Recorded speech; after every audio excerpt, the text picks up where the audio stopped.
gentlemen, from parts unknown, we have an interracial, intermingled, intersexual group of Caucasian men and wife beaters and black men of questionable melanin. Put your hands together, make some noise for Guns and Butter! Whether you're chasing the bag or just trying to be a man, get ready to have your wallets, your mind, and your views on life challenged with Reckless Ray De Niro.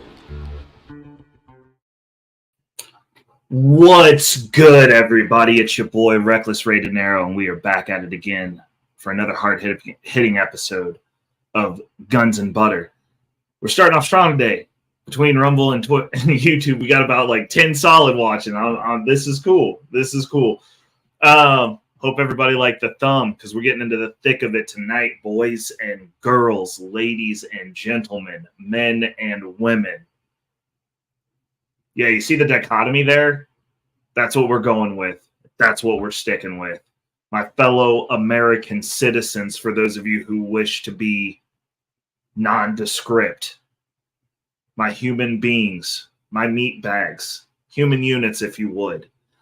We're gonna jump into it. So tonight is the beginning of a video series. As always, I'm not one to go chase the algorithm, but I am one who advocates for political activism, and I am one who thinks that it's stuff that we should be interested in. And as corny as it is, we're gonna start doing breakdowns on some of these candidates. And I'm gonna give you. I'll be straight up forthcoming. Obviously, this channel's not big enough to have any backers. I'm not monetized, so I'm not getting paid for any of this.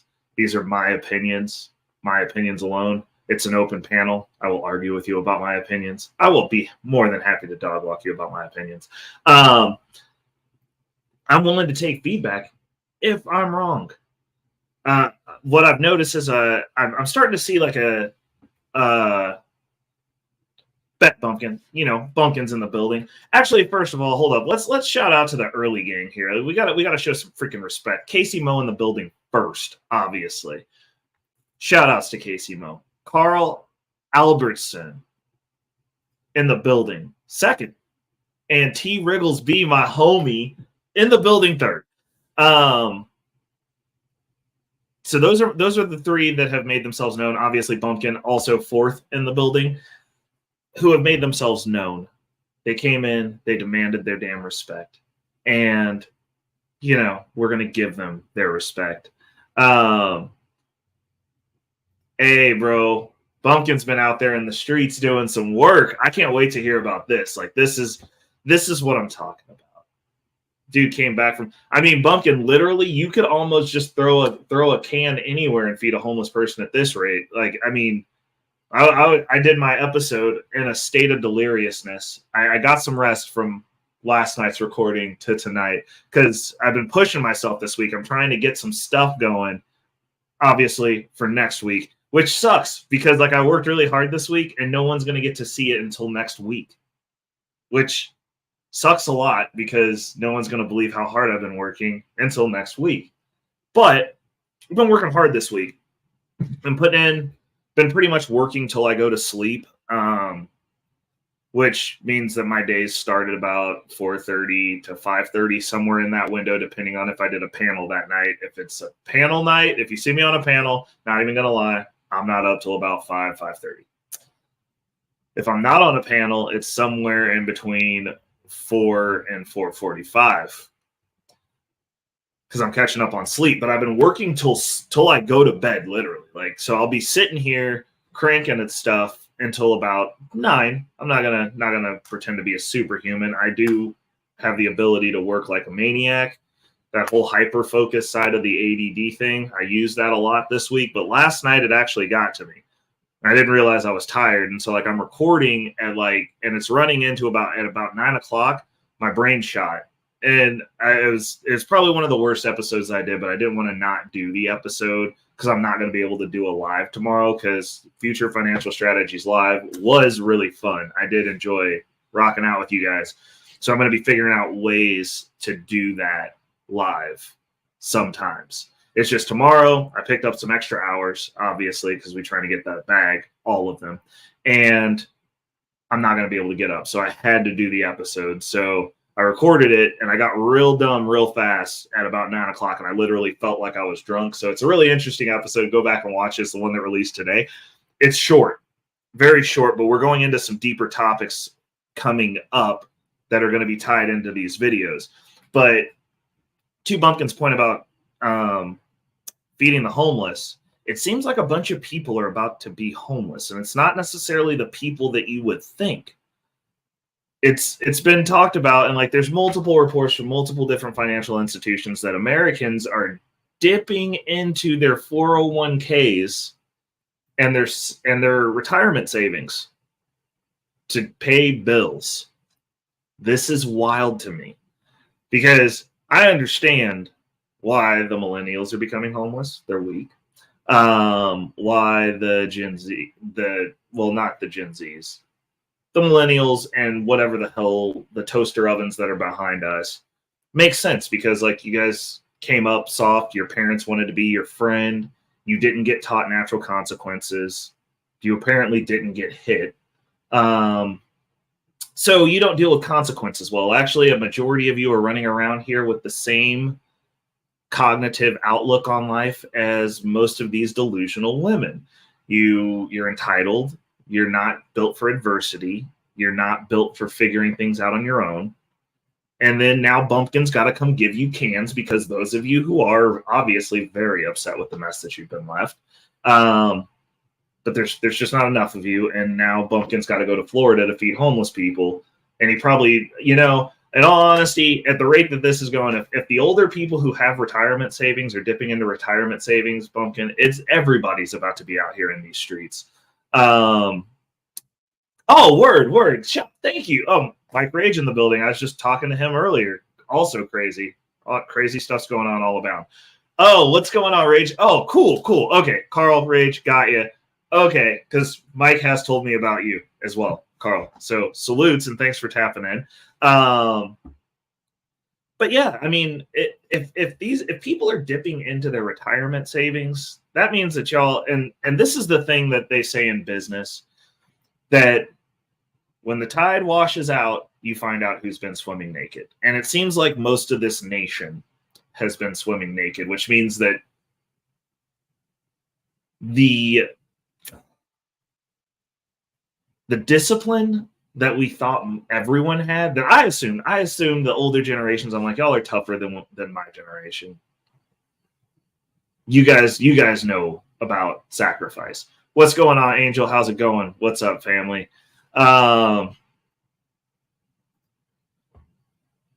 You guys knew what you were doing. And I've said this multiple times, I believe that you become an adult when you realize that your parents had no fucking clue what was going on. I'm still not monetized. And actually, I lost to what's going on, Crypto Wheel in the building. Crypto Wheel has been the homie. I've actually seen Crypto Wheel popping up to say hi when I just post that I'm on panels, which is crazy. I'm like, oh man, he's watching me talk about all sorts of crazy stuff. But Crypto Wheel's one of the wolf pack for real, because like I know why he's here, and he definitely supports me when I'm doing stuff that has nothing to do with anything that we're talking about.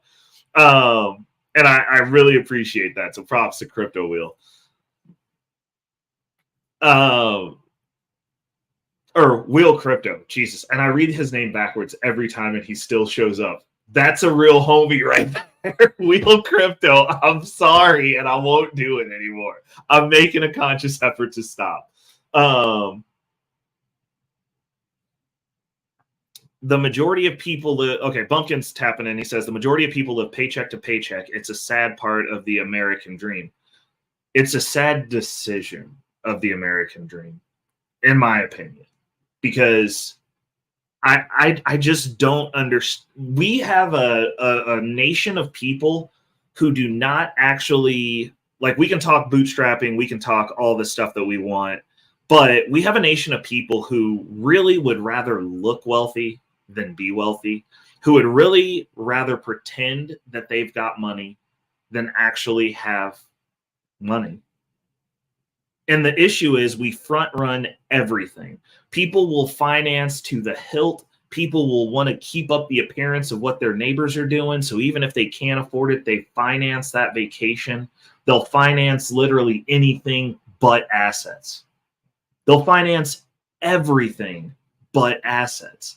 They will sit out here and they will want to show off. And I mean, that coming from the cryptocurrency space, I 100% understand, because when last bull run, when I was pulling down what I was pulling down, and bull runs, I am a definitely well seated in the 6-figure category between my job and crypto. But people were asking, why don't you quit your job?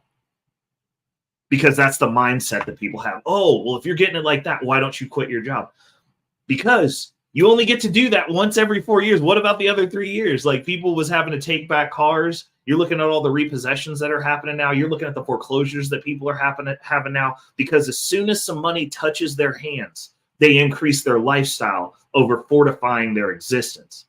So when I was making money in crypto last bull run, what did I do? I paid off all my consumer debt, wiped out about $25K in debt. Okay. I bought a house, secured the renting situation so that me and my roommates, so that they wouldn't have to worry about going through having their rent increased 110% over the course of COVID with the rent hikes. Their rent hasn't changed in 5 years. They pay the exact same every month because I made that possible for all of us. I'm not worried about me eating. I'm worried about the squad eating. So first of all, put them in position. Second of all, what I do, paid off my car. Okay, so could I have quit my job? Absolutely. But what I do instead, leveraged it into a partnership agreement so that I get paid when the company gets paid as well. Could I have gone out and bought a bunch of Gucci belts, got a nicer car, got me into a flat, borrowed more than what I needed, be shooting this with a window behind me that's looking over the city? Absolutely could have done that for that year.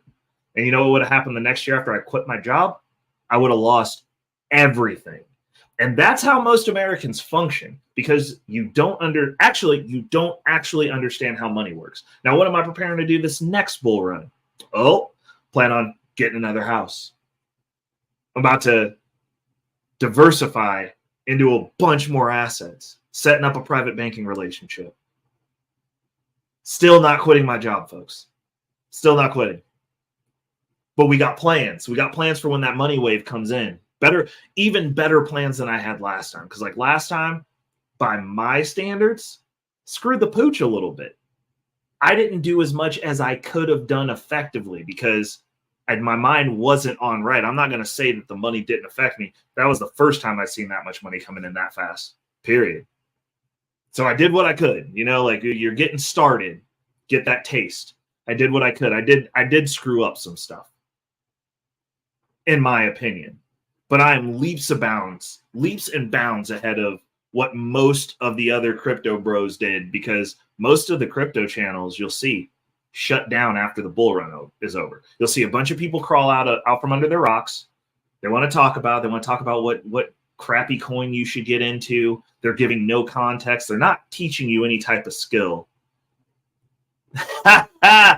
Bumpkin. As soon as I'm actually there, absolutely, bro. Absolutely do. We're gonna be doing some stuff. But this is the thing that people don't understand is you have to secure. It's just like when a plane crashes. You put your oxygen mask on before you put even your child's oxygen mask on. Because if you're not in position, you're worthless to the next person behind you that you're supposed to be helping. Now, me personally, one of the things that I am choosing to do is I do content, obviously, for free, unless people donate, which is cool, whatever. Because I actually do have I'm a solid career. I'm a part owner in the business. We're doing some great stuff. Always looking for more opportunities. And like, you'll notice that about me. Like, I'm never satisfied. The position that I'm in right now, most people would just kick back and be like, I'm not gonna worry about pushing any harder. I'll just wait. I don't like waiting. I don't like asking. If somebody's not going to invite me to the table, I'll make my own table. If somebody's not going to let me into the conversations that I want to be in or the rooms that I want to be in, I will make my own rooms. I do not look to anyone else besides myself for any type of result for me moving forward. What's going on, Mr. Youngblood City? Youngblood City in the building. I don't expect daddy government to come save me. I do not expect the majority partner that I'm partnered with now to do anything for me beyond what he needs, because all relationships should be symbiotic, not parasitic. I know my worth. I pushed for what I needed. He's definitely getting his money's worth out of me. So and the thing is, as an employee, you should look at these businesses not as your parents. And this is one of the issues that the generations of the younger generations have.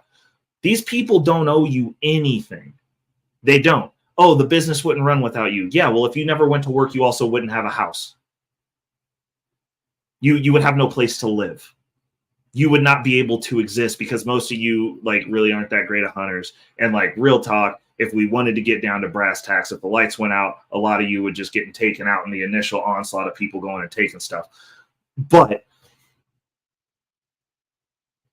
the relationship's supposed to be symbiotic, which means that you have to negotiate. That doesn't mean that you just walk into a job and when they tell you they're going to give you $15 an hour, you just take the 15 if you think you are worth more. You advocate for yourself. You have to be willing to be like, no, or folks, or you take the $15 an hour job, put in your time, get your experience, and while you're doing that, you're actively looking for something else.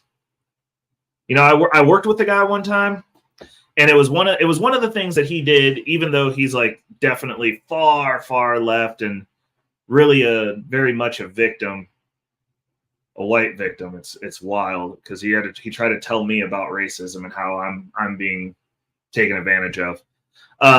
But he did say one thing before he quit with the mindset that he had when he was working with me. Because I told him exactly what my plans were, and I was like, bro, like I want you here with me. Like let's go. Like let's do some stuff.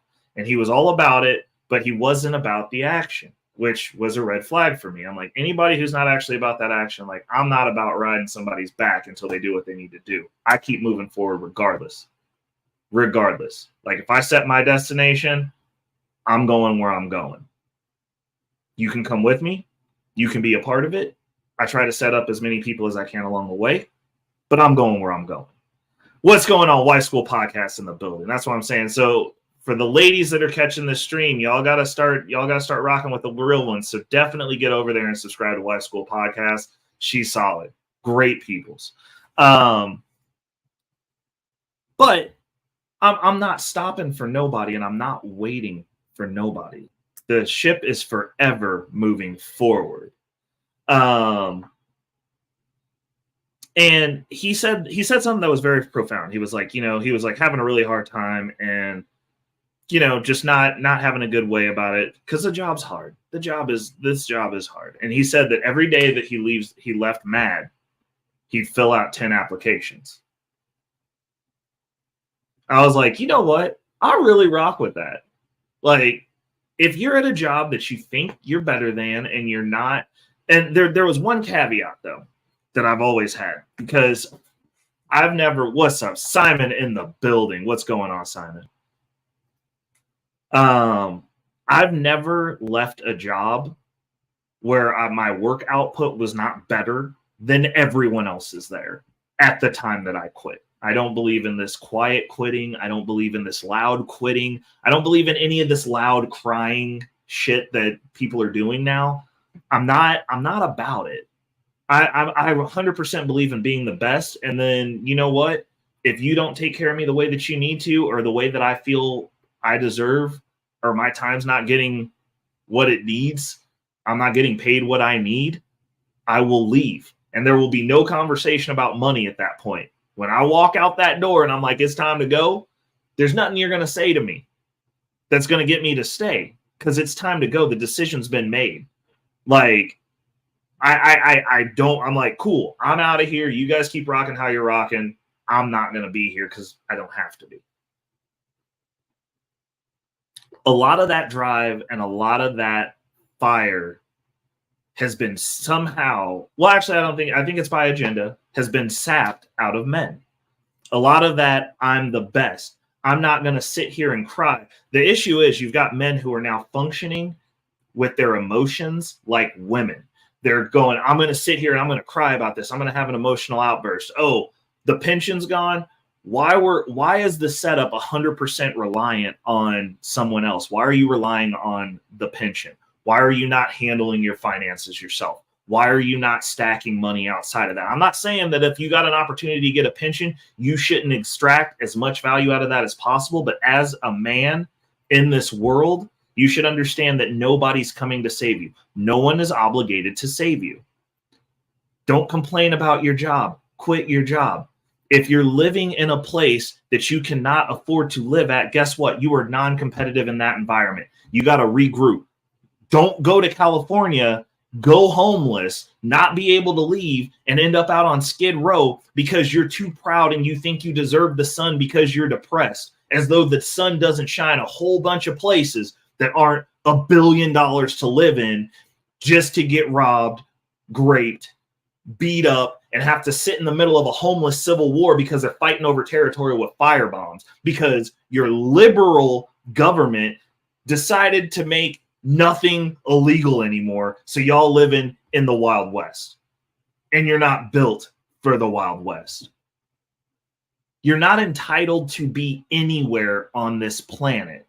If you don't believe that, look at all the species that we remove so that we can exist in those spaces. What about the deer? What about the deer? What about the squirrels? What about the chipmunks that was living in the trees where your house is now, where your high rise is now, where your townhome is now? What about them? They couldn't keep the space. They couldn't survive in the environment. They had to move to the trees that are now in your backyard. But the trees that they wanted to live in are where your house are. What about them? You're not entitled to be anywhere. You're not entitled to work just anywhere. You're entitled to compete. That's the only entitlement you have, is your ability to compete. You're allowed to have a shot. You're allowed to be better. Oh, snap. Natasha Vincent in the building, which means that the show can officially start. And now the show can officially begin. With Natasha Vincent, the -- moderator on the internet, currently in the chat.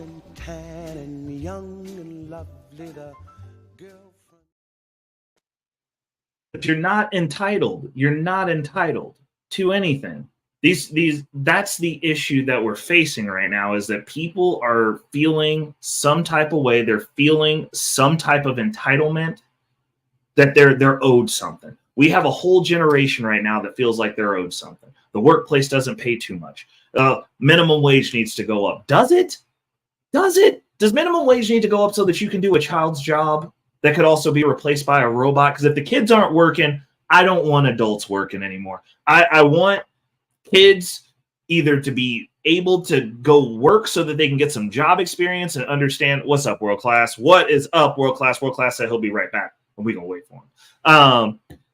I either want these kids to go get their work experience so that they stop showing up, getting their first job out of college, and then crying about that, or I want robots. I'm sick and tired of seeing Gerald, Steven, Angela, and Becky with one freaking tooth because they didn't do their jobs right as adults growing up, and somehow now they got to go do this job that was supposed to be a pleasant kid or a teenager or something that was supposed to be handing me my sandwich and making my good sense sandwich, and they were going to be happy about it because they were getting some pocket money, because like while they was coming up, you know, you get some pocket money, so now you can get a car. No, I don't want to see any of them no more. I want little Stanley, I want little Sebastian, little Jessica. I want somebody who's happy about the minimum wage that they're getting handing me my sandwich. I'm sick and tired of seeing these adults doing these bare minimum jobs going, this is my career. No one wants to drop fries as a career. That is not a life goal. That is a failure. You have failed if you're dropping fries as an adult. I am sorry. Actually, I'm not sorry. I'm not even sorry about that. I'm done being sorry that people suck. How about that? How about we stop being sorry that these people can't figure it out? And go, why can't you figure it out? Why are we letting people, bro, let them, Amazon can take it. You know what? I don't want them to take out the checkout on the Whole Foods because like there's cute college girls in there. That was okay. Everybody had their teeth. I mean, granted, of course, there was a couple of Autobots, a few Decepticons, and maybe a Transformer or two. But like most of those people are happy to be there. They're in college. It's their little liberal environment. They got their little echo chamber. And some of them chicks, even though they crusty, they're nice to look at, bro. I'm fine with Whole Foods. But like McDonald's, we got to figure something out. Like Burger King, we got to figure something out. Actually, you shouldn't be eating at McDonald's or Burger King. So those are both my fault. Walmart, though. Has anybody ever been to Walmart in Bentonville? In Bentonville, Arkansas? Like where the home of Walmart is? You been down there? Walmart down in Bentonville. Let me tell you something for those of you who don't ever get to travel, bro. So actually, this isn't even a flex. Like, I just like Bentonville. I'm not going to lie. But like Walmart owns everything down there. They got their own little empire. There's actually a Walmart car dealership. Fun fact. Walmart sells cars. So down in Bentonville. But if you go to a Walmart down in Bentonville, if you go to a Walmart down south, period, towards that area, the closer you get, the nicer they are. You go to Walmart, it's a Target-like experience on steroids. Everyone has all their teeth. Everyone's nice. They got good skin. They smell good. It's a pleasant place to be. Murder 100 in the building. Hold on a second. We got to pause to show some appreciation for our dog.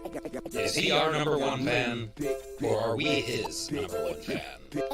Either way, say hello to Murder 100 in the chat.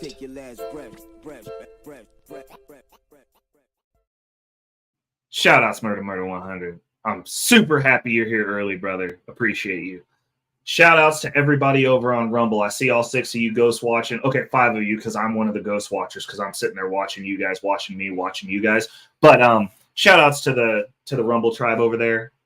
I appreciate y'all. But yeah, you go down there, it's just super pleasant. Everybody's nice. There ain't no fiends that are actively working there. You feel safe. You don't think that the customer service representative is going to rob you. They look good. They smell good. It's just super pleasant, right? You get back up here, you go to the wrong Walmart, man. You might, you getting accosted for like $200 on the way in because there's so many fiends out there that all need $1 to get to where they going, that if you start handing out money, it's like feeding the pigeons. Next thing you know, you swarmed. It's looking like World War Z. They're hurling their needle-riddled bodies at you. They're barely conscious. They can't feel anything. They look like they're actively falling apart. It's like The Walking Dead if like the dead people had literally just died. And then you get inside, and everyone that works there looks like they're either one of the zombies that somehow found a Walmart vest that are just wandering around the store, or they look like shooters. It's not a good experience. Now, that's because there's a bunch of people doing jobs talking about this is my career. Stocking the shelves. I mean, it can be a career because apparently you work your way up in management at Walmart. You actually do make some money. You in security at Walmart, you actually do make some money. So I'm not gonna play with that. There are career paths at Walmart, but I'm saying the dude who's stocking the shelves, that job is not a career. It's not. That's not what them was built for. That's not what it is. That's not the play. And if you find yourself in that position, you need to be actively. What's going on, Angry Snowman? How's it going? Angry Snowman was on the panel the other night, spitting some gems. Always appreciate him as well. Oh yeah, actually, congratulations to Angry Snowman. He's got a show. Fun fact, over on Black Man Unfiltered Network. He the one white man on the Black Man Network. Oh my God, look at this. Look at this. We doing diversity and inclusion in reverse. Angry Snowman's on a black channel, and they gave this man a show. God damn. Welcome to 2023, folks. We have reached parity. We equals now. So You guys will definitely have to check in, tap into Black Man Unfiltered on Mondays, because I'm not sure exactly when he's starting. I'm sure he'll elaborate on that later, but he over there. And you know, they're going to be doing their show on Mondays. It's going to be nice. It's going to be nice.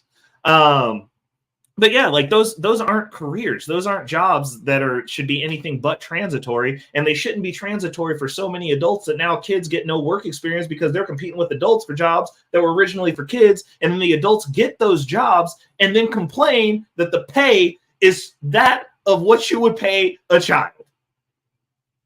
Make it make sense. Make it make sense. Why? Because you don't want to work hard because you don't want to be out in the heat.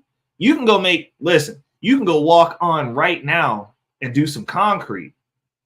And you're going to start out at around 50. You're going to start out at least 50, if not more. And you know what? It'd probably be a little bit more because they're paying illegal immigrants 50 to go do the job that you don't want to do because y'all fighting with the kids to be inside because you can't deal with the heat because your bodies are so weak and frail because you never went outside that you can't handle climate. Think about that, people. You are fighting with kids because you can't handle climate. And then you got, and the thing is, you wonder why there's so much strife and drama on the internet. I had a revelation the other day. These broke ass niggas ain't got shit else to do but argue. I'm going to say it again. These broke ass niggas ain't got shit else to do but argue. And I'll tell you why I came to this conclusion. You look at all these dudes online, all these chicks online. Who's screaming the loudest? The dysgenic, obese, ugly, and broke. They're normally a combination of all of them because like they'll sit online and say that they got money and they talk and stuff, but after a certain number, there's some shit you should know that you don't know.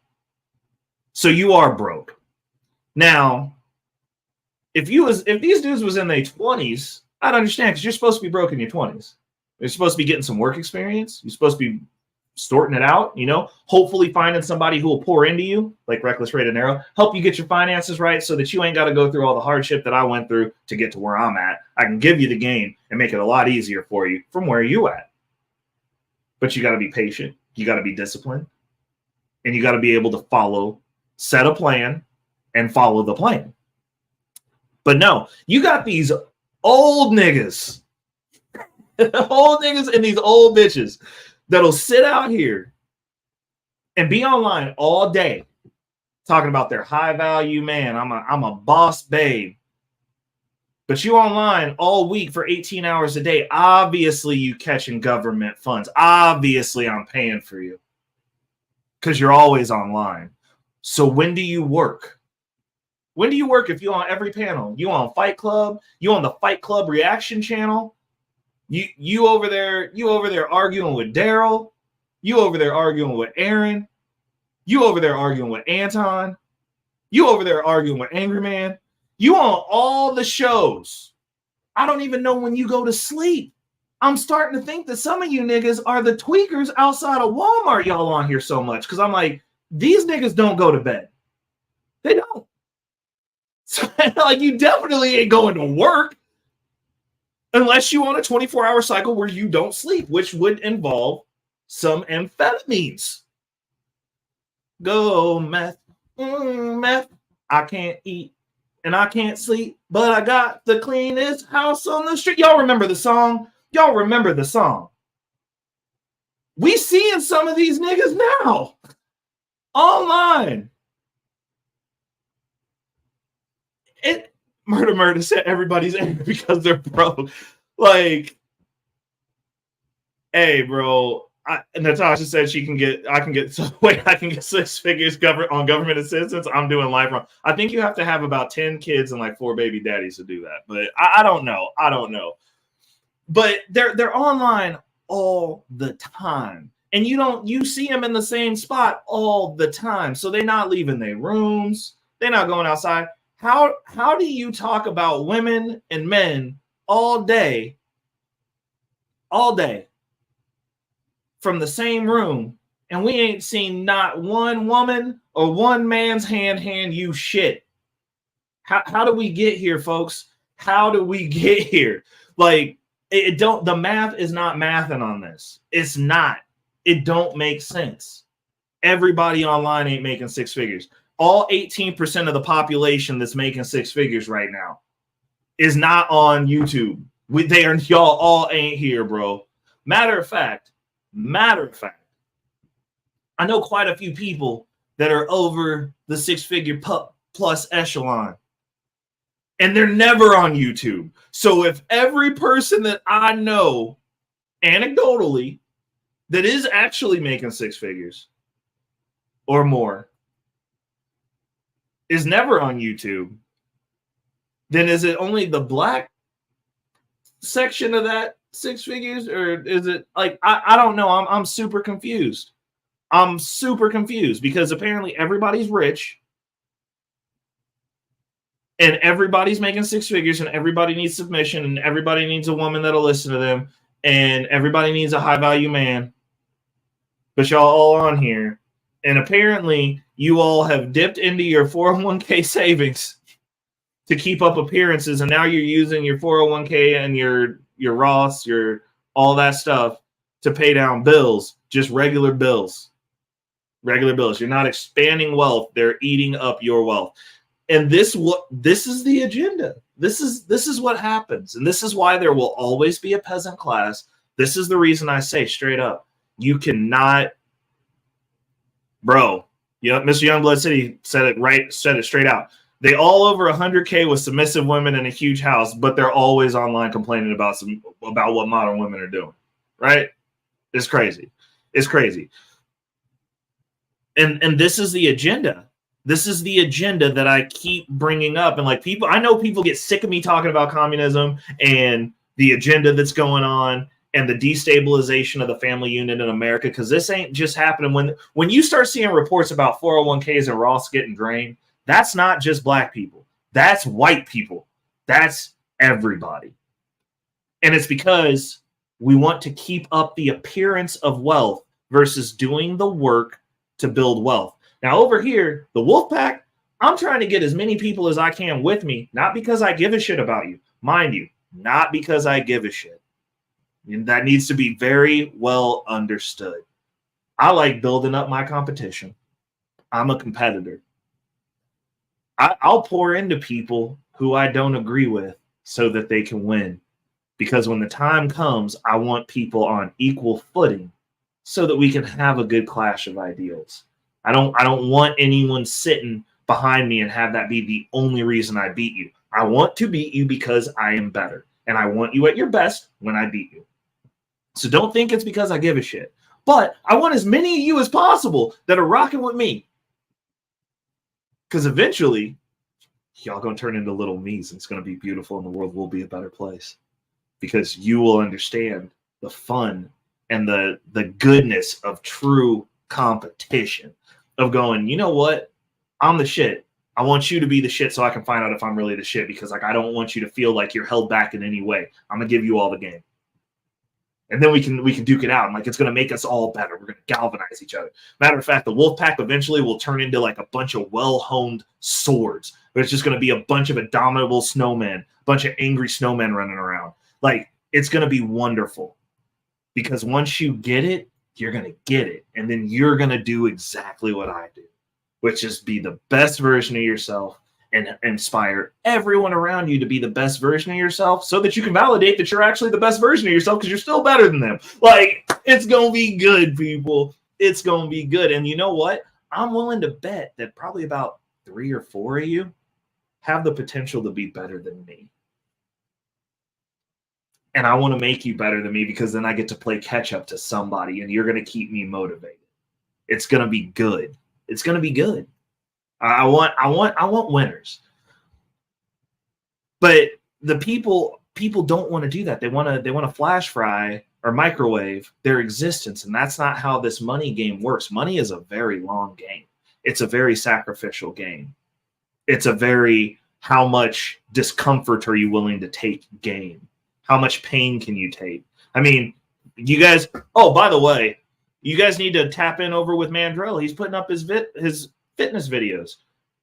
That dude be in there flipping tires that go on construction Bigfoots, some Tonka truck tires, man. He be flipping big tires, bro. And you know it don't feel good. But he in there doing it. I'm just trying to get you guys to the level to where we going to be over here flipping tires also, but like with our bank accounts. I want y'all to be able to suffer. Oh, yeah, dude. Simon Mandrell started his fitness channel. He over there banging it out, man. He over there flipping tires, lifting stuff in the gym. He doing the work, bro. But we have to do that across the board. That mindset should not just exist in the gym. You can't be single-faceted, especially as a man. I mean, chicks can get away with it as long as you're single-faceted as a you ugly. Like, if you an ugly chick, at this point in time, since y'all done let the Autobots and the Decepticons into your ranks, y'all are basically, if you an adjustable 6 at this point and you ain't already in a relationship, expect dudes to start thinking that you two are a dude, okay? Like, it's too close and it's not worth the risk. But so that caveat aside, you should be pushing to be the best version that you can be. You should always be putting in the work, but like that requires sacrifice, especially when it comes to money. It requires sacrifice to go into the gym. It requires sacrifice to get your diet right. It requires sacrifice to do those things. And you see people do that. You see these transformation stories. And like you see this more often than not because like obviously for women, it matters. For men, it matters how you look. People look at you different when you're in shape. People look at you different when you're taking care of yourself.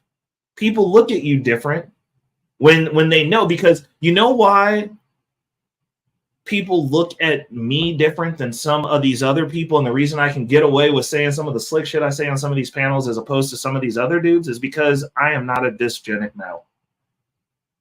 And you can't discredit that. I mean, even like you can't discredit it because everybody knows what work it takes to have a good body, especially when you in your 30s. Like, it's blatantly obvious that I've done some stuff that most of these dudes have not done. So when I give my opinion, even if I agree with them, it hits a little bit different. Because I have social proof that, you know what? I know how to do a push-up. I can do a pull-up. I've done sit-ups. I could probably punch you in the head and your head might fall off. Like, this has to be made. This just didn't just fall down like this, especially when you get over 30. Like, 100% preference is a thing, but I don't know any women who are confident that go, I want a dude that looks like he's about to get sparked as soon as he sees any other man. I want that guy. So that when I'm walking down a dark alley and the creepy dude comes out and asks for that dollar and presses up on the woman, that the man's just going to sit there and have to take it because he's built like a sack of shit. They don't want those men. No woman wants a sad man. That's never on the list. We've heard the list for forever. I've never talked to a woman that's like, you know what really gets me my juices going? A sad, dysgenic sack of shit. That's what I want. No, that might be what you can get. And so because women are never wrong. Women are never wrong. They're never wrong. So they're not going to go, I have low self-esteem. They're going to go, oh, dad bods are in. Women will switch the narrative. Don't believe the bullshit. If every war that ever happened was a bunch of dad bods running around, those civilizations got wiped out by the dudes who did the push-ups, sit-ups, and could swing the sword harder. It's just a fact. The stronger man is the better man. It's a fact. This is just nature. This has played out for 5,000 years. Like we haven't. I mean, you know what? So both Rage and Carl. So like my business partner has been saying this every 5 years since he's known me. Oh, you know, it's gonna be harder. It's gonna be hard. It's never gonna be harder for me. It's never gonna be harder because I stay active. I keep consistent. I'm an avid biohacker. We have whole segments of science that people are just not interested in. so that it doesn't necessarily get harder, bro. Like when they start turning back the DNA, absolutely, I'm signing up for the upgrades. If I can get like an extra cyber arm, like in Wildcats, the dude who had the third arm so he can shoot 3 guns, bro, I'm getting it. Like you've got to be active. I also keep an active lifestyle. Like I'm not a sedentary person. Like the longest amount of time, what's going on? Telling Stewart, Mulatto Preservation LLC in the building. A lot of the stuff that I do, it's just ingrained. It's a habit. I work out every day, regardless of whether I physically go to a gym or not. I'm an active person. Like if you don't just like, if you sit down, you're just going to have the body of somebody who sits down. Like your genes will adapt to whatever it is that you're doing. Yeah. And I mean, Carl, I'm also, the business that I'm in, it's also partially blue collar. I do low voltage. So like I am moving all day, every day, but I work out before I go to work every day. Well, not every day. I have like a bare minimum. I have a minimum workout, minimum amount of activity I do every day before I go to work. And then most of those days I'm on my feet doing stuff. Like it's just a matter of lifestyle. We have a bad lifestyle because listen, if being big boned or fat was a thing worldwide, then why aren't there morbidly obese people everywhere else? How is it that America and parts of Europe, I mean, Europe ain't even as big as we are. They're getting bigger, but like they ain't as big as we are. How have we cornered the market? We got fat homeless people. Like, bruh, we got too much food. We talking about Walmart shelves are going to be empty. We have fat homeless people right now. Right now. How? It don't even make sense. It don't make sense at all. Not a lick of it. Like we have cornered fatness. And we talking about it gets hard. It doesn't get hard for anyone else on this fucking planet. Like it does not get, it's not hard. This shit is not hard at all. There's 80-year-olds in other countries that ride bikes and go do things and are still active and they walk everywhere and they climb in steps and that's just the culture. And then once you can't climb the steps no more, you pretty much basically about out of here and you 117. Like only in America, like we have cornered the market on, oh, well, we're just going to slow down. Like, no, we just slow down and we need to, like, that's part of it. That's part of it, people. We got to have a revolution across the board, people. They were right. The revolution won't be televised. Matter of fact, the revolution that you're getting televised is misdirection in most cases. Because the real revolution happens in unplugging yourself. I mean, I know, obviously, anecdotally, allegedly, and respectfully, this is a stupid movie trope that corny niggas use, according to old niggas with jerry curls. But once you red pill yourself to the reality that you live in, a lot of stuff no longer becomes hard. Once you realize that the environment that you're in is sick, the barriers that you perceive were made for you, the excuses that you regurgitate were given to you. There's no evidence across our species that any of the shit that they're telling you that they're using for excuses are right. We can all agree that kids shouldn't be able to mutilate their bodies, but we'll sit here and say it gets hard after a certain age. Why? What about all the rest of the humans on this planet? How come on one isolated petri dish are we doing it wrong then? That's the matrix, my friend. That's the wall. And that is not real. It is not real. We've gotten to the point now to where they're pushing those walls in so tight that you're going, this can't be real. And we can look at it and we can go, no, you can't mess with the kids. That's not real. That is also the matrix. That's the same matrix that tells you, oh, well, you should just eat 18 muffins when you get up in the morning and down your body with sugar. That's how you get energy. Oh, well, I'm just big boned. That and the child mutilation, same matrix. It's just one of them you fell for, and the other one is so blatantly ignorant that you said, whoa, whoa, whoa, that's the line. A lot of you are fighting your own genetics and making them worse for the generations beyond you because you're in a matrix.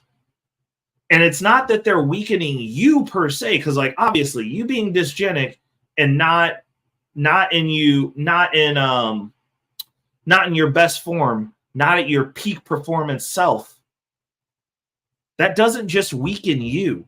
If you have a baby and you send DNA into somebody and they're also dysgenic and not in their best self, you got two sets of bad DNA with some bad data for the first set of data that embryo gets. Now you've created another dysgenic fuck that's going to go roam the planet going, I'm just big boned. No, you're not. You actually have more data in those cells that say that you're not supposed to be big boned than you have that say that there's no such thing as big bones. Big bones aren't real. There's no big bones, people. Like, that's not even real. That is another wall in the matrix. You're not big boned. You eat bad. You don't work your body. You are sedentary. You are dying at a faster clip than everyone else. There's no big bones. And that's not fat shaming. Your bones are just not that big. That's the reason big people that are morbidly obese get to a point that they can't move. Their bones can't sustain their weight. Their joints can't sustain their weight. Their skeletal structure literally just starts breaking because they're so dysgenic that your big bones can no longer carry your big meat body. Like, and then they'll just sit there and be like, you fat shaming, and I'm fine the way that I am. No, you're not. You're dysgenic the way that you are. You are putting bad data into the gene pool the way that you are. You are harming, if you want to say that we're teams, you're harming your race reproducing and putting that out there, making a weaker, and even weaker than you, weaker generation. That's just on a physical sense. You don't have to eat your feelings. You don't have to do anything that you don't choose to do, people. And that's the real story here. We don't have to do anything that we don't choose to do. No matter how much they push these agendas on us, no matter how much this system keeps cracking and chipping and taking and, negotiating with you to sell yourself short, to be less than what you are, to be less than what you're supposed to be less than what you could be. We don't have to accept it. We don't have to accept somebody else's lifestyle choices in our homes. There is an option that we have. It's an optional last resort. It's called fighting. It's called revolution. We don't have to accept a government that does not represent its people, that is tyrannical, that is waging a financial war on us. Because if they control your finances in your home and you're broke and you're hungry, then they can tell you what to do, and you'll do that for whatever coin they give you. You'll do that for whatever food ration they allot you. And you will be a controllable mass that will then be no different than the slaves. I saw a very interesting, actually I'm gonna play it because it's part of one of my deals, because obviously we're going to get into the Vivek breakdown and reaction here for this episode. Now, for those of you who think, obviously, I am pro Vivek because he matches my candidate checklist. What is Reckless Rated Arrow's candidate checklist, you ask? I will tell you. Number 1, not old. I'm sick and tired of these old dinosaurs telling us how we're going to run this country, telling us how we're going to run these cities, telling us how we're going to run these school boards, telling us how we're going to navigate our lives, pushing the agenda on us. Hey, bro, T's right. Bro, hold up. T hit it. Said if you take 3 shits a day, guess what? You're not healthy. Facts. Facts. Facts. Number 2, some form of social proof of success. We are no longer, at least for me, these are my opinions, career politicians are not successful. They are leeches. They are worse than welfare queens. They are worse than baby mamas. They are worse than modern women extracting child support because they're getting child state support from all of us. They are leeches. If your job title is politician, you are a leech. You are the problem. Because these people no longer represent us. These people are no longer representing what we want. They're taking money from these super PACs. They're taking money from these coalitions. They're taking money from these lobbyists. That's how they become wealthy. They provide no service. And then the system that they've created, because to the homie Bumpkin's deal, I've been thinking about this a lot lately. If you think about it, what Bumpkin posits with his third positionist ideology, that they're going to create a parallel society, it's already been created and it's theirs. And then they use us to back the money that they print. This parallel society already exists for them. And it has for a very long time. I'd say as soon as they introduced lobbying, basically, there was a parallel society, a parallel class of people who run, manipulate, and maneuver this country around like a bunch of pawns. And they get to do whatever they want because they're playing a completely different game than we are. One of the best pieces of advice, because like I do get to meet with people that are in pretty powerful positions because I am politically active, and you know, sometimes you get a peek behind the veil. But one of the things that I was told, and this is the reason, like when you got your gurus out here telling you to pay your house off and hurry it up, it's a really interesting piece of information. And it's a gem that I'll share with you on this video because it's relevant. And it's just a peek into how these people look at stuff. I was asking him about real estate because this guy is a big developer. He builds neighborhoods. Not going to disclose who it was, but it was for political reasons that I got FaceTime with this man.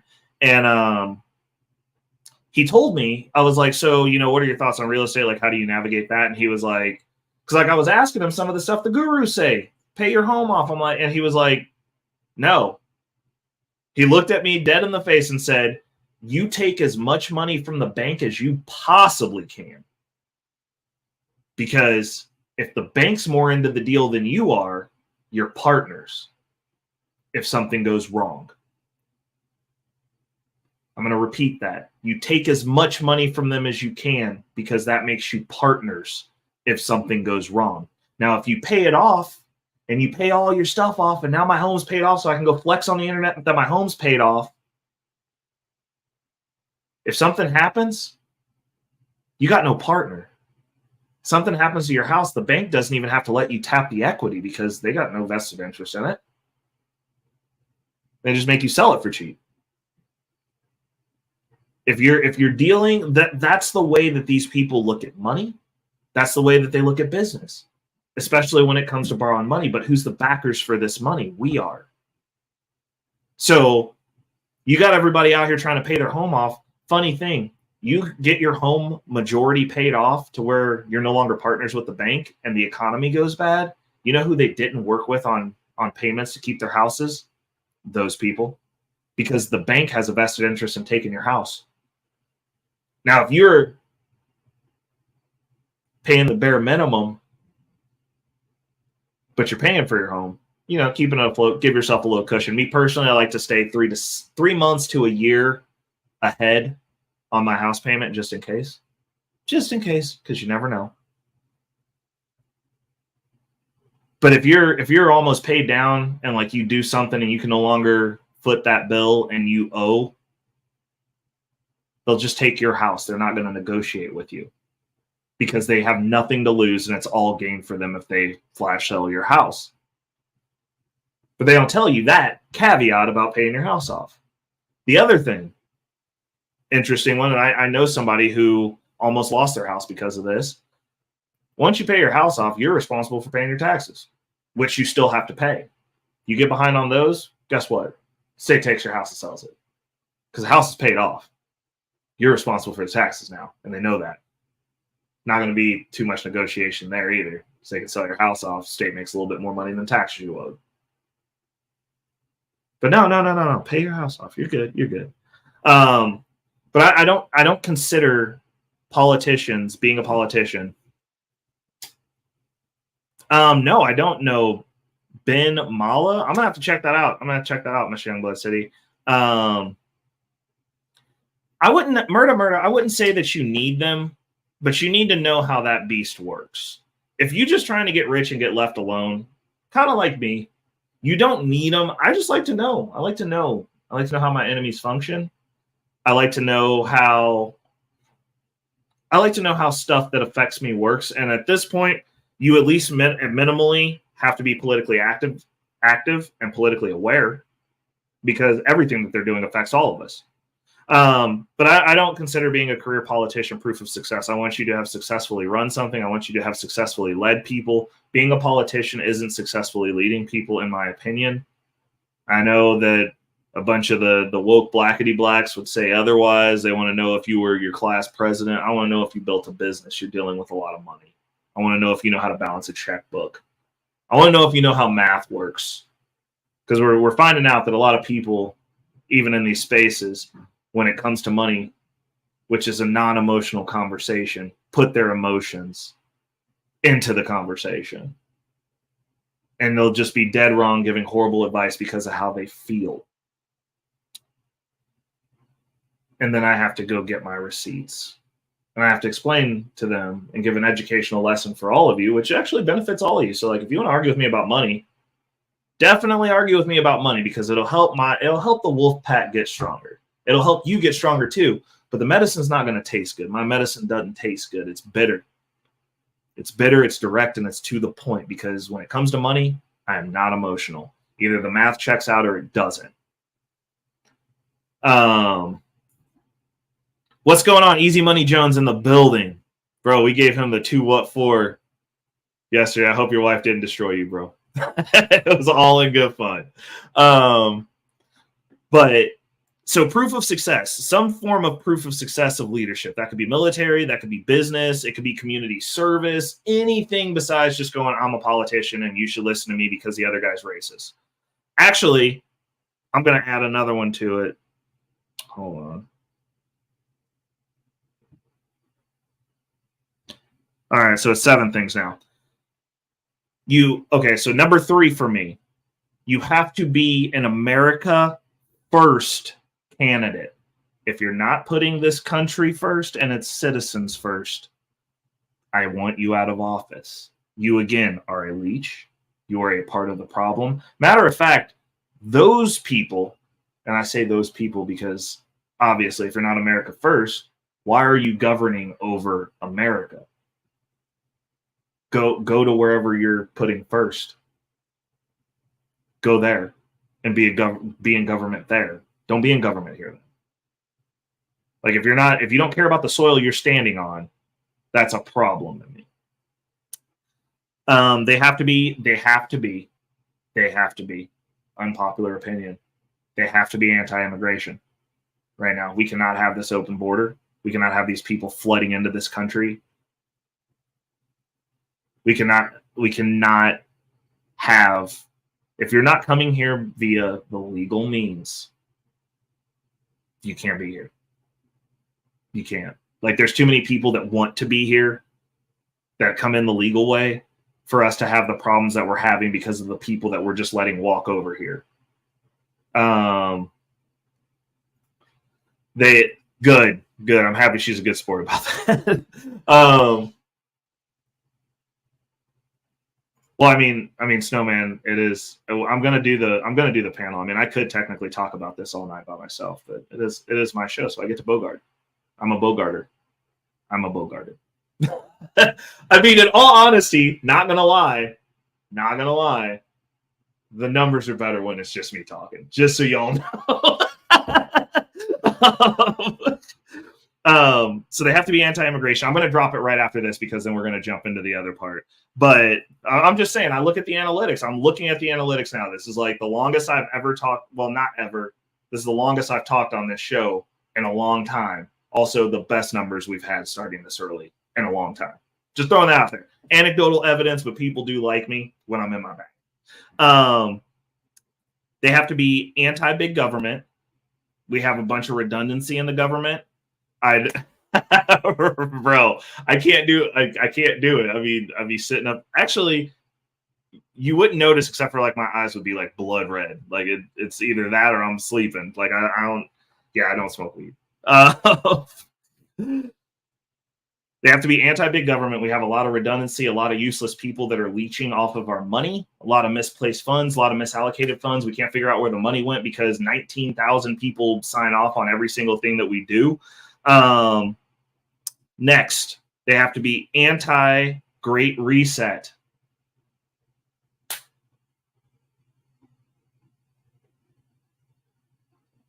Oh, snap. Lincoln Ward, what's good, brother?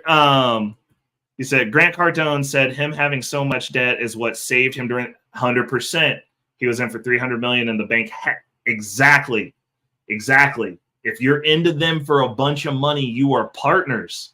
It's a we got to figure this out, not a you got to figure this out.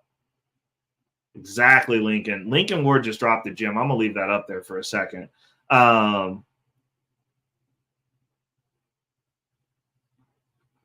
True. Easy Money had a good one. He said, ultimately, it depends on what you're trying to do and your goals with money. Paying off personal debt frees up your bi-weekly money. Also true. That is true. That is true to an extent, but that's another interesting topic because me and T was talking about that. I'm actually going to dedicate a show. I mean, I might do a live stream that's going to just be basically future financial strategies focused, but an additional stream where we break down some of these topics. Like, I think it would be dope because I don't want to muddy this conversation with that conversation, but we were just talking about that. Me and T in the chat earlier today, we were just talking about that. And I think I want to dedicate an entire show to that because there's a lot of context that comes in with money, and it's money isn't anecdotal. It's disseminated down to the individual. But those big money principles and the way that banks function are universal.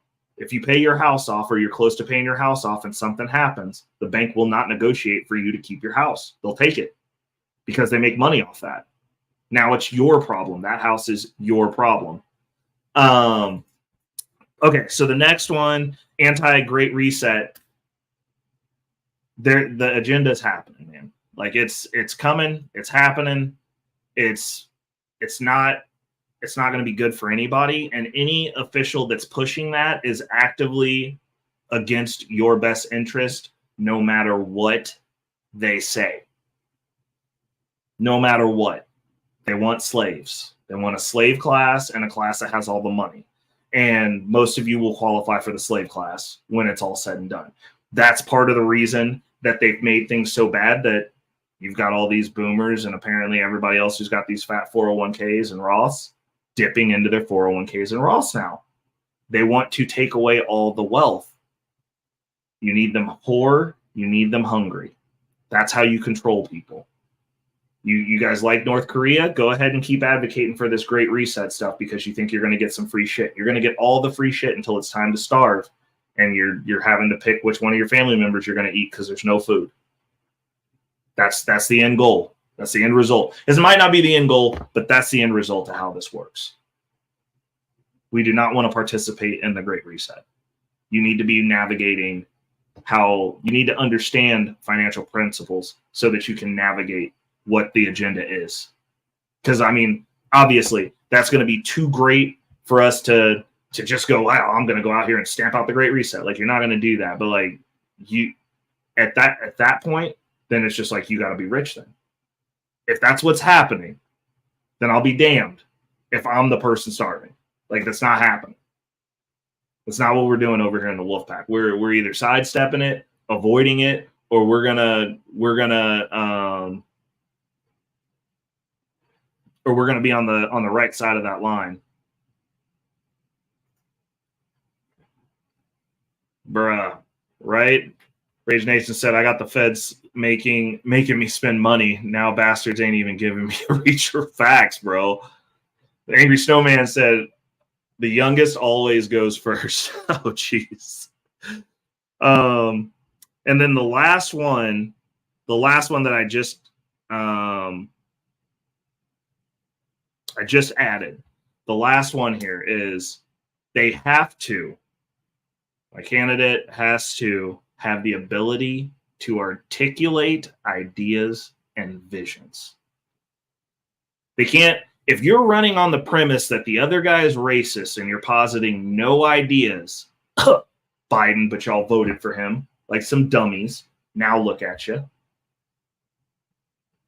I mean, heck, even Obama was able to give us an idea. He sold us a dream. Sell me something.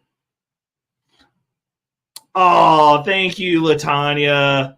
Latanya, give me compliments. I'm a blush. Latanya's in the building.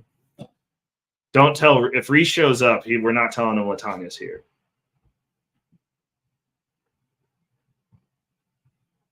Uh-oh, hold on, here we go. Easy Money Jones said, 401k loans are very prevalent in every plan I've worked in. A lot of people are overextended. It's scary. It's scary hours for a lot. It's scary hours for a lot of people. Yeah, that tide's going out. That tide is going out. But yeah, you got to be able to articulate ideas and the vision, and you have to be able to posit some idea. At the rate that things are going, if they let Biden run again, what is he promising? What's the idea? What does it take for you to get motivated and galvanized to go, look, we need things that are making this country better? Not, I need to get another $5,000 for my student loan because I can't pay it because I went and got a basket weaving degree for $400,000 and now I'm saddled with this debt. What does it take? Like, I don't think that I'm necessarily, I know I'm not the smartest person in the room, but I mean, I know for a fact that I'm worth more than most of you with college degrees because I don't have that debt. like I don't know what to tell you. Like, and somehow I'm figuring it out, and y'all are complaining about minimum wage. You got a bunch of college educated people complaining about minimum wage. And my dumb ass is over here getting ready to buy a second house, flipping money, talking about money, stacking these papers.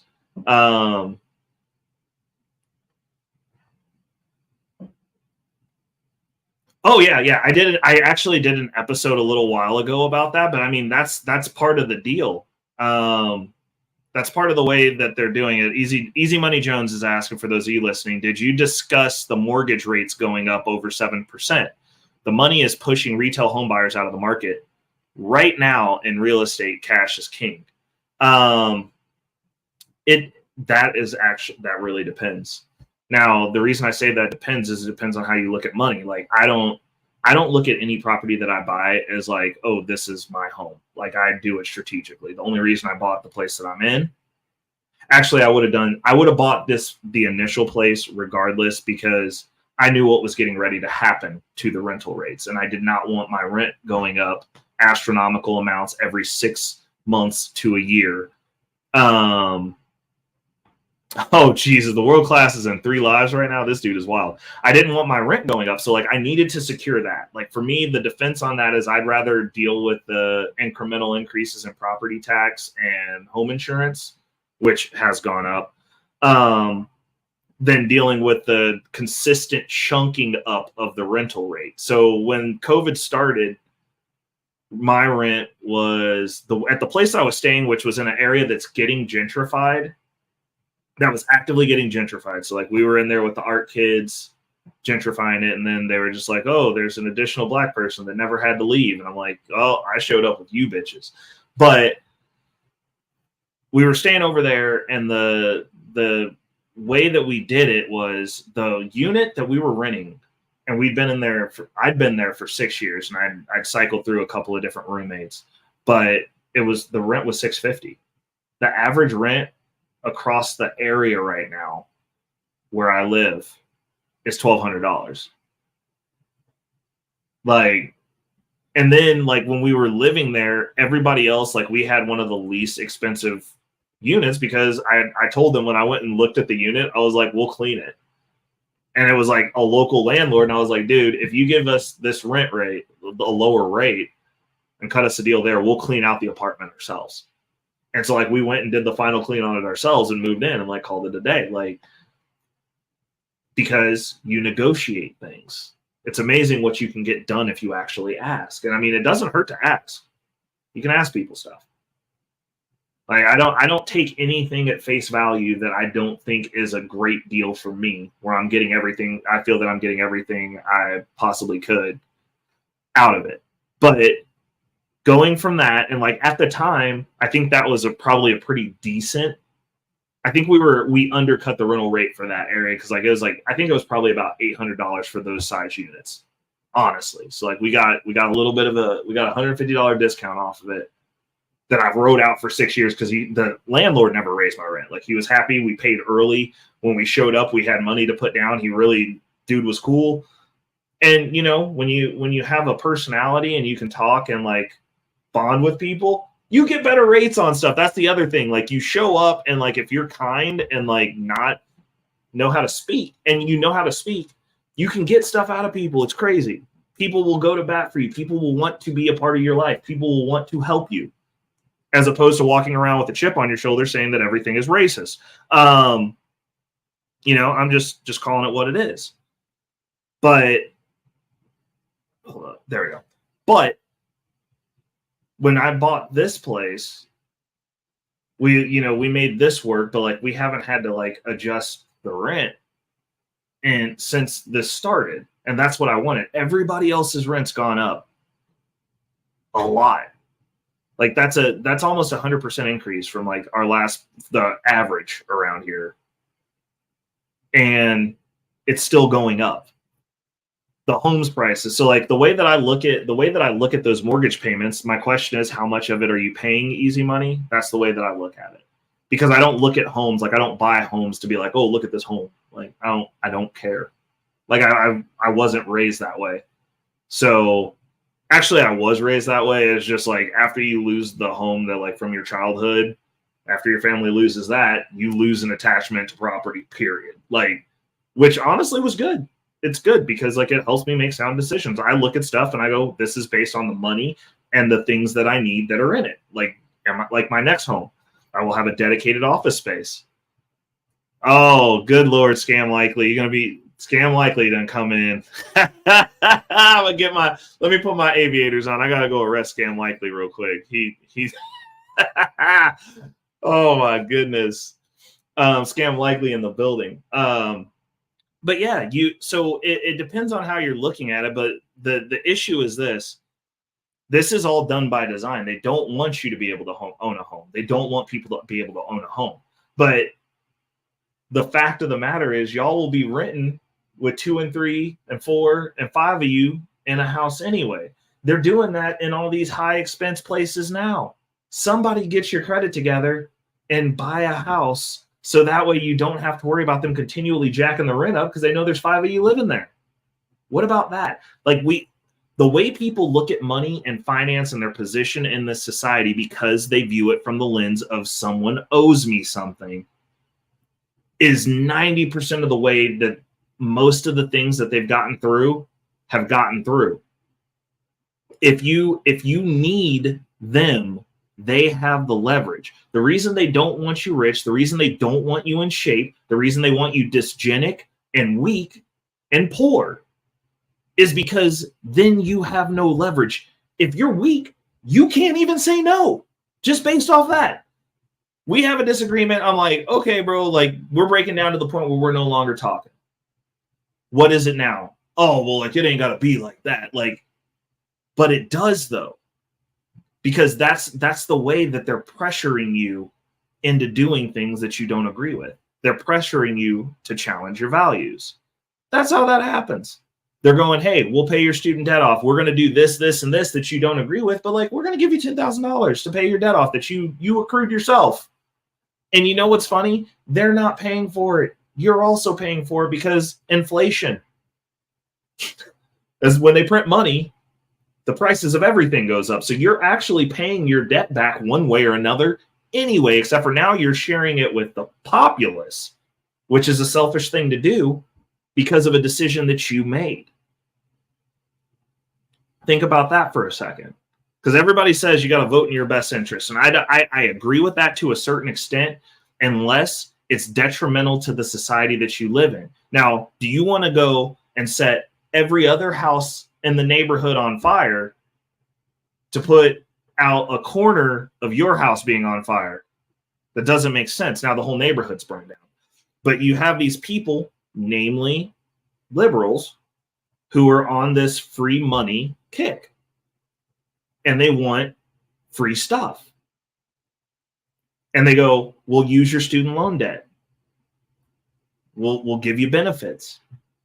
With no intent on acclimating you into society. Now, if you want to reframe this and go, we'll pay your student loan debt if you're going in for these specific degrees that we need societally so we can get some stuff done, 100% for that. But you do not get to go spend $400,000 going to college for 8 years and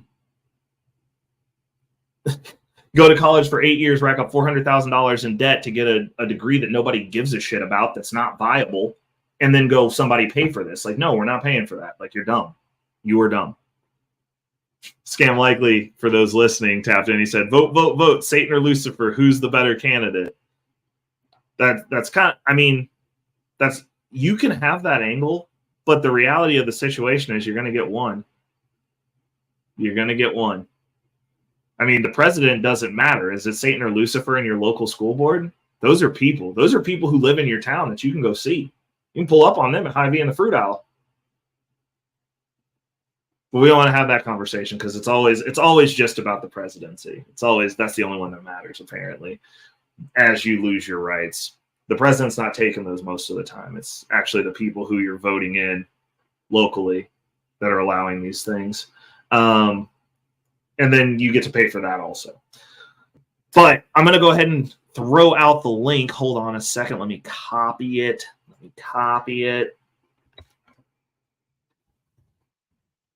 And then let me see if I can get this over into Rumble as well.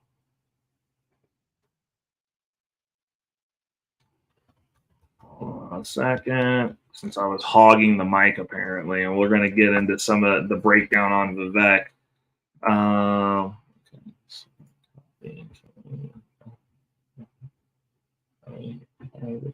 Yeah, there we go.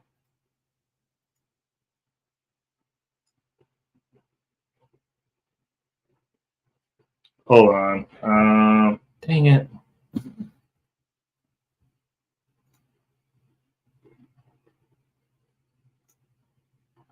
No. Crypto will ask if I have heard. Ray, have you heard of the film by Aaron Russo, America, Freedom to Fascism? No, but I'm writing that down actively, Wheel Crypto, on my Remarkable here. Right now.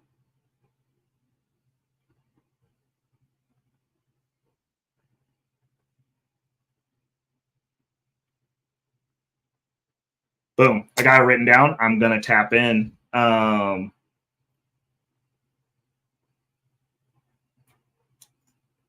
for President 2024. What's going on? Welcome. Hold up. I already got one person up. Let's see here. They're flooding in. We're going to bring them up. Stoking the flames of liberty and producing the hottest peppers in the world are just a few of the things that he brings to the table. And if you don't have a table, he'll help you build one. Say hello to Mike Ray. Talk to him every day. Javi, you have a... What's going on, Mike? Javi's got a dope thumbnail, bro. I'd vote for that guy. I'm not going to lie. Oh yeah. So World Class chimed in on that. He said it's a classic. I'm gonna have to tap in. I never seen it. And then T in the he showed. Yeah, baby. Yo said, shouts out to all Oh, the he just stole my last joke. paying homage. We gotta pay Yo, homage. T, Without them, I wouldn't be the man I am today. T, you stole my show, bro. I was actually gonna wear a tinfoil hat on tomorrow's podcast, bro. You just ruined it for me. Good. How you fellas doing? Dude, good, man. Okay, so what we're doing is this episode is specifically like I did it the way that I did, and I did the thumbnail the way that I did because I knew some people were going to get all butthurt, but I figured I'd get my personal bias out of the way early. Because what I'm going to do is over the next few weeks for Guns and Butter, it's going to be something similar to this. It's going to be Revolution themed, but I'm going to actually go into some of the candidates that I think are interesting that are not just Republican candidates, but across the board. And we're gonna take down and dissect some of the segments, some of the things that I'm like, cool. Like I want to talk about this. So like I've got a bunch of Vivek clips loaded up that I want to go through of some stuff that he said that I agree with. Some of it I disagree with, but I still like him because he checks off the majority of my list.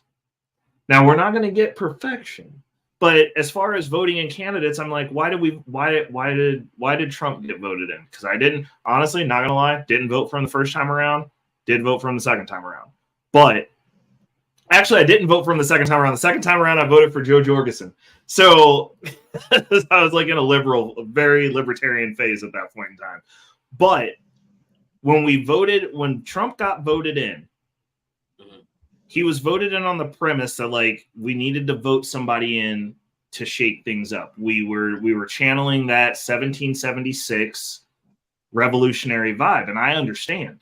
I definitely do. While I didn't vote for him the first time, was upset the first time, was not in that camp or even thinking along those lines the first time around when he got voted in. When he started having conversations and sitting down and actually talking to Black people about actually doing something for us, stuff started hitting for me, and I had to go back through and look at all the rest of the stuff that he said and be like, oh, well, if he's super racist like they're saying, then why is he sitting down with Ice Cube and like actually talking about putting jobs into Black neighborhoods to give them opportunities? Why is he funding HBCUs, even though I personally don't think they do a great job? But No, they don't. But what I'm saying is, I'm like, if this guy is so terrible and so racist, and he's going to have the Proud Boys come round everybody up if we don't vote for somebody else besides him because Orange Man bad, then why is he doing these things? Like, what perspective is he looking at stuff from? And I understand historically, like, he's done things that I don't agree with, the Central Park 5, that whole deal. But I don't even think that statement, like his stance on that, was because he's racist. He lives in New York. Like, if y'all are telling me that like y'all then caught the shooters up the street from my house, and you're like, these are the guys, and I'm like, okay, those are the guys, I'm gonna get on TV if I got a platform and be like, get them up out of here forever, because I don't want my block shot up. I don't want these things happening in my neighborhood either. And I don't care who it is, to be honest. But I don't necessarily know that him being outraged and being like, yeah, like I want tough on crime. Like, we need to give these dudes the death penalty for doing a horribly egregious act. And then the thing that I will say is people do not apologize and do not change their stance. And this is common. And like, this ain't common amongst any specific group, but I mean, you especially see this amongst Black folks. They don't go, oh, I didn't know that. Oh, I'm gonna pivot. I need to apologize for this. We don't do that either. So it's not uncommon for him to come out and have some outlandish thing, and then way later they're like, oh, these guys didn't do it, and he just keeps quiet about it. He ain't doing nothing different than what your granddaddy, your grandmama, your mama, your auntie, your little cousin, Pookie around the corner, Man, Day, and them ain't doing nothing different than what anybody else does when they dead ass wrong. and then the truth comes out later. Because none of y'all is even in these spaces, regardless of whether it's a left-leaning content creator or a conservative. None of y'all come back and go, I was wrong. I've never seen the I was wrong stream. I've never seen the like, hey, that talking point, I expounded. That not only do I not agree with it anymore, but I was dead ass wrong. We don't do that. So the expectation that he would do that is asinine. Right. If within our own culture, for damn sure, we don't do that. I don't know a culture that necessarily does, because people don't like to be wrong. They definitely don't like to be outed as wrong. As per this week's video, crypto portfolio updates. but sometimes you dead ass wrong, and like you gotta apologize, bro. Like you don't have to though. You can keep it moving. Like the information's out there. Like you wrong. Receipts. It's what it is. Like we know you're wrong, but people don't admit it and go, oh, you know what? I'm emotional about money. I was wrong. You know what? I was wrong about the Central Park 5. I was wrong. And issue an apology. I haven't seen it. Well, I'll tell you like this, and I don't do politics at all. Can you hear me clearly? Okay. Right. Okay. Right. So I don't really do politics. I don't really do politics at all. But all I can tell you is Trump's a businessman. Yeah. And it fit perfectly for what's going on in the world. He's a businessman. There's no feelings here. And he really goes by that. And we all I have to admit too. I mean, I'm in Cali, the liberal state. This is going crazy out here, right? I just can't believe it. Like, how are you going to put out in Cali before I get to Trump? How are you going to put out? All right, so if you steal under $900, you're not going to be prosecuted or anything like that. Like, dude, what are you doing? Like, why would you make a rule like that? Right now, the grimy hustler organization all met and said, yes, we're going to Nordstrom, and then we're going to J.C. Penney, and then we're going to Target, and then Walmart, and then we will be set for the next 2 years. Do you understand? Like, this shit is crazy, yo. And so when we talk about Trump, like Trump just makes good deals, and he scares the shit out of people. You know what I mean? Yeah. Well, it's not that, and it's not that the people are told who to be scared of at this point. We're told who to be mad at. We're told who to be scared of. And I mean, this goes across the board. People will be up there and they got their favorite news channel, and the news channel tells them what they're supposed to be outraged about. We let Glenn Beck tell us what we're supposed to be outraged about. We let Fox News tell us what we're supposed to be outraged about. We let CNN tell us what we're supposed to be outraged about. And I mean, some of the time they're right in line with what we should be outraged about. I'm not gonna discredit that, but like some of the time they just drum up shit to have something to talk about so people watch their show, because if they did shows on positive things or things getting better, exactly. Javi, my dude. I like you, Javi. 1984 in full effect. 100%. Like, well, they're telling us it's weaponized media, bro. It's weaponized media. And everybody's indoctrinated to think one thing. Yeah. And people aren't talking, and they're not going, hey, is this really like what we're supposed to be upset about? Like, I work out in a rural area, and I shit you not, I know that the dude who works at this gas station before, like, he saw me for about the 5th time, so I go in there sometimes in the morning, normally when I'm running late for shit, had some opinions about me. And I went in there one day, and like we were talking, and he's just like looking just like tired. It's early in the morning, we're both tired. And I'm like grabbing a coffee because I'm running late, and a biscuit, because if I'm tired, I have to keep eating in order to stay awake. It's a really weird thing that my body does. But as long as I continue to eat, I stay awake until I stop eating, and then I fall asleep. But he looked at me, and he was like, we just like kind of gave each other this look, and it was like we were both just like, man, stuff's really fucked up out here, isn't it? And he was like, yeah, it is. And I'm like, yeah. I was like, we should probably start saying that more often. Until we figure out a way to fix this. And he was like, yeah. And you know, like, and it's like a white dude in a rural area. It's an older white guy. And he's just like, you can tell this dude does not interact with anything but like normally the Mexicans that go in there that are working out in that area. But like he sees it and he's going, is it okay for me to say this to you so that we can have like, can we have this moment? And we're not they're like, it almost seems like they're trying to like make it so that they're not doing that. Because like, if you look at conservative media, my one gripe about it is they paint this picture that like, oh, this is only affecting the whites and America's falling to hell. And it's like, okay, so like, do you want the 14% of the people y'all brought here that were actually here longer than some of y'all? Let's not have that conversation, because not every white person's family line goes back on this soil as far as every black person's family line. Some of y'all are immigrants. Actually, not some, a lot. Most. A lot. There were more black people that were here than white people here because they brought a bunch of slaves to do the work. So indigenously, if you want to talk about America, there was more black people in America in slavery than there were white people. So like the seeds of that sprouting out, like it's like if you take your genealogy back, if you came over here on a boat after a certain point, guess what? You are less American by definition than a lot of black people, unless they immigrated here. And those are just facts. Like if you came over here post-slavery, you are not as American as a slave. Just so you know, like I understand, like it's your country, it's all of our countries at this point. But like if you want to do this, you want to have that conversation, do your 23andMe and see how far back your ancestry goes and when you got here, because not everybody was able to be here with slaves. There's a very small group of people that actually own slaves in the fashion that we. My family came here in 1904. Right. I know exactly. I can tell you the day. Right. I can tell you what boat.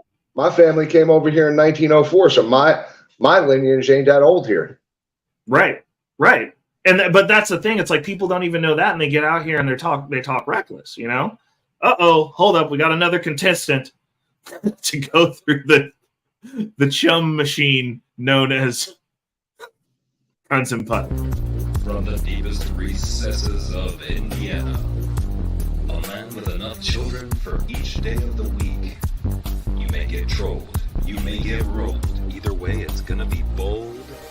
Say hello to the angry snowman. What's up, snowman? What's good, but man? Yeah. Hey, hold on, man. I want to say what's up to the dust stash too, man. It's coming in nicely, bro. It's nice to see, dude. Like, so at this length is when I start wanting to shave it. It starts. Bro, it's nice. It's nice to see that you're still bringing it to shows with you, man. Yo, you said it first, and I was looking at him before when he came on, and me and my wife, I was like, "Yo, I got to say something to Ray about this mustache." One of these days, you might grow something like this, bro. Bro, I'm about to apply for highway patrol. I think I'm going to get the job.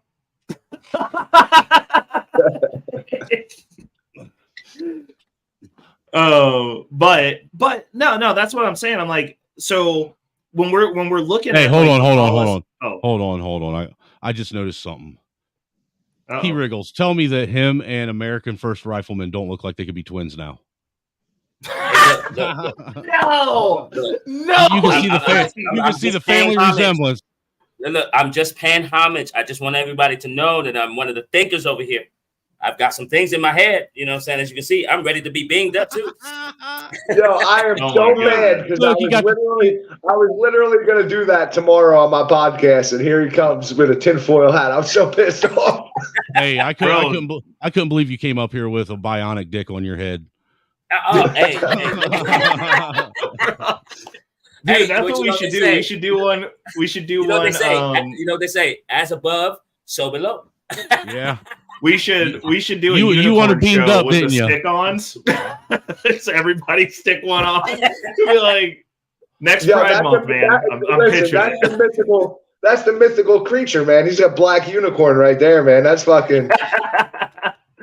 Hey, man, I'm so like that. Oh my God! Don't run into any outlets or light bulb holes, bro. It'll be over for you. You will get beamed up. I swear I wanted to go to the supermarket with this on just to get everyone's reaction out of it. Believe it or not, well, if you put a mask on, you'll be good. Nobody will say shit.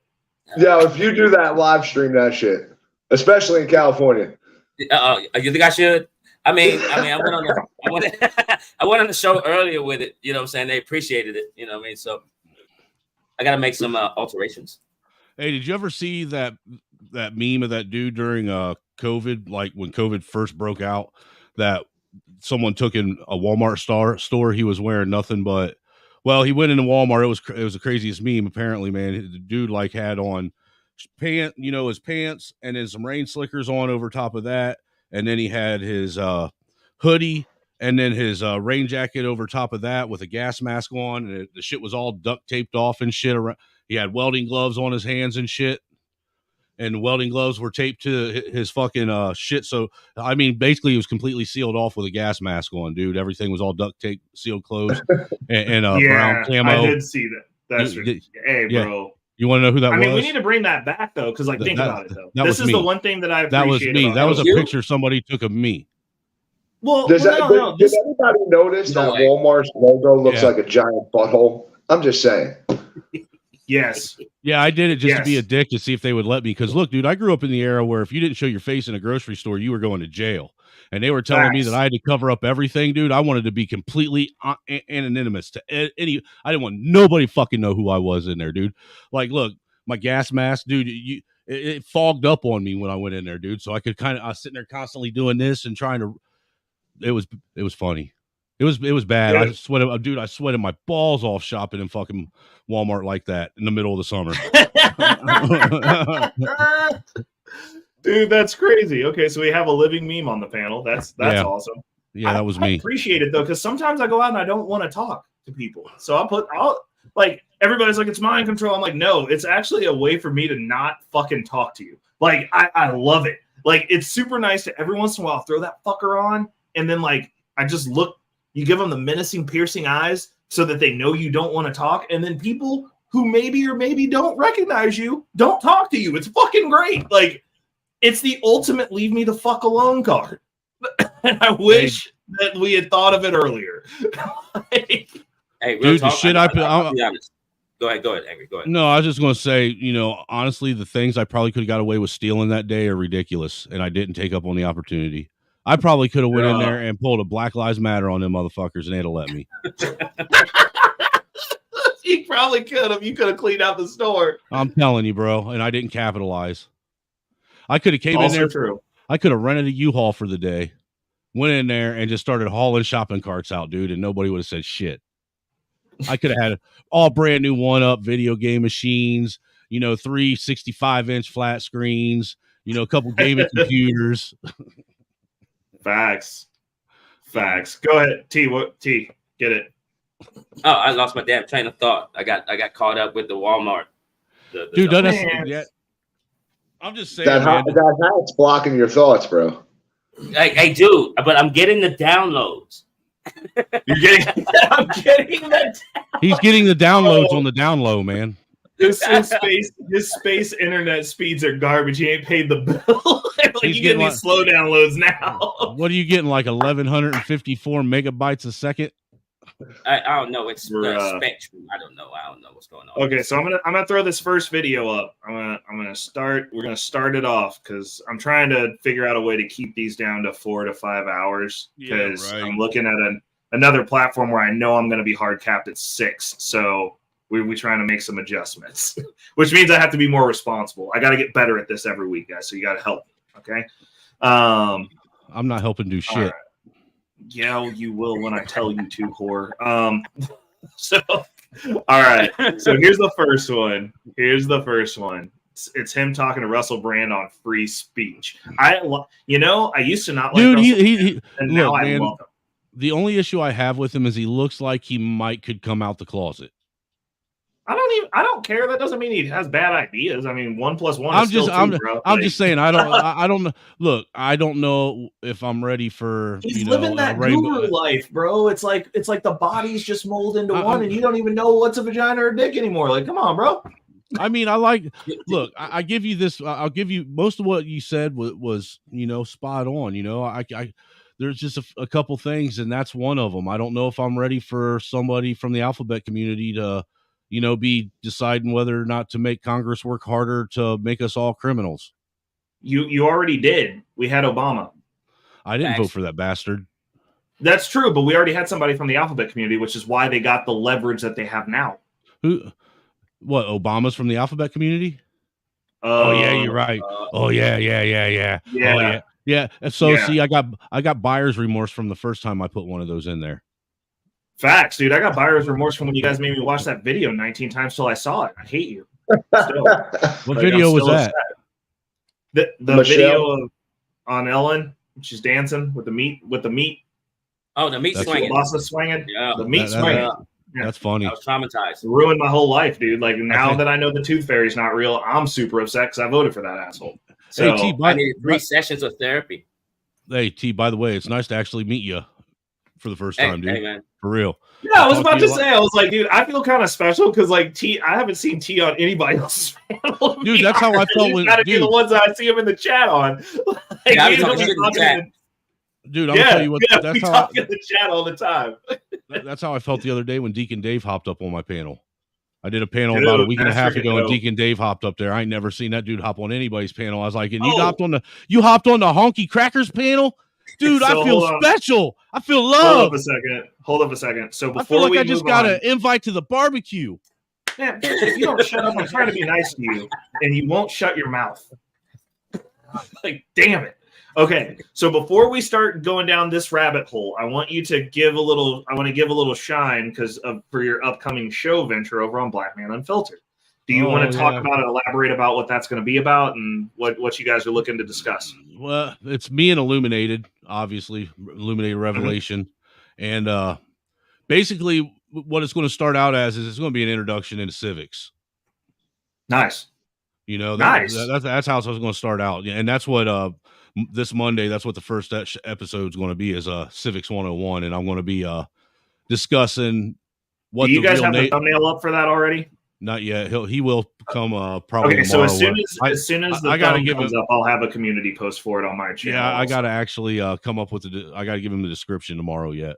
But okay, what we're going to do on Monday is we're going to go over the importance and what the preamble of the Constitution actually meant. We're going to start from square one, right from the beginning. I love it. That's dope. I'm really excited for it. I might not be able to catch it live, but I'll be tapping in. It depends. You know what? That'll be motivation for me to get my recordings done Sunday so that I can listen Monday while I'm editing thumbnails. Okay, yeah, there we go. So I'm gonna try and tap in on at least listen to those because those do sound like they're gonna be really. But look, I'm gonna tap into a lot of things eventually. It's gonna start with that, and the main reason why I talked to Black Man Unfiltered about it is, the election cycle is getting ready to come up. You know what I'm saying? Primary season is starting next November, or this November coming up, I believe. Yep, is when it starts.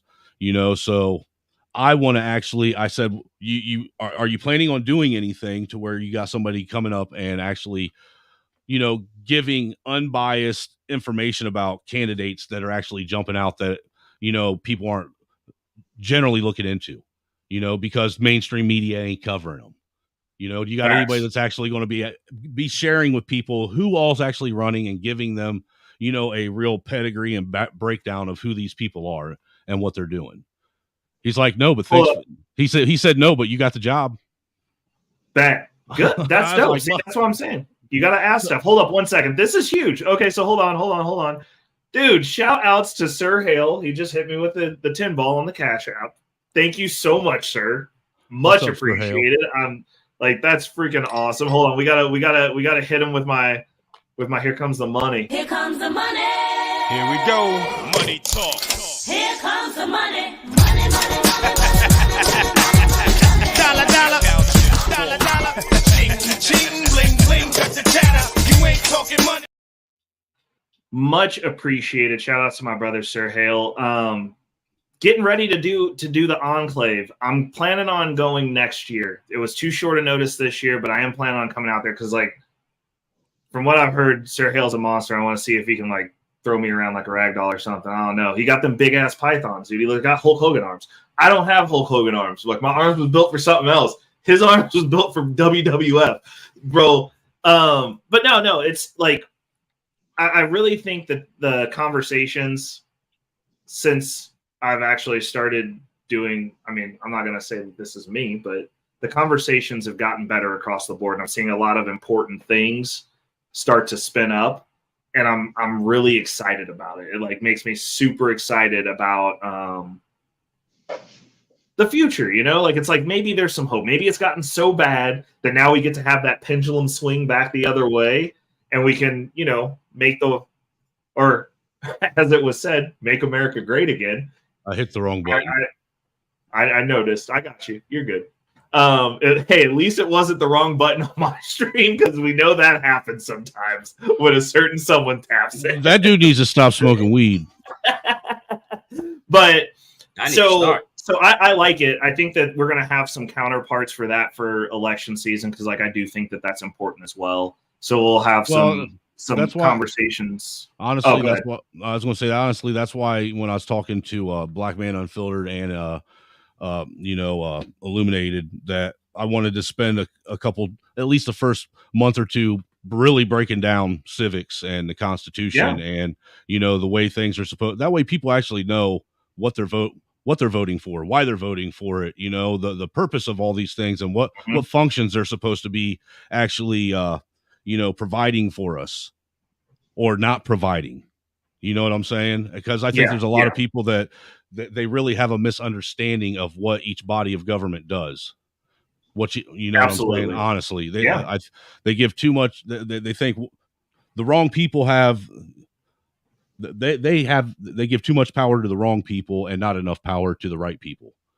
If you understand what I'm saying. Facts. They don't. Well, and I think it's super important that I think it's going to be good that you and Illuminated are doing that on the channel that you're doing it on.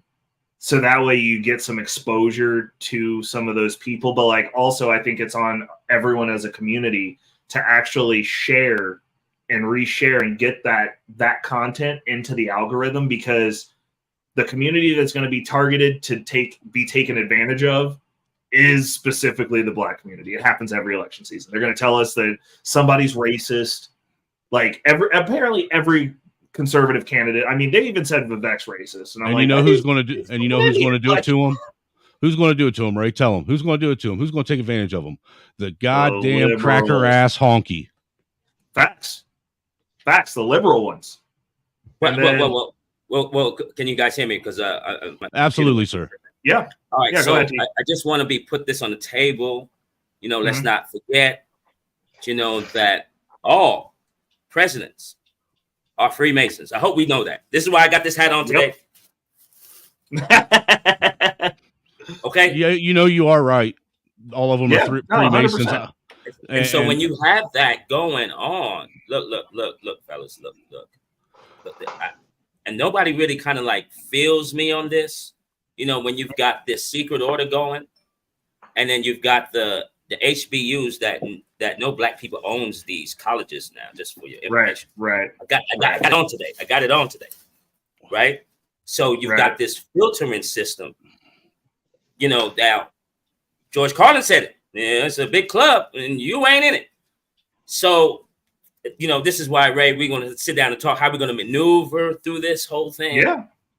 You know, I think it all starts with the finances and having your house in order, because the manipulation tactics that you have over a populace. As men, I have an option to go to my grave versus submitting.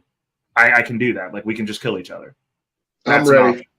Well, you know, no. But like, listen, historically, that's how shit works.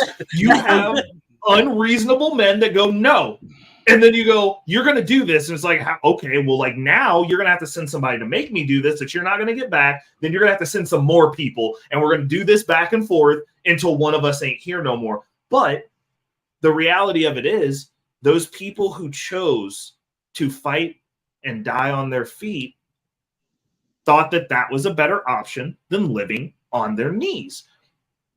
Bumpkin, can you give me a peace sign real quick? You don't have to cam up, but just want a peace sign. Just proof of, yeah, there we go. I just wanted to make sure you weren't going to drop a prolapse on me when I brought you up. Hold on a second.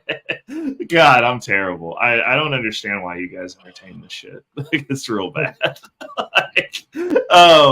But Are you tired of the socialist and liberal creep that's happening in our society today? Are you tired of people saying stuff but not doing anything?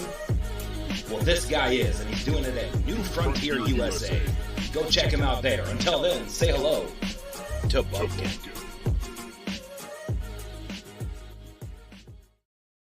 Why does Bumpkin's What's intro going on, sound like a Bumpkin? phone? Why does Bumpkin's intro sound like a phone sex hotline commercial?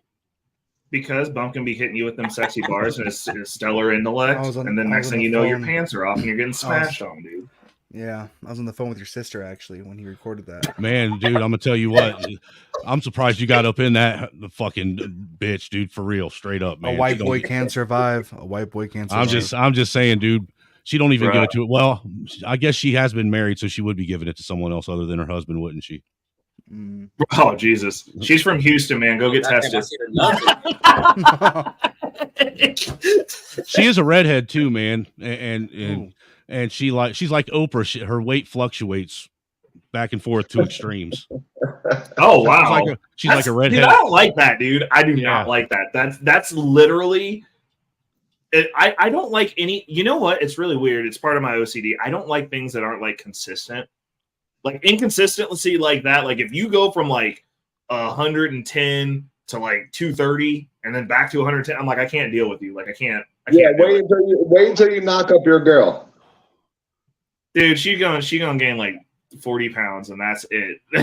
Like she's starting at a low base, dude. Like, that can go either way, bro. Bumpkin, your rage quitting already? No, I'm back. My headphones have a were cigarette. off. No, I'm not smoking apparently. No. I was going to say, football lineman say, if you ain't a football lineman say, if you ain't 280, you ain't a lady. Oh shit! I'm wearing the hat. No way, man. Let me tell you something. That's like going out and picking out fresh livestock. 30's pushing it for me. But yeah, I mean, but back to my point though, the machinations of control is the money system. That's what they're using. So for me, first principles, I'm like, you just take away their weapons. So like if I'm financially secure and I have the ability to navigate, like, I mean, in all honesty, I know Bumpkin's not gonna like this, but the only freedom that you have at this point, the only way to truly be free on this planet is to be, because you're not gonna escape the system, but you can find freedom by being a part of as many systems as possible, because then you have freedom of mobility. And this was what if you're like me? What if you're like me and government has a hard on for you? It likes to take your money. Well, no. But what I'm saying is though, like somebody like you, you ain't lying, man. Everybody left. We get up here and everybody left. There's like 6 people watching. We suck. Yeah. No, it's what it is. Like, I mean, people don't like them deep conversations. They like it when I'm freaking out. I won't come over and hang out with you. I told you people like hearing me talk. I'm trying to tell you. Fuck you and fuck them then. No, we'll ramp it back up. But check this out. During the COVID shutdowns, because we can say that now. If you had multiple passports, if you just gave them a different passport, you could be the same human at the exact same in the exact same airport. Never leave. You don't leave and come back or nothing. You go, this passport, we don't accept American passports. Okay, I give you a passport from Mexico. Cool, you're in. It has nothing to do with the person. It has to do with the piece of paper. So for somebody, what is going to happen? It's called brain drain. It happens to every civilization. If you make things so harsh for people that are not trying to die on that soil, that can just own and control, because everyone else owns and controls this shit. They're not here. The Saudis aren't here. The Israelis aren't here, but they sure are buying up apartment complexes and jacking up the rent because they don't see you. They don't care about you. You're not a real person to them. They're controlling things here. They don't have to physically sit here. I don't have to physically sit here. And what happens is, as societies make things so bad for the competent people, The competent people go, cool, I'll just control your shit and I'll leave. I'll leave. What are you going to do? I'll set up shop somewhere else. I'll control my stuff here, and I'll go somewhere else that's more amicable, treats me better, appreciates me being there, and I'll contribute to that society then, if you don't want me here. I've said that from the get-go. Like, nobody's entitled to be anywhere. If this system wants to crash and burn, let it burn, control your shit. We'll come back and fix it. Like, well, what if because at this point, these people, they don't want to do what is necessary to be saved. Like, it's us. It's us. Maybe we'll find 10,000 people. You know what you can do with 10,000 people? A lot. You can flood Puerto Not Rico. much. Not much. Rage, you can if you're willing to move. You put 10,000 people in any city, you're going to affect the polling in that city. Bro, I've seen 100,000 people in a city, and I've seen corrupt government pass laws the next day. You're so fucking negative all the time, man. 100,000 people in lock and step. I've seen Muslims come in with 2,000 people and terraform a neighborhood, bro. Like, I lived through that shit. They showed up like gangbusters. Was like, guess what? Public pool is over now. We own it. We own all this shit. But as Americans, we can't do that. Why? They'll never let it happen. Never. Our government will never let it happen. Why do you think everything is catered to foreigners? No, I'll tell you. No, they'll never let it happen because they do. When we try to collectively move, they do some shit like Waco, where it's a bunch of goofy ass dudes that go on that want to do some weird shit on their own. And I'm not saying that what they were doing was necessarily wrong, but it's like some cult shit where you're like, oh, we're going to be out in the boonies and we're going to start our own city. Like, I'm like, no, you go flood something that's existing where if you drop a bomb in this bitch and burn the whole city down, you going to burn us all up? What's up? Because I'll tell you this, when the Muslims move and stuff like that, like, it's not like they didn't get pushback. They just didn't care.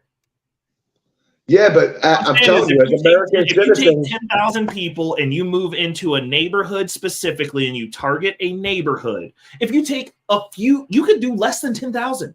You can go look and see what the voter registration is in a certain zip code and go, we're taking that zip code.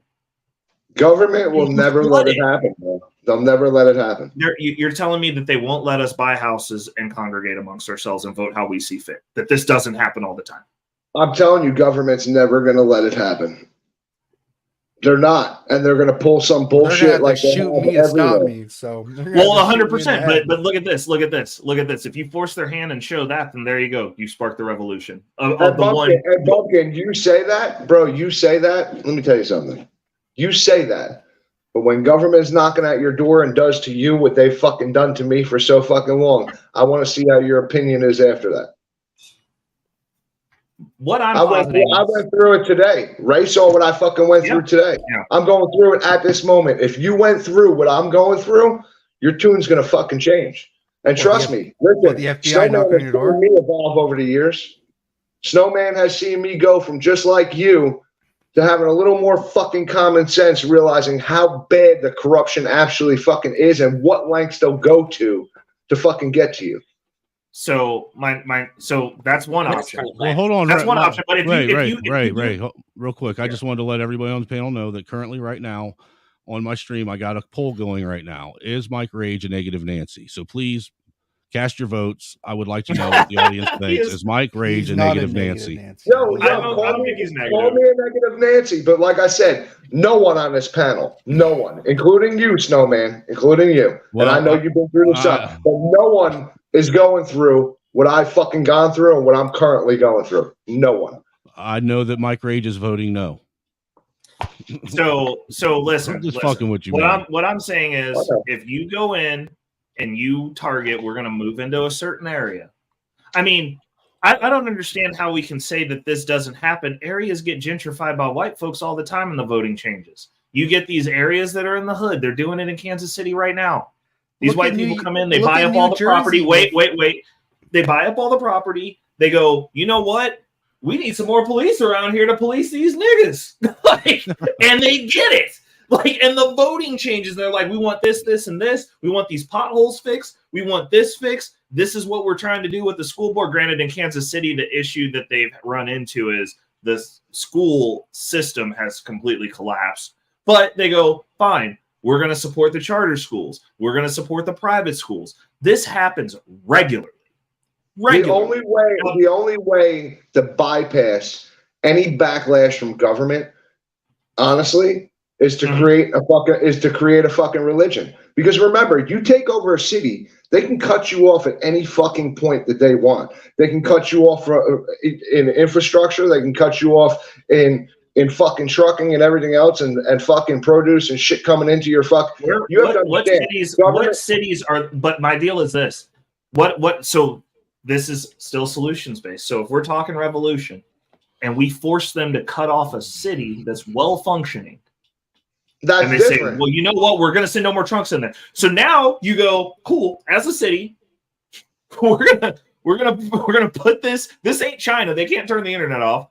We just go, cool. This is what the government's doing. Now that they're exactly who we said they are.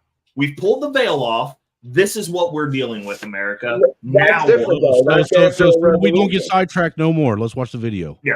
Let's not forget what the topic was. Yeah. Okay. Yes, okay. yes. So we're gonna. I love Russell Brand, by the way. Russell Brand's cool. I like him too. He's gotten cooler since he's gotten older. He has staunch guru vibes. So I'm like So Man said, there's probably some weird stuff going on, but like he's got good ideas. I like the way that he's thought provoking. He makes you think. I like that. He's got the Jesus look. Here we go. All right. All right. So here we go, guys. We're gonna play it. Where do you think free speech stands in your country, Vivek, at the moment? And what would you do to address this issue? Well, in 1776, and in principle, free speech is the most important bedrock principle of the United States. The idea that whoever you are, whatever your views are, whatever your opinions are, you get to express them as long as I get to express mine in return. That was the bargain of the American Revolution.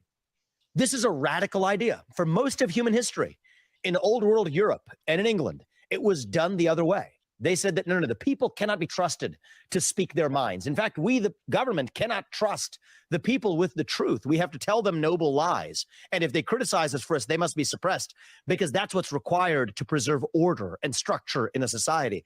In the United States of America in 1776, we fought a revolution to say it's done the other way.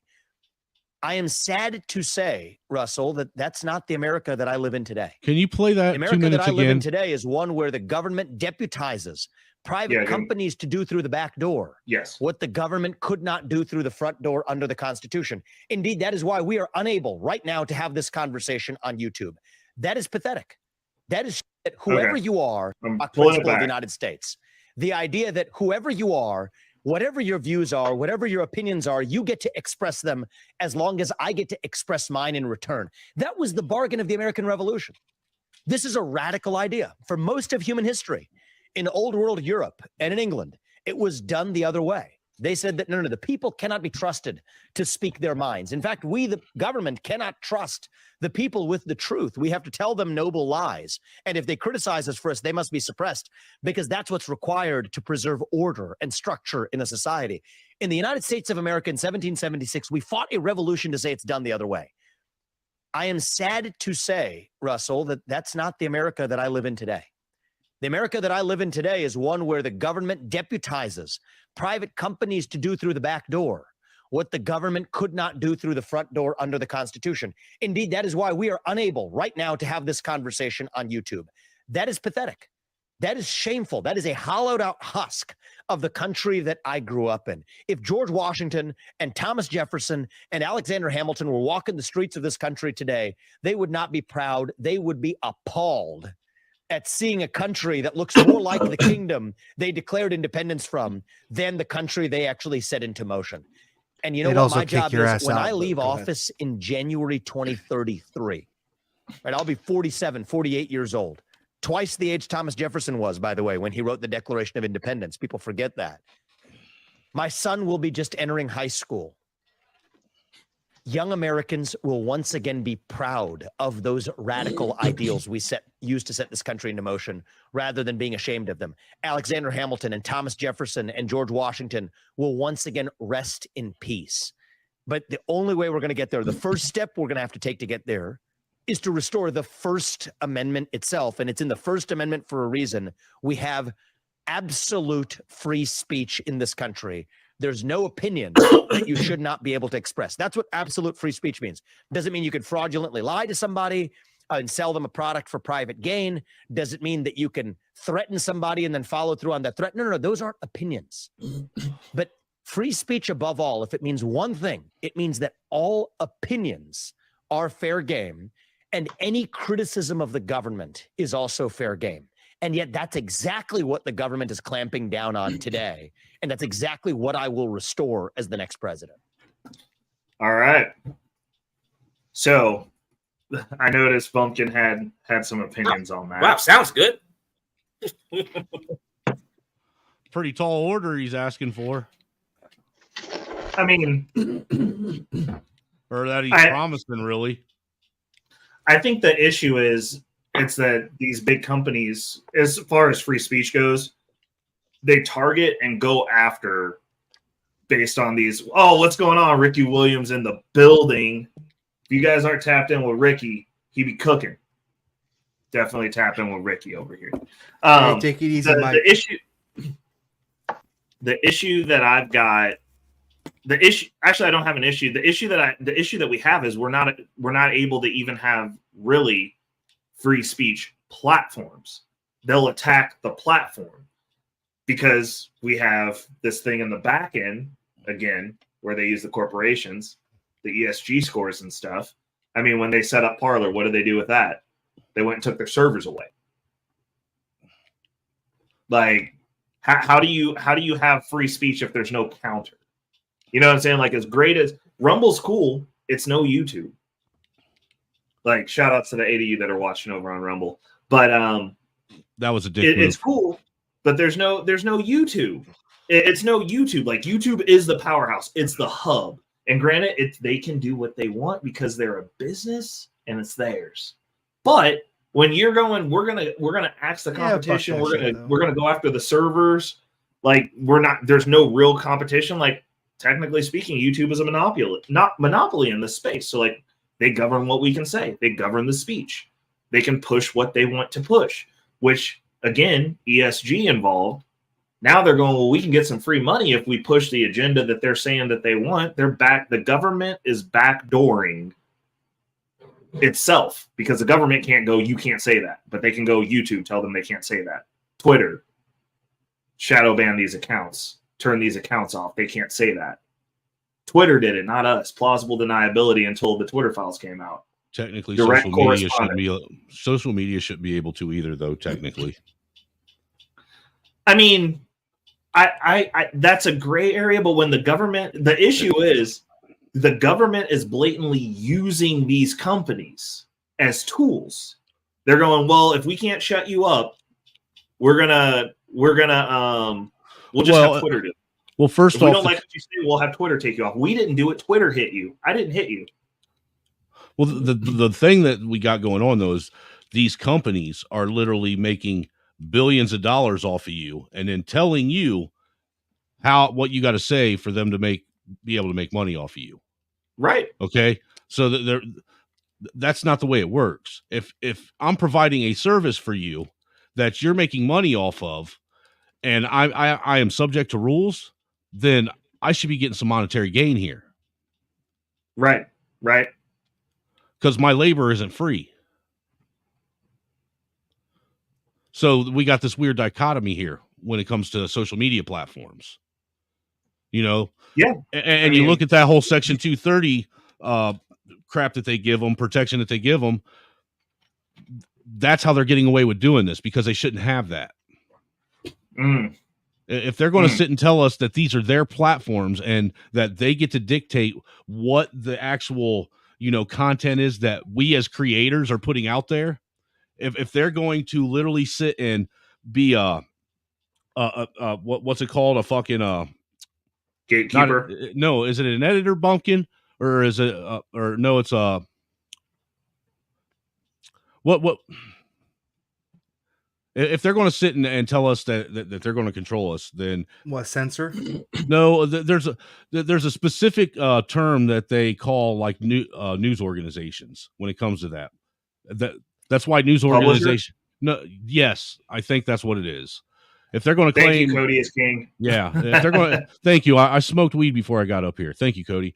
If they're going to sit here and try and claim that they aren't a publisher and that our content is, they're not responsible, they aren't liable for what content we put out, and that they can make money off of it, then they shouldn't be telling us what we can and can't say and what we can and can't do and what we can and can't create. You understand what I'm saying?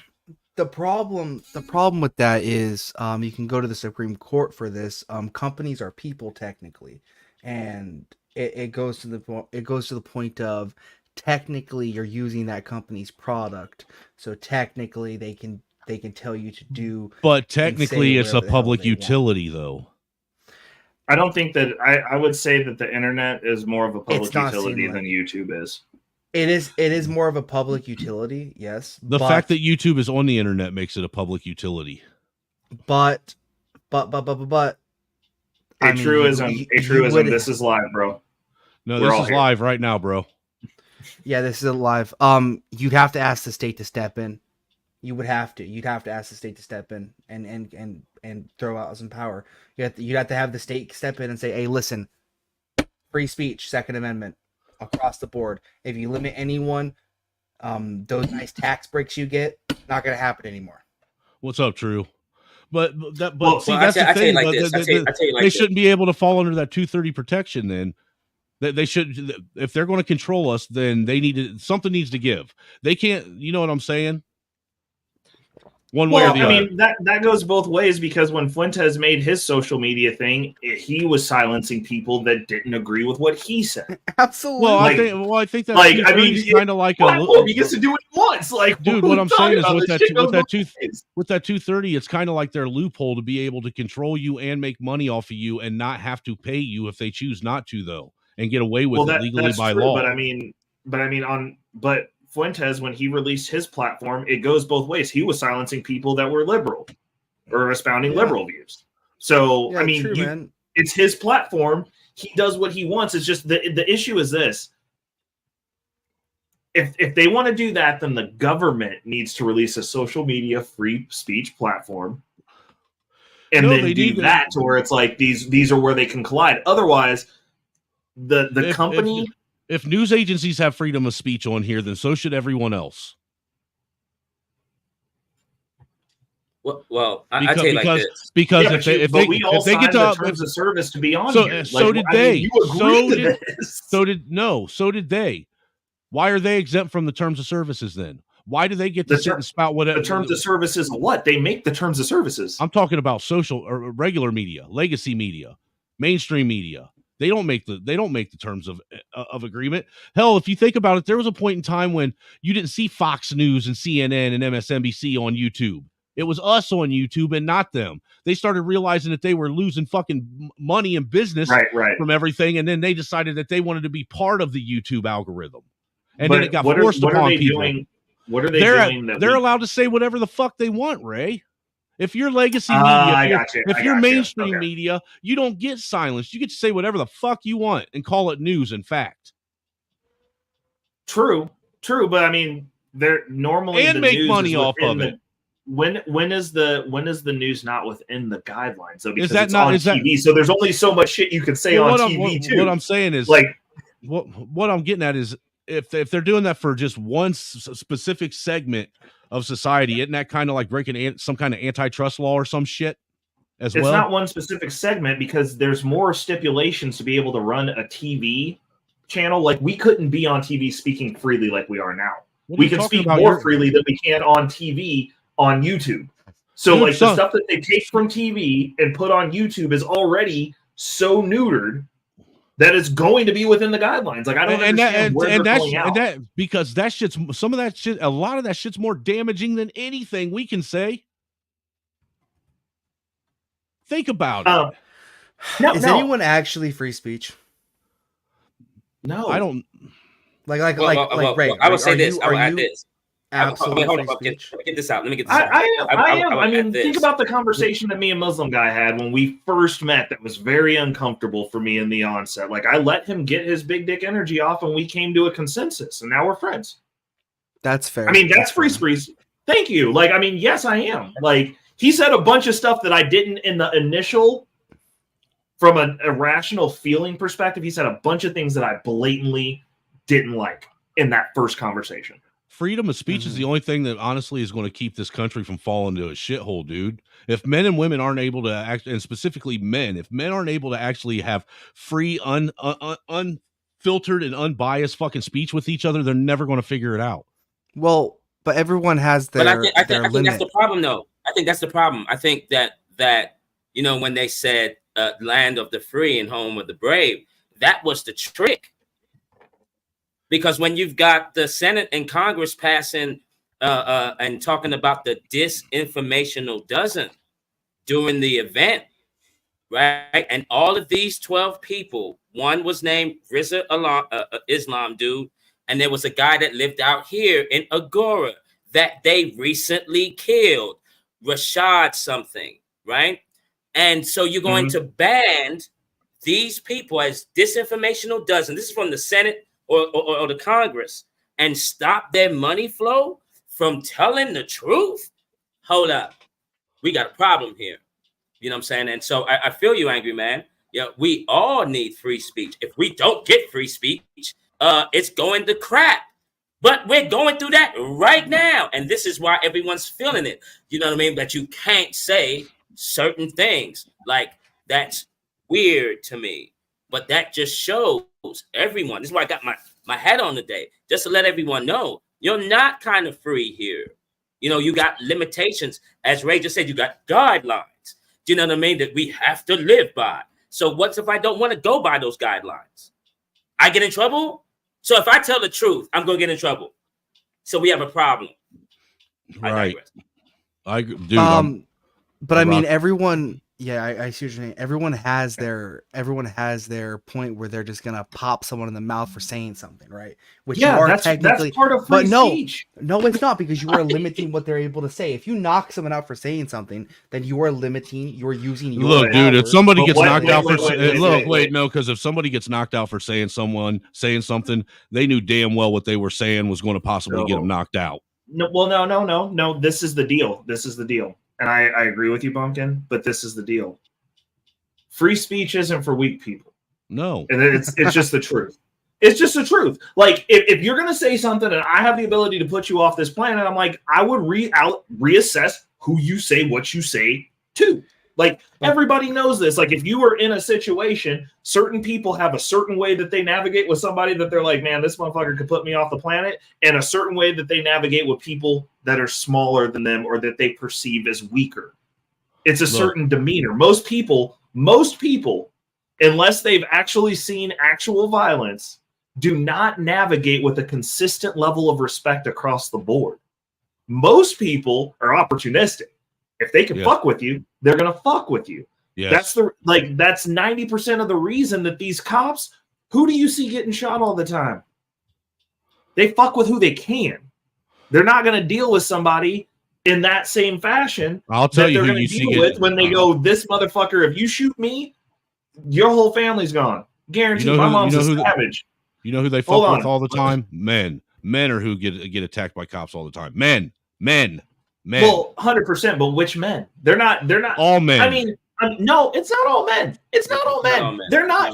I don't see Arnold Schwarzenegger ass drunk college frat bros getting gunned down by the cops because they scared. I'm sorry. I didn't expect you to take me 100% literally when I said all men. No, what I'm saying is it happens to men, but like, hey, bro, we've seen the highway footage of them fucking skull dragging that chick on the side of the highway. Like, I mean, it depends on the cop, but like the premise of the story is they fuck with who they can. If you have resources and they pull me over and I speak better than they do, I've got a mastery of the English language, and I'm like, bro, like I pay more in taxes than you. Like, I pay your salary probably. Like, are we gonna have a conversation about this, or do you want to go ahead and take me to jail? Like, because if you take me to jail, you need to make sure I don't leave, because I'm gonna make your life a living hell, and you're gonna pay me. So I'm going to make 2 phone calls, and it's going to be on like Donkey Kong. That's a different conversation than somebody who pulls over and they're just bumping trap music and they got their pants around their fucking knees and they're going, oh, this is just like another broke ass nigga that's just out here. I don't get treated this. I'll tell you this much. I heard a really good thing. with that is like, if black people all bought life insurance, Right? Dude, there is some truth to that, man. Yeah, like it's all be paid. But it's people are opportunistic. I mean, the reality of it is I'm 100% for free speech, but you got to understand that if you're in my space, the way that I look at the world and the depths that I'm willing to go, I'm like, you're in my space.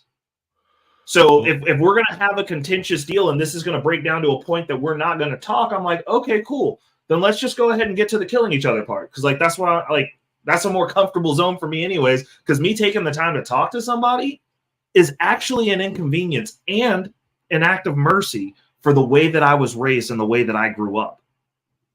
So like that's actually me extending a whole hell of a lot level of grace in person-to-person interactions, because normally 2 sentences in, I'm just like, cool, go ahead and swing then. Like, but I just always want to remind people when it comes to freedom of speech, look, it's like this. If free speech was meant to protect popular speech, they wouldn't have felt the need to have it addressed. Straight Facts. up. I'm like, freedom of speech is for the shit that isn't popular, for the shit they don't want you to say. That's the whole purpose of it. Like the issue is this though, it's the reference point, because I hear this from younger people, which regularly I understand because like y'all grew up a little bit different, and old people that are weak. They're the only 2 people that have this conversation. This country, when they decided they were going to have freedom of speech, what happened? They shed blood. When we had a discrepancy between the North and the South, and the conversation broke completely down, what happened? They shed blood. There's never been a freedom of speech for weak people. You don't get to say what I get what you're saying. America's pansy as fuck right now. Ain't nobody getting up off their ass and doing nothing.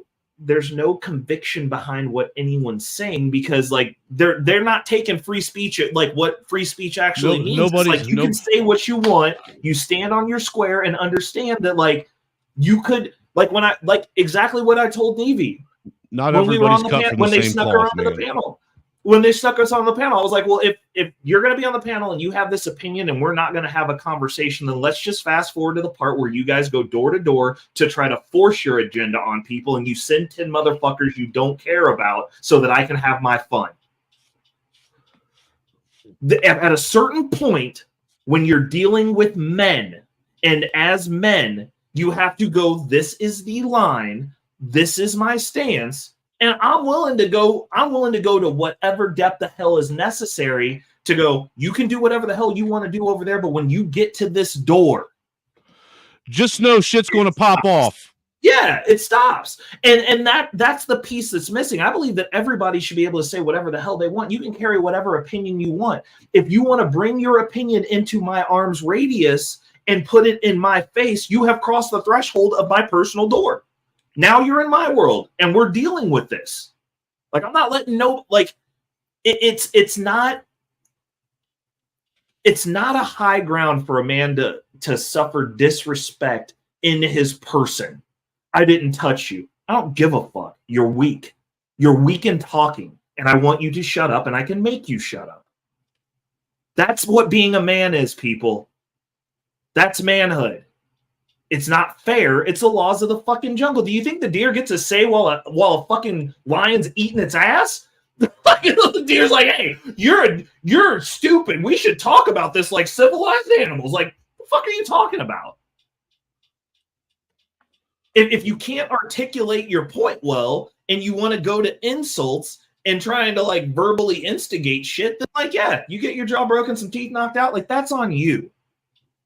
Maybe you should be able to shore your point up if you need to. But that goes back to people not being able to communicate. Also, like, people just can't fucking talk. Like, I understand that we cannot agree. Like, Muslim guy, he said some shit that like legitimately upset me until I stopped to think and actually had multiple conversations. Yeah, he used to piss me off all the time. Right. But I wasn't like, we are on the internet. And I'm assuming that he doesn't just go around saying that shit to people's faces. Like, he knows how to communicate. He's a smart kid. No, he goes around and says that shit to people. I bet you he would still. I guarantee. For some reason, I just got the fucking feeling that he would come and say it right to my face, right to my face. He will. As someone that works with him daily, he will. He'll say it to your face. What's up, Lawrence? What's up, American First Rifleman? What's up, Black Hitler? Oh Jesus! But hey, let's get Black Hitler up here, bro. I love seeing her. But I mean, wacky ring. Oh shit! Oh damn it! Hold on. Hold up a second. I got you. He's a 10 steps ahead of the game. I'm not paying attention. That's what happens. I get busy. I get sidetracked. The ADDs kick in. Hold up a second. To you, yes, my love to you. And now, taking time out of his busy schedule of hosting the Family Feud, I present to you Steve Harvey. Just kidding. Say hello to AFR. No, wow, no. you really did. That sounded more like 70s. He loves it, dude. That's like we got all the things that he likes, and then being Steve Harvey isn't that bad. Steve Harvey's fucking rich, dude. That was some 70s porn music, though, man. Straight up. What's up, Black Hitler? Bruh, you leave him alone. He likes that music. I swear I was waiting for Ron Jeremy to pop out somewhere. Hey, look, Japanese City Pop. Look it up. Look, email me. I'll get the playlist on YouTube. You'll love it. Oh, so you're saying that's some gay pop? No. So this is very simple laws of the jungle sense for the person in Angry Snowman's chat. He said this guy isn't making sense. His name's not lost. His name's not lost. Well, okay, like not lost. Check this out. You can't walk up into someone's face in their personal vicinity and say whatever the fuck you want to them if they can fuck you up. That simple. Like, I don't understand what world you live in, especially if you're my age or older, where you didn't get punched in the mouth for saying some stupid shit to the wrong person. Like, no, you don't get to do that. Like, that's not a right. Okay, well, you should. Aren't those considered fighting words? Hold on, wait a second. He said, "Sure, I can. Sure, you can. You can also catch them hands too, bro. Like, that's fine. You can get the outcomes. Dude, of your actions. Actions have consequences." Dude, don't you know by now my chat is full of trolls, man? Don't. I love it. I love it. That's all that comes over there is trolls, man. That's what it's for. I know. I'm just saying it loud for the people in the back. Somebody might learn something. Hey, look, I still haven't got him to fucking I still haven't got him to take his balls out of his grandma's fucking purse and hop up on a panel yet. I still haven't got him to do it.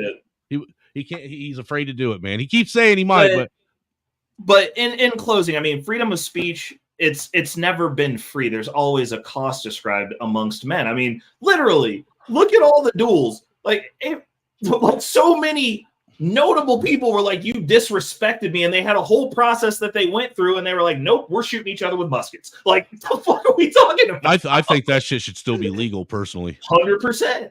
100%. It should absolutely be legal.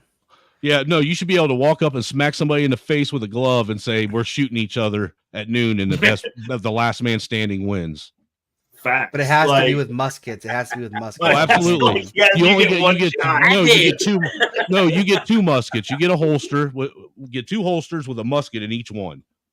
Yeah. Because if we do modern day weapons, it's kind of that's gonna be a little fun. That can get messy real quick. Would be cool. Would you imagine duels in the hood? There'd be no more kids, bro. And then like both the guys shooting at each other would make it. I'm surprised people in the hood ain't learned how to use crossbows yet and become stealthy and shit. Bruh. You know how mortifying that would be to catch a fucking arrow? Yeah, with a big 2-inch that would suck. Dude, especially you wouldn't hear it until it was hitting you, and then you got a mess and a stick. Like, oh shit, that would be terrible. No, dude, you don't just got a mess. You got a 2-inch hole in your fucking body, man. Hit someone with a 2-inch broadhead, it'll bore through them like a drill. Pull up his comment. Yeah, I've been through your mother though, so that's all that matters. So you're like Captain Kirk. You like green people. Yeah. Specifically green women. I think not lost was green because his mama had gonorrhea when she gave birth to him. Good night, Natasha. Night, Natasha. Natasha be in that Canadian time zone, man. I'd be late for her. But anyways, okay. So over to our channel. I know you want to get to this video, but what's going on? So we've got an Indian guy in Parliament in the UK. No, he's running for president. He's running for president. And now we got this guy running for president here. Well, okay. Yeah, he's running for president here. He's an American. By the way, Can he prove he's a? Can he produce a real birth certificate? I mean, I don't know because my question is this: since he's a Republican candidate, is that going to be a part of the conversation? It should be. Or are we going to see the liberals start asking that question? I mean, that's one of the only other issues that I have with him is like Bumpkin has. I don't know if he's an actual American citizen or not, and what by that I mean a natural American citizen, someone that was born here, because that's one of the rules. Right. Actually, I don't even care if he was born here. I'm gonna be honest with you. I'm gonna be real. I'm gonna be 100%. No, I think that the motherfucker should have to be born here. I don't care if your parents were American and you were born overseas. If you got dual citizenship, you can't run for president. Ooh, okay. I would. You know, that's a good point. That is a good point. I would have to take that. Did he graduate from an Ivy League school? I don't give a shit if he's got dual citizenship. I don't give a fuck if he graduated from fucking MIT, Berkeley, Stanford, Harvard, Yale, fucking satellite compound school. He could have got a fucking degree or a PhD from all of them. If he's got dual citizenship, you can eat shit, kick mud. I don't care. Find somebody from America that'll run your policies. Okay. I can actually respect that. I can respect that bit of context. Yeah. What happens if the guy is born to lead? Like, but my question then, Bumpkin. My question is, based on that logic, though, most people wouldn't qualify to be president for either of you because most wealthy people do have dual citizenships. It's part of the free. Yeah. Then they need to pick one.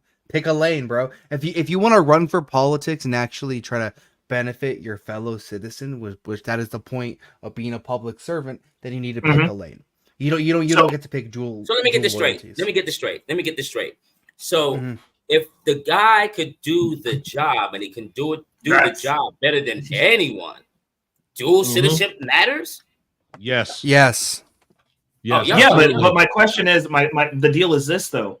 You guys aren't checking any of these white people who do have dual citizenships that are hiding money. Well, they need to then. Well, I mean they have dual citizenship, but I can't. I mean, I can't really say where their dual citizenship is to Ray, but they definitely have dual citizenship. This sounds emotional. Bumpkin. Bumpkin, the guy can do the job. See, look, this is the problem I have with all of these candidates and everything, right? Right? If you don't graduate from these Ivy League schools, right, you can't be president. Now, that's bull. So the guy that lives in Missouri, that goes to Missouri University, he's born to lead, but can't be president. So, but now using your logic, right? Let's just say a guy, he's born to lead, but he's not from here, but he has good intentions. Just because he has dual citizenship, you're not going to let him lead? Then pick. But you can drop your home citizenship at any time. Well, no. Okay, but Bumpkin, I think to the point though. No, because the fact of the matter is okay. I gotta. Okay, so let me use an example, right? Let's say you had a CEO.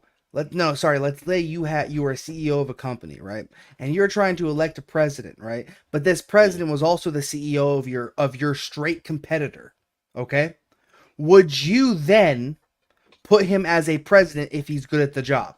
Even though he is the CEO of a that's a perfect example because every single country is competing against each other. It's a competitive world. Okay? So it is Hey, dirty folks, give him a what's up, man, real quick. That way he knows it's you, because it's Ray's stream, not mine. But my point is this: when we're talking about the dual citizenship piece, like that's a commonality for most wealthy people. I'd say all of our politicians that are currently in office, that have been in office for a very long time, that came in wealthy, have a dual citizenship. Yes, that's one of the fundamental problems. Go ahead. I could partially agree with you on that, but like on that same note, it's like if you're an American, like you should have multiple citizenships. Like I understand where you're coming from, but my deal is this: if you're here all the time, then your vested interest is here. These people aren't necessarily leaving. The whole premise of having dual citizenship is when they tell all of you can't go outside. I don't want to be here for that. So I'm going to leave. I'm going to go be somewhere else. If the system becomes so corrupt that they're trying to eat the rich and fucking do whatever, so that the people who are non-producers of society like want to take all your shit, then I'm not going to be here for that. I'm going to step on a bunch of necks on the way to the airport. I'm going to be out. I'll sip some Mai Tais on the beach. You guys can do what you need to do. That's Ray. But That's fine, bro. You can have a dual citizenship, but I don't think you're going to be running for politics, are you? No, fuck you. You can't have dual citizenship. Fuck that. That's part of the qualifications. Well, because dual check this citizenship. out. I don't know. If you got dual citizenship, I don't know what your loyalty is to. Then you could be loyal to the other person that you got citizenship with, and not America. Straight up. No, I want to know your loyalty. Listen, I want to know America's your not loyal to America right now. How can we sit here and that's say because of this shit? That's because of shit like that, man. Because of dual citizenship? No, it's a bunch of broke people with one set of ideologies and a bunch of broke people with another set of ideologies. Threatening war. Ray. Think about this for a second.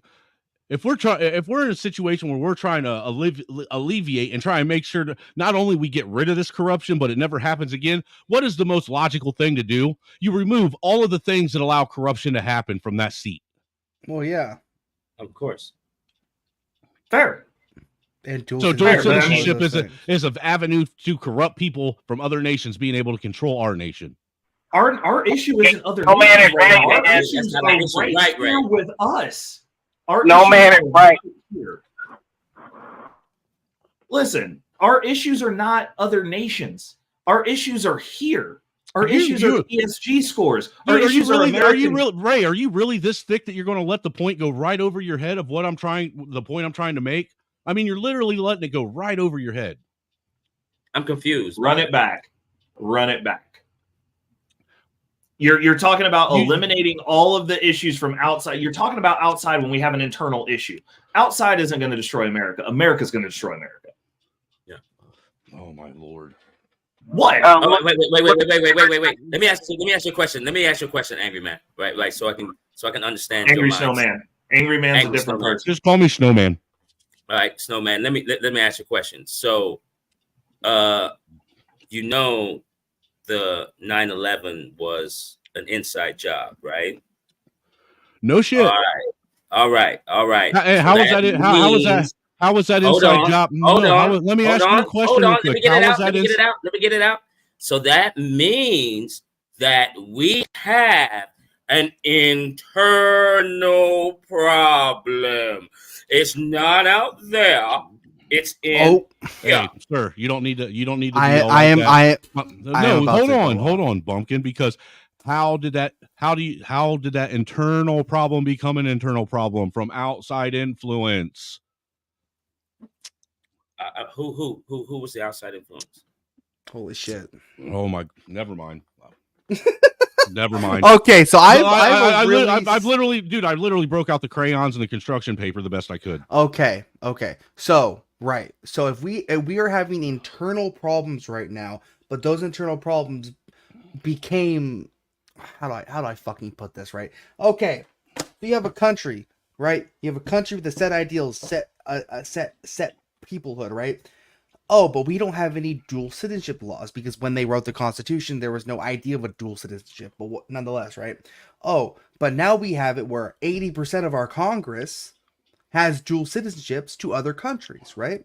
These other countries have a different situation, or most of them actually fucking hate America and they don't want America to exist. Live. And they don't want America to exist, right? So if they have a dual citizenship to those other countries and America, and now they're in Congress and they're making bills, would it be safe to say that they could harm the America from internally with the bills that they would pass or propose? Is that safe to say? I mean, technically speaking, it's not technically speaking. Yeah. It happens every day. Well, then that's been happening since the start because America's always had people from other countries here. Nah. Technically, most of these people who came over here, most of the white define- people who came over here, they're Actually, talking about. Oh, the thank you, America, Dirty. look, right. sir, I You would, can calm down. I got you. sir, I need you to understand something. The America that was here fighting the Revolutionary War were not immigrants. They were all natural born American citizens that were born on this. You say natural born, but like this, he is a natural born American citizen as well. And when you have people who came over, because I just they had didn't this have conversation citizenship to another nation. Hey, look, Ray, this is very simple. It's a vehicle for foreign influence, whether you want to believe it or not. Bumpkin and Snowman are 100% correct. Well, my question is this: do you believe? I and disagree. This is because I know. Well, no. I'm not going to necessarily 100% disagree because he's correct in that assessment. It could be in a tinfoil hat kind of way, but you got your tinfoil hat on. Could so be like about it. It is. It literally. Well, no, is. That's not a tinfoil hat. That's not tinfoil hat.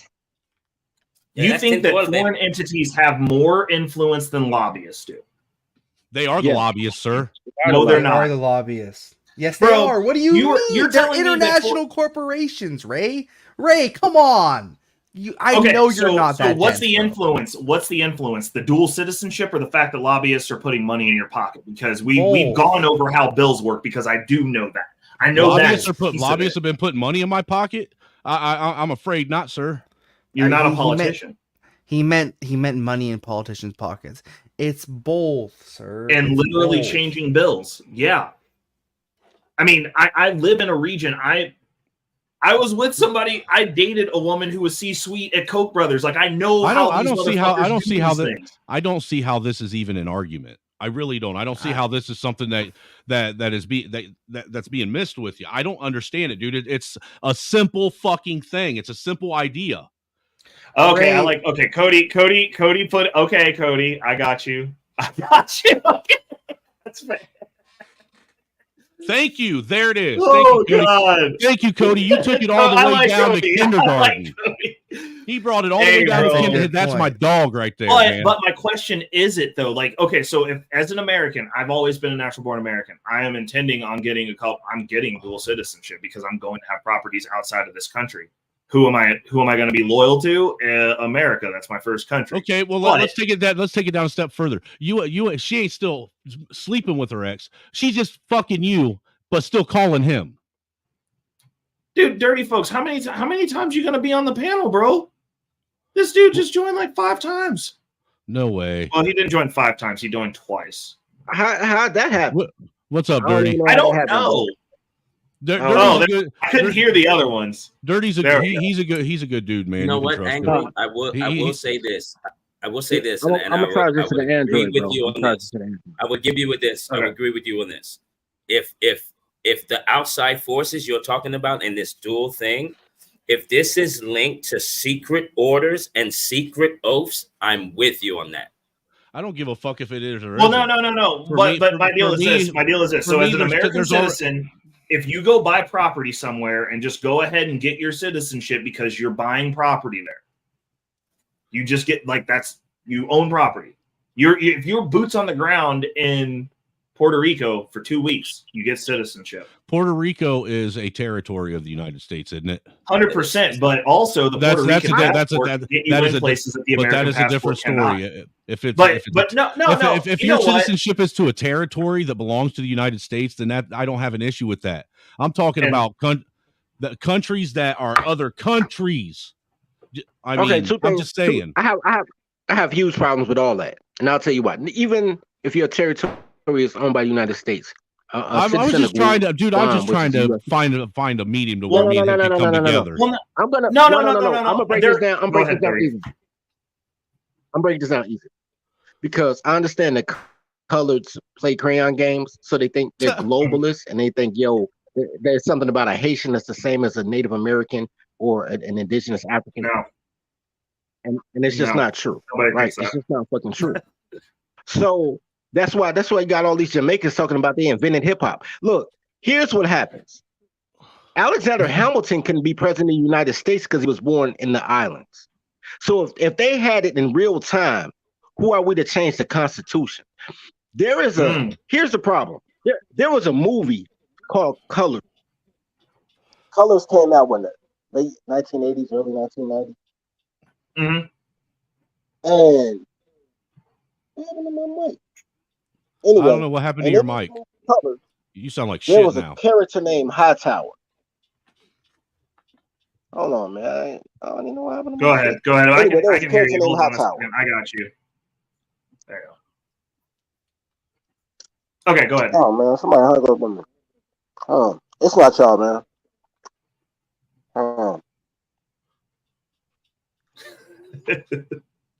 He's probably All right, there connecting we to go. other people's Bluetooths again. I know, right? But no, you're good. All right, you good? Oh, okay. He's having a conversation. So, anyways, but what I'm saying is, I'm having an Android problem. No, all right. No, I just want to say this. Okay. So there was a character named Hightower in the movie Colors, right? Colors. Right. Hightower was selling crack to all the Crips. And then one day, the police dropped him off in a bad hood. They pulled his jacket down. His whole shirt was red. It was like, yo, he a blood. So even though he never shot at Crips, he was a blood from a blood neighborhood that sold crack to Crips and said he was a Crip. But he was doing all this to infiltrate and bring that information back to the Bloods. That's just LA. You come and look at America as a construct. You don't have Donald Trump as a president if they don't have the birthday movement to try to figure out where Obama's from. You can't tell me that, okay, whatever city, whatever town you grew up in, when you move to another town, you say you're from that town. There's people like, yo, I'm from Chicago, I'm from New York, I'm from Detroit. No matter where they are in America, and they bring that culture with them. You can't let a person say, yo, I'm from somewhere else, but I'm qualified to run your shit, but I'm not going to give your shit to somebody else. That's just natural law. I agree with the vernacular of I'm from somewhere else, but if I'm from here and I want to go buy fucking property in let's see, where's somebody? Portugal. That doesn't mean that I have alliances to Portuguese. I'm the outsider there. That goes. Well, you know what? That's fine because, which is totally fine. Because see, here's the thing. I'm totally fine with that because y'all gonna be the ones here like killing each other over this shit, not me. No, that's fine. You buying property in Portugal. No. You buying property in Portugal is different than okay, but that's different than you being a president of Portugal. What they're saying is if they go buy property somewhere else and you're a natural born American, you're born in America, you've always been in America, and you expand and go, cool, I'm going to go get some property over here. I'm going to diversify my property portfolio. I got some other places I want to go and I want the tax write-offs. Now I've got a citizenship there. Snowman is going, his ideology here is, well, now that you've done that, I don't know if I can trust you, which is fine because those two groups of people are the ones that are going to burn this shit to the fucking ground. Okay, here's my flip side on that. Here's my flip side on that. I'm with you. Here's my flip side. If you're an American citizen and you buy a house in Portugal and everything goes to hell in a handbasket and you move to Portugal, God bless you. But you can't go to Portugal and try to be the Portuguese president.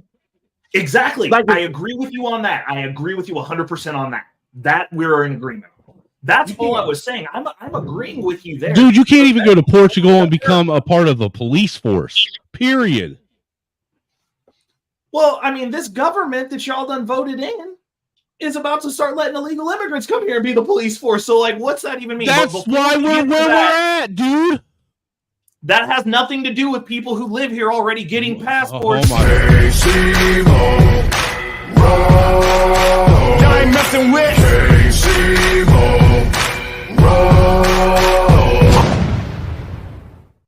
Casey Mo is on the panel. And what's going on, Casey? And this is what I'm saying. This is what I'm saying.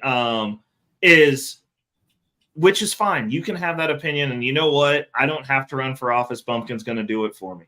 But it's like honestly, him running either. He's a socialist. Honestly, I mean, look, and see, this is the thing. Nothing makes any of you happy. So, like, y'all might as well just start killing each other, bro. Like, can you hurry up and get the fuck out of my way? Like, please, because there's nothing will placate any of you. That's the problem. Is there's no solution. Dude, no, there was a solution. What I said wasn't that it wasn't unreasonable. It wasn't irrational, dude. If you want to go get a fucking, if you want to be a dual citizen, then you don't get to Bumpkin run isn't for a dual fucking president or citizenship, but now Congress. you don't like him because you have a disqualifier. So who runs, Snowman? Dude, Are we nobody gonna said have to that. let you run everything? Nobody said Bumpkin couldn't run. I just said I wouldn't vote for him because he's a fucking socialist. So hold on real fast, Snowman. You're telling me that I would give you. You're telling me that even though I would give This you is like the trying to most please a black woman that's independent ultra-nationalist. right here. Hold on, What hold are you on. talking about, Wow. He says like trying to please a black man. That was bars. Snowman, That was Snowman. hilarious. You're telling me even though I would give you like the most ultra-nationalist American empire you've ever seen, but because I want like a dual healthcare system and some other things, like you wouldn't vote for me, even though you would have like everything else of your dreams, right? Like a fully like completely socially conservative everything, right? Where everyone loves America. Okay? Socialism always all throughout history has led to it to go right back to what we're talking about trying to eliminate now, sir. You're high. It's like we can't. I can't even. Okay. I would agree It's if ridiculous socialism across the board, but socialism as a tool, because I mean we don't even have actual capitalism now. We have socialism for big corporations, and y'all are just fucking cool about it. Like, what the fuck are we talking about? No, we are practicing no. socialism as we speak for rich people, which is socialism what I'm for the trying to rich, help capitalism for the poor. Did you just say That's how it that? always is. That's so biased. It's not untrue. We are practicing socialism for rich people, but there's a lot of Section 8 chicks out here. We practicing socialism for poor chicks too.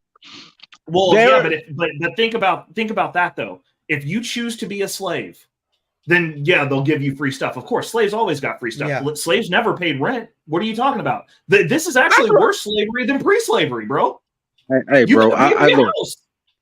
I'm not going to argue that. I'm not going to argue that. I'm an aspiring slave owner myself. I totally agree with that. But what I'm saying is, they paid with a pound of flesh. That there's a blend in America of socialism and capitalism. Yes, but they're both the tools. socialism.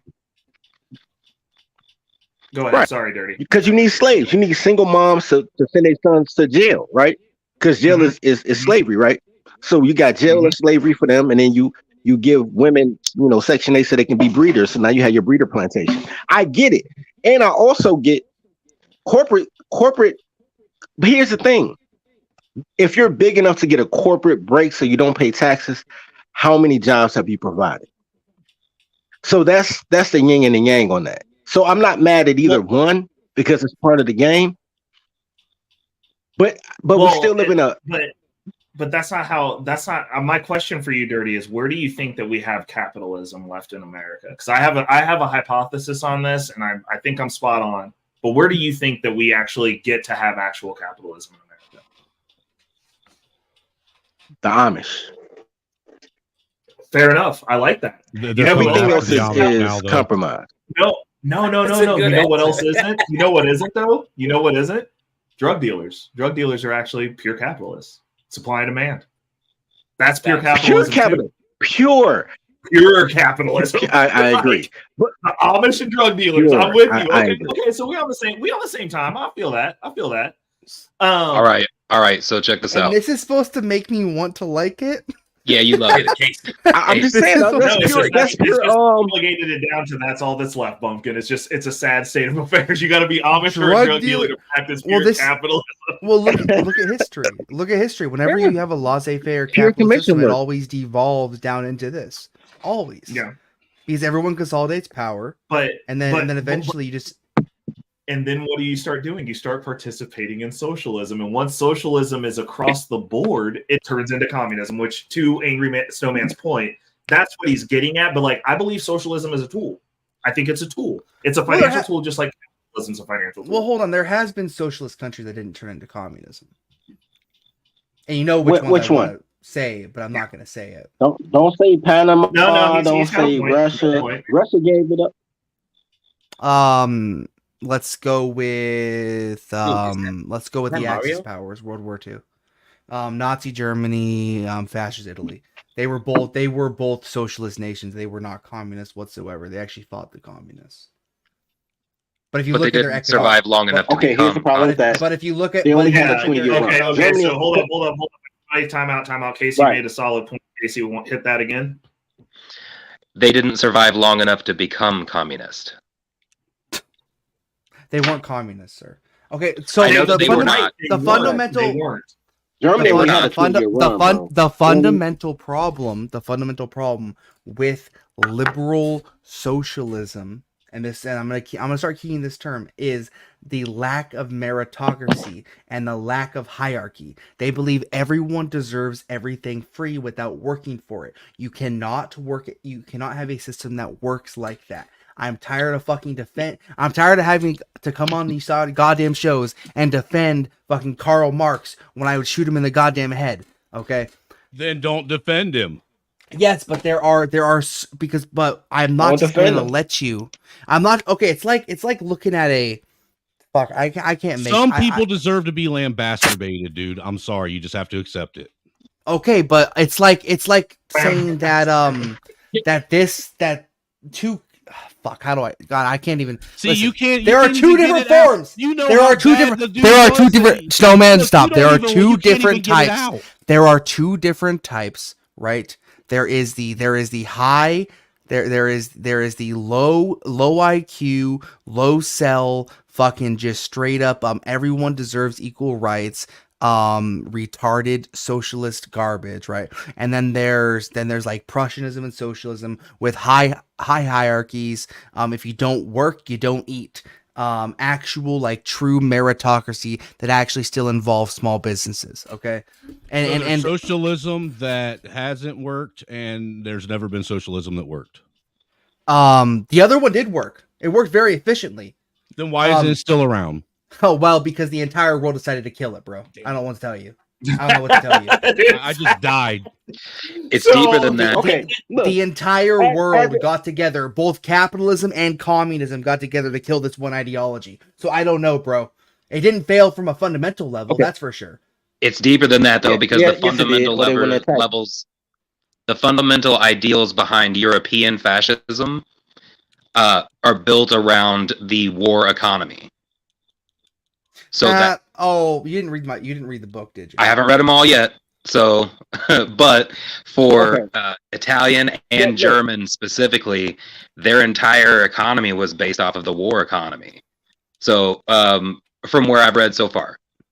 No, not really. Here's the issue. Here's the issue with socialism. I'm better than you at everything, right? At sex, at sports, at.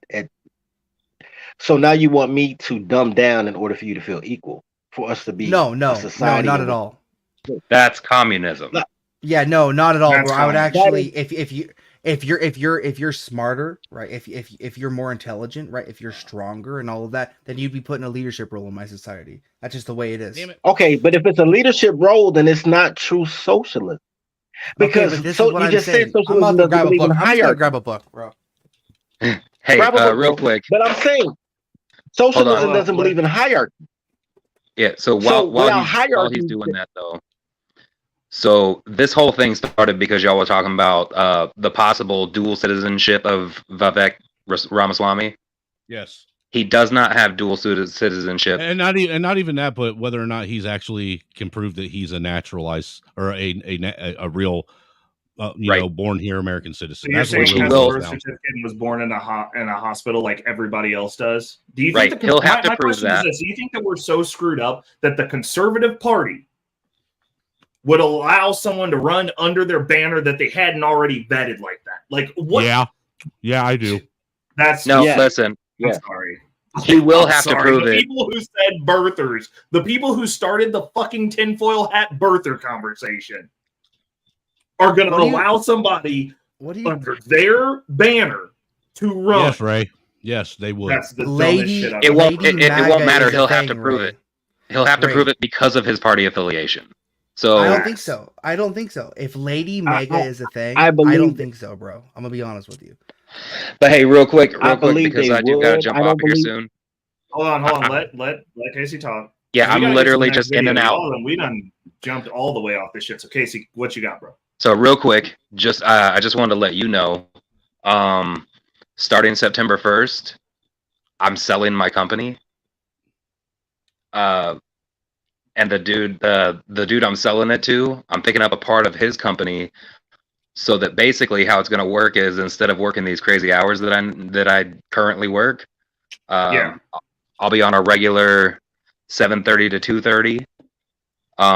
But I'll be training people and supervising. I won't be doing like the actual physical labor. Oh, snaps, bro. Right. That's dope. That is super dope. Congratulations.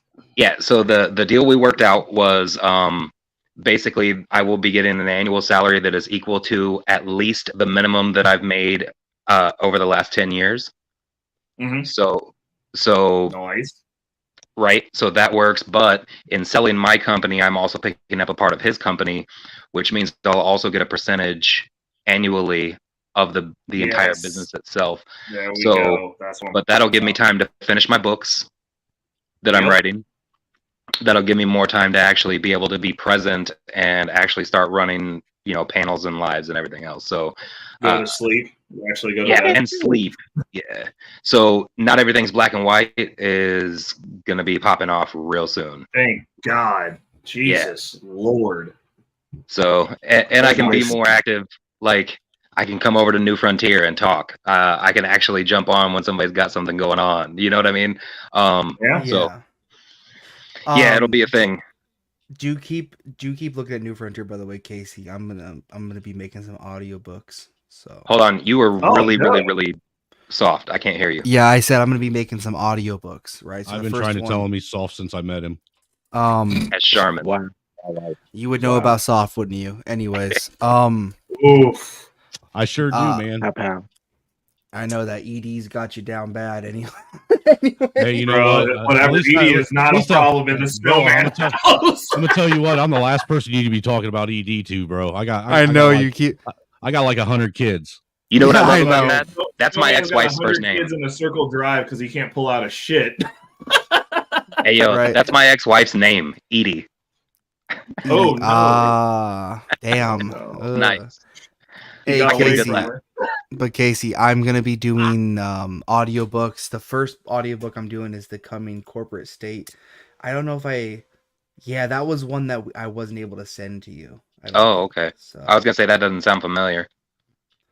Yeah, it's more economy stuff, or it's more how if Oswald Mosley in Britain would have actually rose to power, how he would have sort of formatted his government. Handled shit. All right. I'll definitely look forward to that. Real quick, Snowman, have you done any of that research that we talked about? I was doing a little bit of it, and then I've lost the name of the website. I had it saved in my favorites, and I forgot to get a hold of you. What was the name of that website again, so I can get back on there and do that video? It's literally just the archives. Is it? Okay. Yeah, like archives.com. But T, are you still here? And you haven't actually given me a list of specific things that you wanted to actually add to that. Don't worry. We'll get more in depth, like personally, before we actually get anywhere near actually running that. Right. So like, I was actually, I'd actually, before I forgot what the name of the shit was, because I went and had a baby and forgot. Right. Put it off for a minute. I had went through and I was going through like the footage on the cameras from every single news station that they provided, because like even on there, I think it's like almost little over a third of the actual news footage isn't available even on there now. Truly. So T, are you still on here? He's running to the store. He's listening. Oh, okay. Well, he's going to be really interested in what Snowman and I are talking about, because on my channel, I'm going to run a 9/11 live. So yeah, we'll see how long that channel lasts. You want to know something interesting that I found that I realized after going through all this news footage, though? That you know that no, not shut up. Did you know that every single fucking footage that they had, that every news agency showed, every single one, they all showed the plane hitting from varied angles from the same side of the building. Yep. Yeah, that's what I was about to say. They never show the other side of the building at all. There's a whole big thing about all that, though, and I'll definitely get into that with you personally before we actually run the live. But right. that's actually a big deal. Yeah, that shit blew my mind because I didn't realize it. For some reason, there's part of me that always thought that there was footage of where you could see the plane literally hitting the tower on the news footage where it actually impacted. Coming in from the other side. Yeah, there isn't. It's all you're all seeing it from an angle from the backside. Right, like, and it's really so, weird. So you're saying that like while this whole thing was happening, they were like, all the news can only be over here. Right. Well, when they digitally created what they created to make you feel like what was going on is what was going on, it's kind of a big deal. So it's a whole thing. We'll get there. But to what you guys were talking about earlier, one thing that I'm right and Ray's wrong. One thing that's also very important to understand is that all of these people are currently being controlled and funded by a foreign private owned bank. Yeah. Yes, sir. So that has nothing to, but I mean, you could have that a has passport everything to do with anywhere, and you're going to put your tinfoil hat on. So, like, it don't. No, but don't what have, I'm like, saying your is, ring, like they all go to that bank's place. See, Ray's just trying out of here. Hold on, though. Ray, like you're both getting off topic because that is super important. Because while you're talking about whether or not somebody should be able to have dual citizenship and the reasons they shouldn't, which are totally valid and they are actually in the Constitution, what you don't understand is that as long as we have that enemy in our country, nothing's going to change. So, because that enemy has enslaved all of us. Well, I mean, it's enslaved all of y'all. Like, it's enslaved you too, whether you realize it or not. I mean, it doesn't matter as long as I'm mobile and I can move. I can give a fuck. Like, right, but that's the same idea as I can navigate, because the issue is what's going to happen to America is they're going to start taking away your abilities to navigate. That's literally what's going on, and they're going to use the money to do it because that's how you control people. Whenever you get through, this is just first principles. If they're attacking you with the money and you don't have money, your situation is different than the way that I'm setting up my situation. So, but like, Ray, you don't have know enough to know that you don't actually have money either.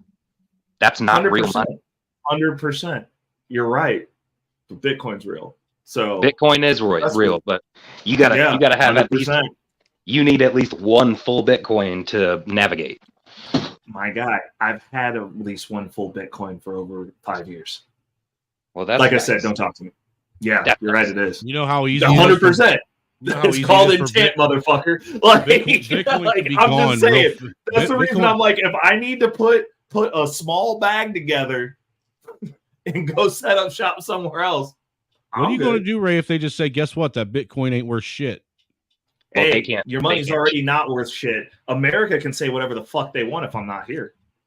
Right, but Bitcoin can't be controlled in that fashion. And I got enough money, I got enough cash on hand to get that flight, bro. See, that's where I believe that you're missing the point on that too, because anything that people consider valuable can be controlled at that level. 100%, but the rest of the world is actively not fucking with us. The rest of the world is actively fucking with Bitcoin. So under the circumstances of the argument that you're positing, if shit went bad within the next decade, I'm right.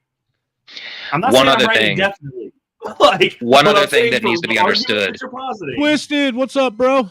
One other thing that needs to be understood, Snowman, is that there is a difference between things that have quote unquote value and things that have intrinsic value. So, what's intrinsic value? What has intrinsic value, to be honest? Okay, like gold, for instance, gold has intrinsic value. Why? Not only is it pretty and shiny, but it has utility. Okay, so the EMP, what's the utility? I mean, it's inductive as hell, for one. Yeah, it's in your watch, it's in your vaccines. It's everywhere. So right? It's in your alcohol. If you're drinking Goldschlager. Goldschlager, sir. Goldschlager's the best. So yeah, it has value besides what people think it's worth. Does that make sense? Yeah, well, yeah, but okay. So hypothetical, since we're doing doom case scenarios, like they EMP the whole planet and the electric's out, and we got to start all over. Then your Bitcoin's gone. What's gold? 100%. You're right, but also gold's worthless. Outside of it's not. No, it's not. No, it's not. What are we making without electricity out of gold?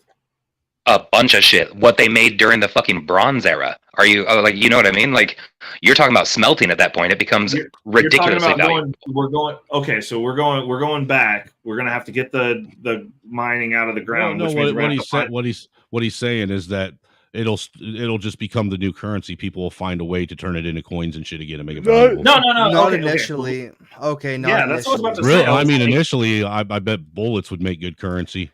Right. Initially, Yeah, it's gonna be Water. bullets, and I'm gonna be real with you. I'm just gonna start consolidating power in my local neighborhood. I'm gonna be honest with you. I'm just gonna start. Bullets and water. Guns win, man. Yeah, bullets and water. To it. That's what I was about to say, because your currency it'll be guns, booze, and water. No, and any type of like bullets. antiseptic or bandages, stuff like that. Like the value structure is if the power went off tomorrow, we're going through a dark age of trade. Right, but think about guns are going to be like, more gold prevalent is not than going to be bullets on are. that list. Like people are going to need things that are tangibles. Like, do you have milk? Do you have the ability to make milk? Farmers are going to be the wealthiest people on the planet immediately in the nation. Because they can produce food. But they've never been the wealthiest people in the nation. They've always been the poorest. No, in this nation, are you serious? If you control the food supply, people have two options. Farmers aren't the ones making the money off of that, sir.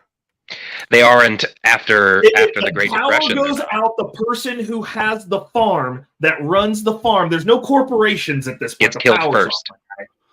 Yeah, they're done. Those people are dead. I mean, I will concede and say that you do have an argument for what you're saying. Thank you. That's all I'm saying. I'm like, the farmers are going to become the wealthiest again because they produce food. Because like you technically can't kill that guy. Now there's no food. You kill him and ransack that farm. Pot will be valuable as fuck, dude. It will be 100%. One of the most valuable crops there is. I'm gonna be honest with you, man. Without power, if you don't have power, if there's no power where I live, I gotta get the hell out of here before winter, man. You will die. Yeah, you will straight up die here without power. Yeah, there'll be a huge shift, and I know like obviously small houses will become a thing again.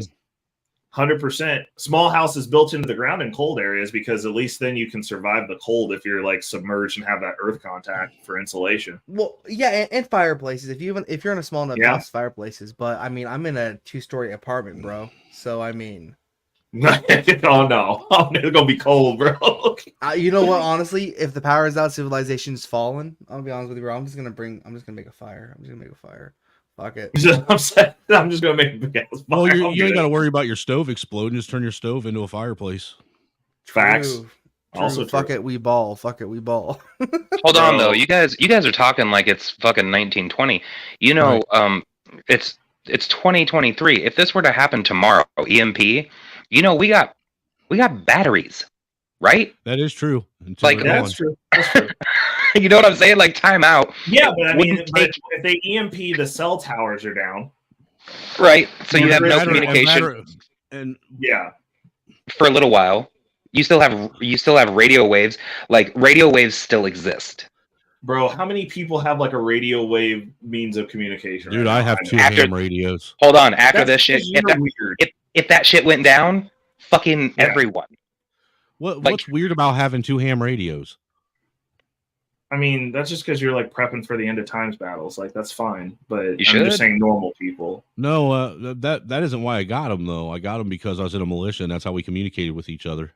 Right. Even though it's okay, fair enough. That's also true. I like my narrative better because it's disparaging to you. Right. Well, so I'm just saying, if you're in a militia, dude, what's wrong with having the conversation about things not lost? What people are mental just for having a discussion? It's mental that people think that they should have that people shouldn't have discussions about things. We got like over 30 people watching right now. We're getting bombed tonight. Antifa's gonna show up. it'll be because of me. It'll be because of me or Bumpkin.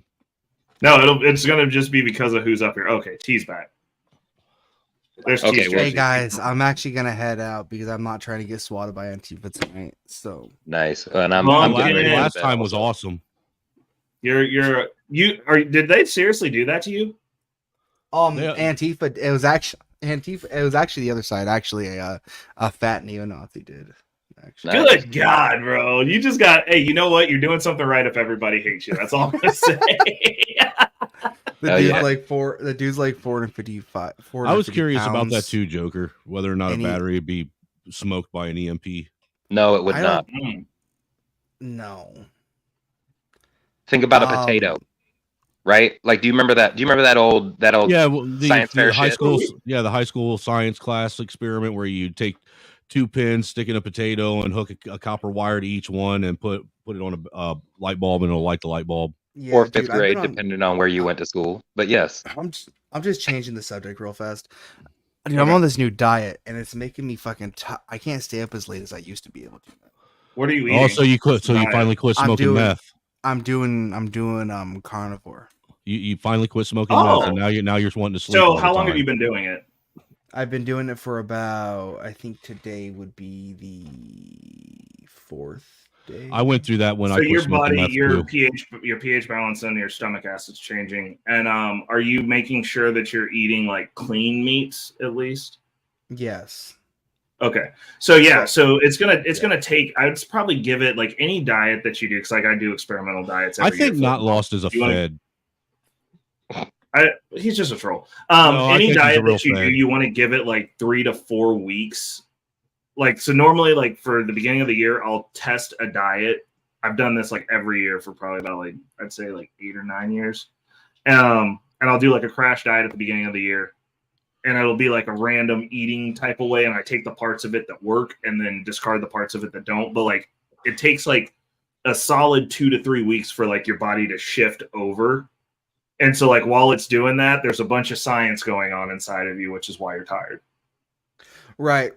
But what I did notice is it only took about 3 days, but I'm actually, because usually I wake up, right? Usually I wake up and it takes me a bit to wake up. But you're telling me you're just like shooting right away? It's just like that now. Dude, I might actually try carnivore this year for my crash diet, because I haven't tried it yet, but like I know that like your stomach changes based on your dietary choices. Dude, and I've pretty much done everything but that. Dude, I'm not even joking, right? TMI, dude, gas, no more. There is no more gas coming out of your body, bro. Thanks for that information. This is actually wild though. No, because it's like I didn't think there was a diet that existed where that was even a possibility. I thought that was like a normal human thing, right? Well, get ready for it. Like, it'll still happen. Like, because you have a gastrointestinal system. That's what happens when you stop smoking meth. You'll be Putin. I don't bro. smoke like, meth, bro. Why are you obsessed with meth? because that's look, dude. Everybody I know that has a hard time staying up. That's why, because they're coming off a meth binge. Everyone. What? That's nutty. Yep. Really? I don't know anybody. Especially if they're white too. On top of that, I don't even know anybody who's done meth since like 2003. I mean, I do, but okay. But it's not because I know. I know you know people that smoke meth. Wow. I mean, if you live in a white community, you know the people that are smoking meth. Like, you know who's doing it. I mean, I know of people who are smoking meth. I just don't know them personally. No, Bumpkin knows them personally. Like, he's got a plug and shit. I don't fuck with meth heads or crackheads. Hey, T, were you listening earlier? I beg to differ. You're talking to a former one right now. Former meth head? Yeah. You. Really? And don't put my information out there like that.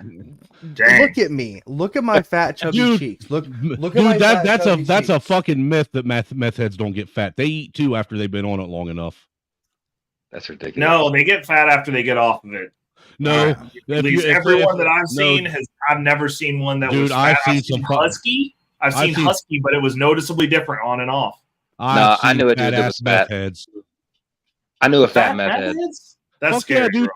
Dude, there's meth heads that sleep. They've been on it so long. Wild. There's no way you can sleep. They've been on it so long that they sleep. Got lost, bro. Said kind of like I used to vote liberal, but then I went on a 4-year meth bender. Now I love Trump. Hey, he kind of. That's actually funny. That was funny. Funny as hell, dude. I love it. I love it so much. My trolls are the greatest. Okay. Let me get this. Okay, so before you go in, just for your information, Bumpkin, you know what I'm saying? If you walk after 45 minutes of walking, your body now officially burns fat. Just for your info.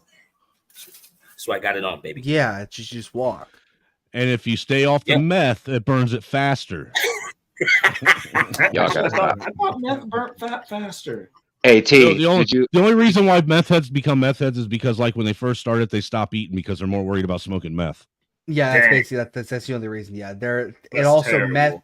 meth does bring down people's appetites as well. Only when you first start, and most of it's because you literally forget to eat. You're just more worried about smoking meth and staying high. It's that addictive to where it's like you forget your basic necessities, and then you smoke. Then just that's why meth heads always smell like dirty, smelly hippies too.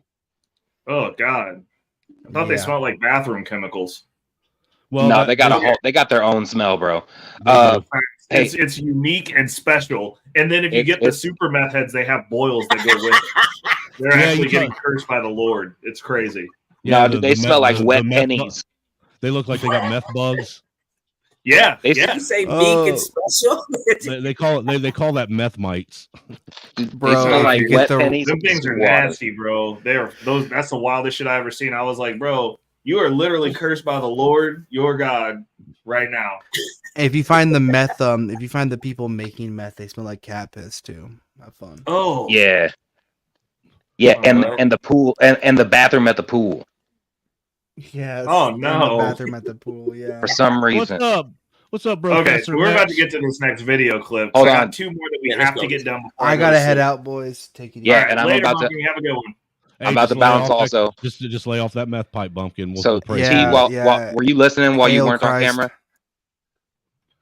Basically, what Casey's saying typically is he's got something that he's talking with Snowman about that you're going to be interested in, and so that's what it's going to.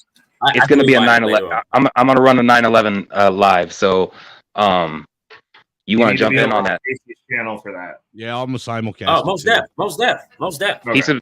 He subscribed earlier, so we're good. Okay. So and the other, we're going to get into this. We're getting this next clip that apparently got Don Lemon fired. Hold up, old lemon head. So hold up, because I'm about to bounce. Okay, go ahead. What you got? So, get it off your chest. Let me bounce real quick. But the other thing earlier that you were saying, I had said it to them, and they all caught this. But about that whole having not just dual citizenship, but having loyalties outside of the United States. Currently, every politician that we have, it has loyalties to a foreign-owned, private-owned bank. They sure do.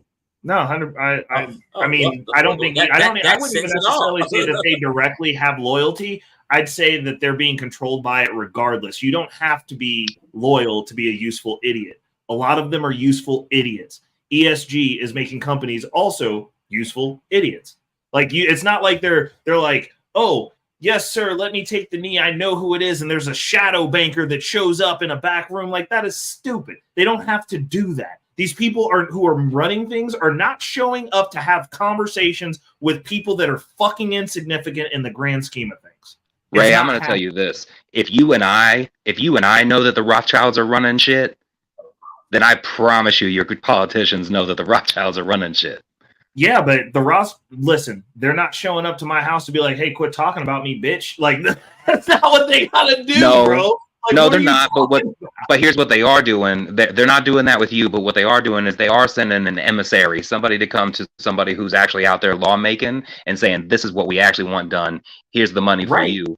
Let's make it happen. They're influencing. They've been doing that for forever. They've never actively taken part in a battlefield. They influence with money. And normally they fund both sides, so they win either way. What are we talking about? I understand. I know. Right. So really what we need to do, that's like saying that the chick at Costco, because I don't go buy my groceries anymore because it's not worth my time. When I send the Instacart peasant over there to go get it for me. Damn, that's rough. That they're going, oh, well, you're bagging up groceries for Jim, but they're actually going to Ray. Ray's in control of them groceries. I don't have to go there to tell this bitch to put my groceries in the box. Jim just brings them to me. I don't see her. I don't want to see her. Right. I see what you're trying to say. Between, it's not like this is some sort of deal where these people are being used. They don't know. They don't get into politics going, oh, geez, I can't wait to go meet a Rothschild so I can be told what to do and give them my marching orders. That is not what happens. These people are well-intentioned, they're stupid, and they're being manipulated. It's the same thing that these people who are in the letter mafia are doing because they're getting funded by the same people. It's the same thing that happened to BLM. They started off well-intentioned. So what? Because they're stupid, we just ignore it, right? No, at those higher levels, you're half right. They're being manipulated, but they're being manipulated because once they come in with the best intentions, but immediately they get compromised. And how they get compromised is all this, like all that child trafficking shit, that all the child lobby sex money. They get you out to the island to get the pictures, so now they can control you. But like exactly. So you're meeting the emissary who's manipulating you, going, "Hey, bro, you know that 12-year-old you busted. We got pictures, bro. Ain't this on video, bro? Like you're gonna do what we say." So we got the video. Here's your cash. But the deal is this. Us. I understand what you're saying, and you're right. At a certain level, they do try to get something on you like that, and I agree with you. But those are still decisions. Do you want to go to a party at Epstein Island and bump some uglies with children? You can say no, bro. Those are decisions. You know, there's a lot of people that were coerced into going out to Epstein Island and didn't even know they were going to Epstein Island until they got there. Possibly. I mean, possibly. We don't. That could happen. That could happen. It could happen. Did they get to the island and call the cops to get some help to save the kids? No. No. I mean, don't get me wrong. Don't get me wrong. I know. I agree with you. There's that, and that makes if you're not trying to be the look, if you're not trying to be the solution, you're the problem. Right. All I'm saying is, and that's all I'm trying to do is all I'm trying to do is give solutions and ideas of things that could be fixed. And hey, I told you they was going to come. Look in the chat. Look in the chat, boys. Look in the chat. They're here. Bumpkin sent them. Look in the chat. Black to me. Bumpkin sent them, man. You notice how after he left, they showed up. Oh yeah, I love it. I love it. You know, I like it. I like it when the dysgenics show up to talk trash. I mean, we sound black. Like you can see us on the picture. A few of us are black. And that's bullshit because I've been code switched all night, sounding as white as I can sound. Yeah, you failed at it. They didn't buy it. Not lost. Right now, I'm just talking, and I don't have to cite shit or prove anything to you personally, bub. I tell you what, when the day you hop on a panel, then I will care whether or not you want me to cite sources. Oh shit! Call them out. Shit. Call them out. Okay. Well, while you guys handle that, I'll keep listening. Yeah. I'm out. Okay.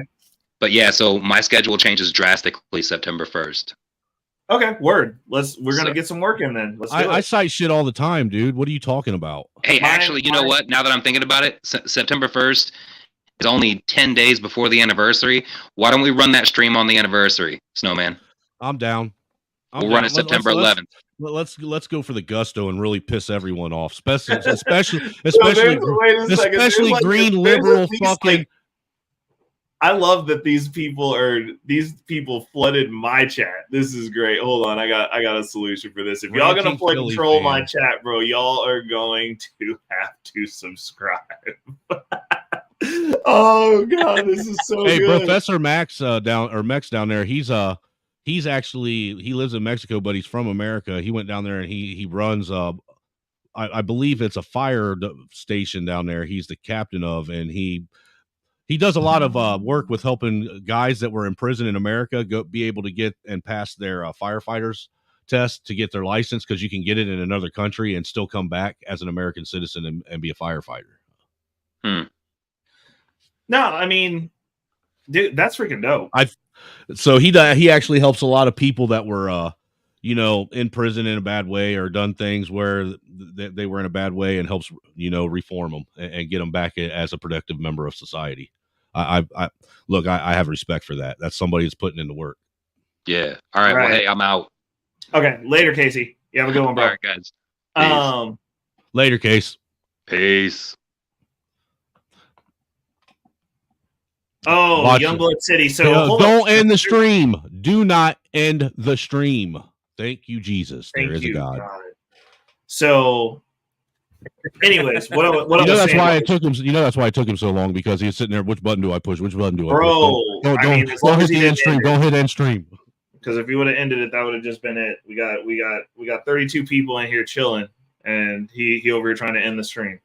But what I was saying was,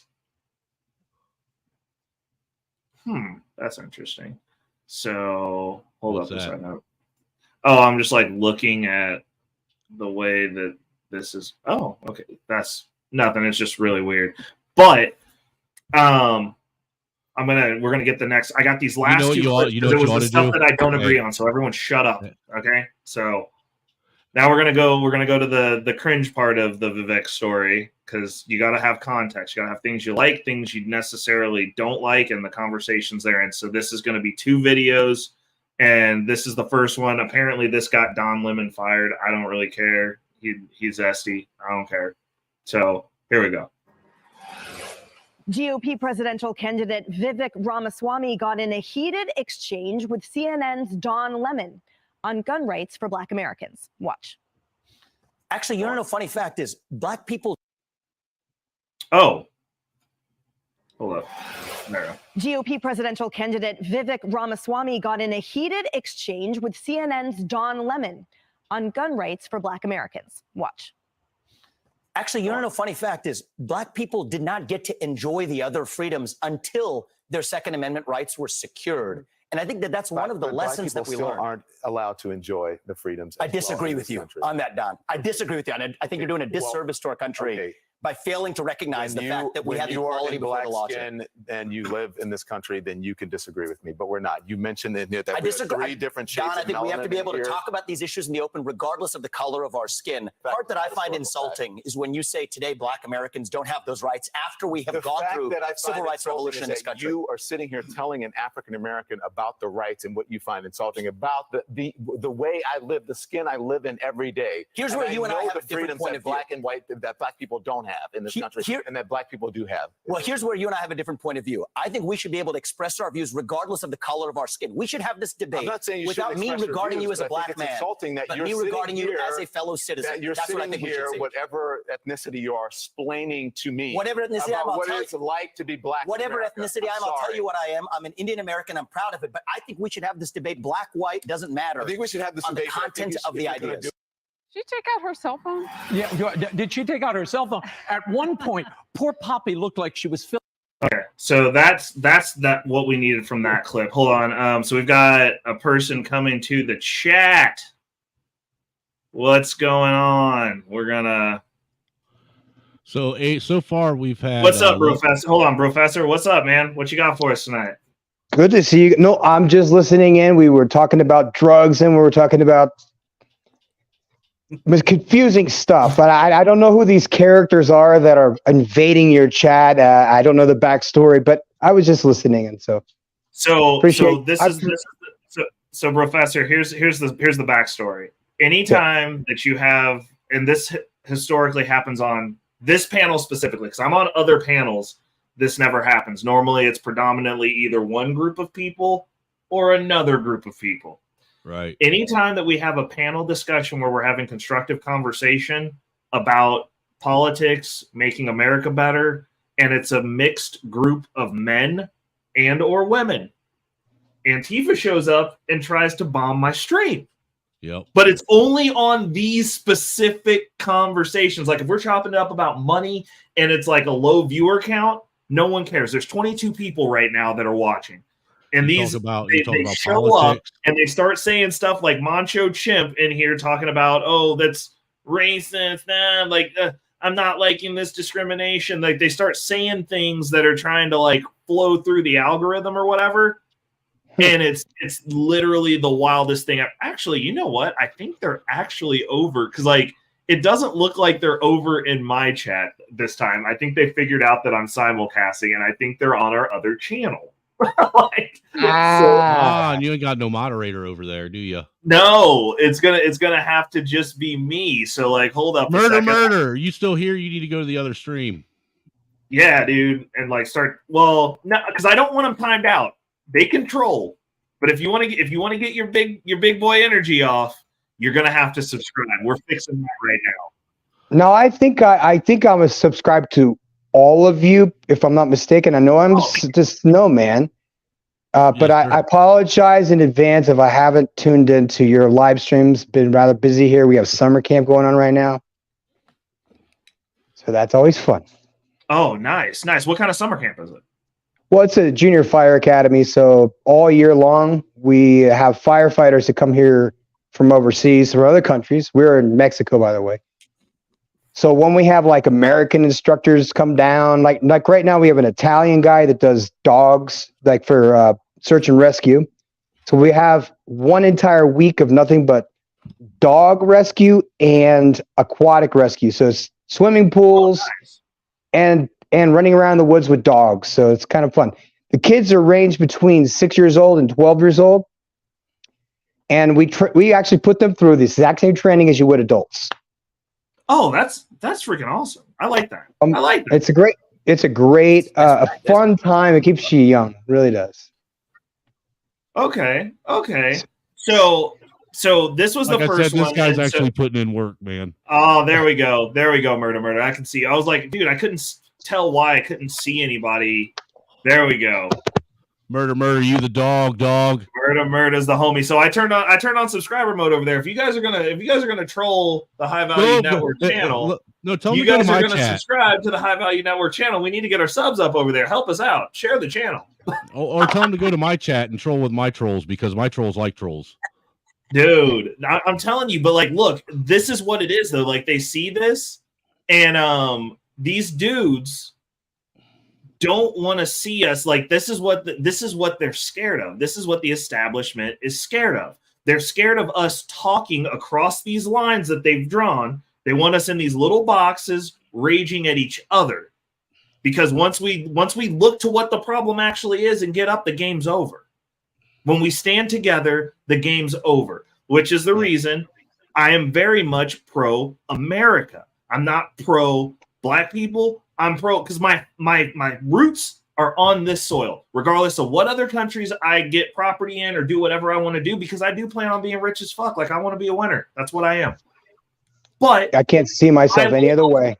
My loyalty is exactly what it is, because no matter where I go on this planet, my lineage is America. My country is America. I will be an American no matter where I go.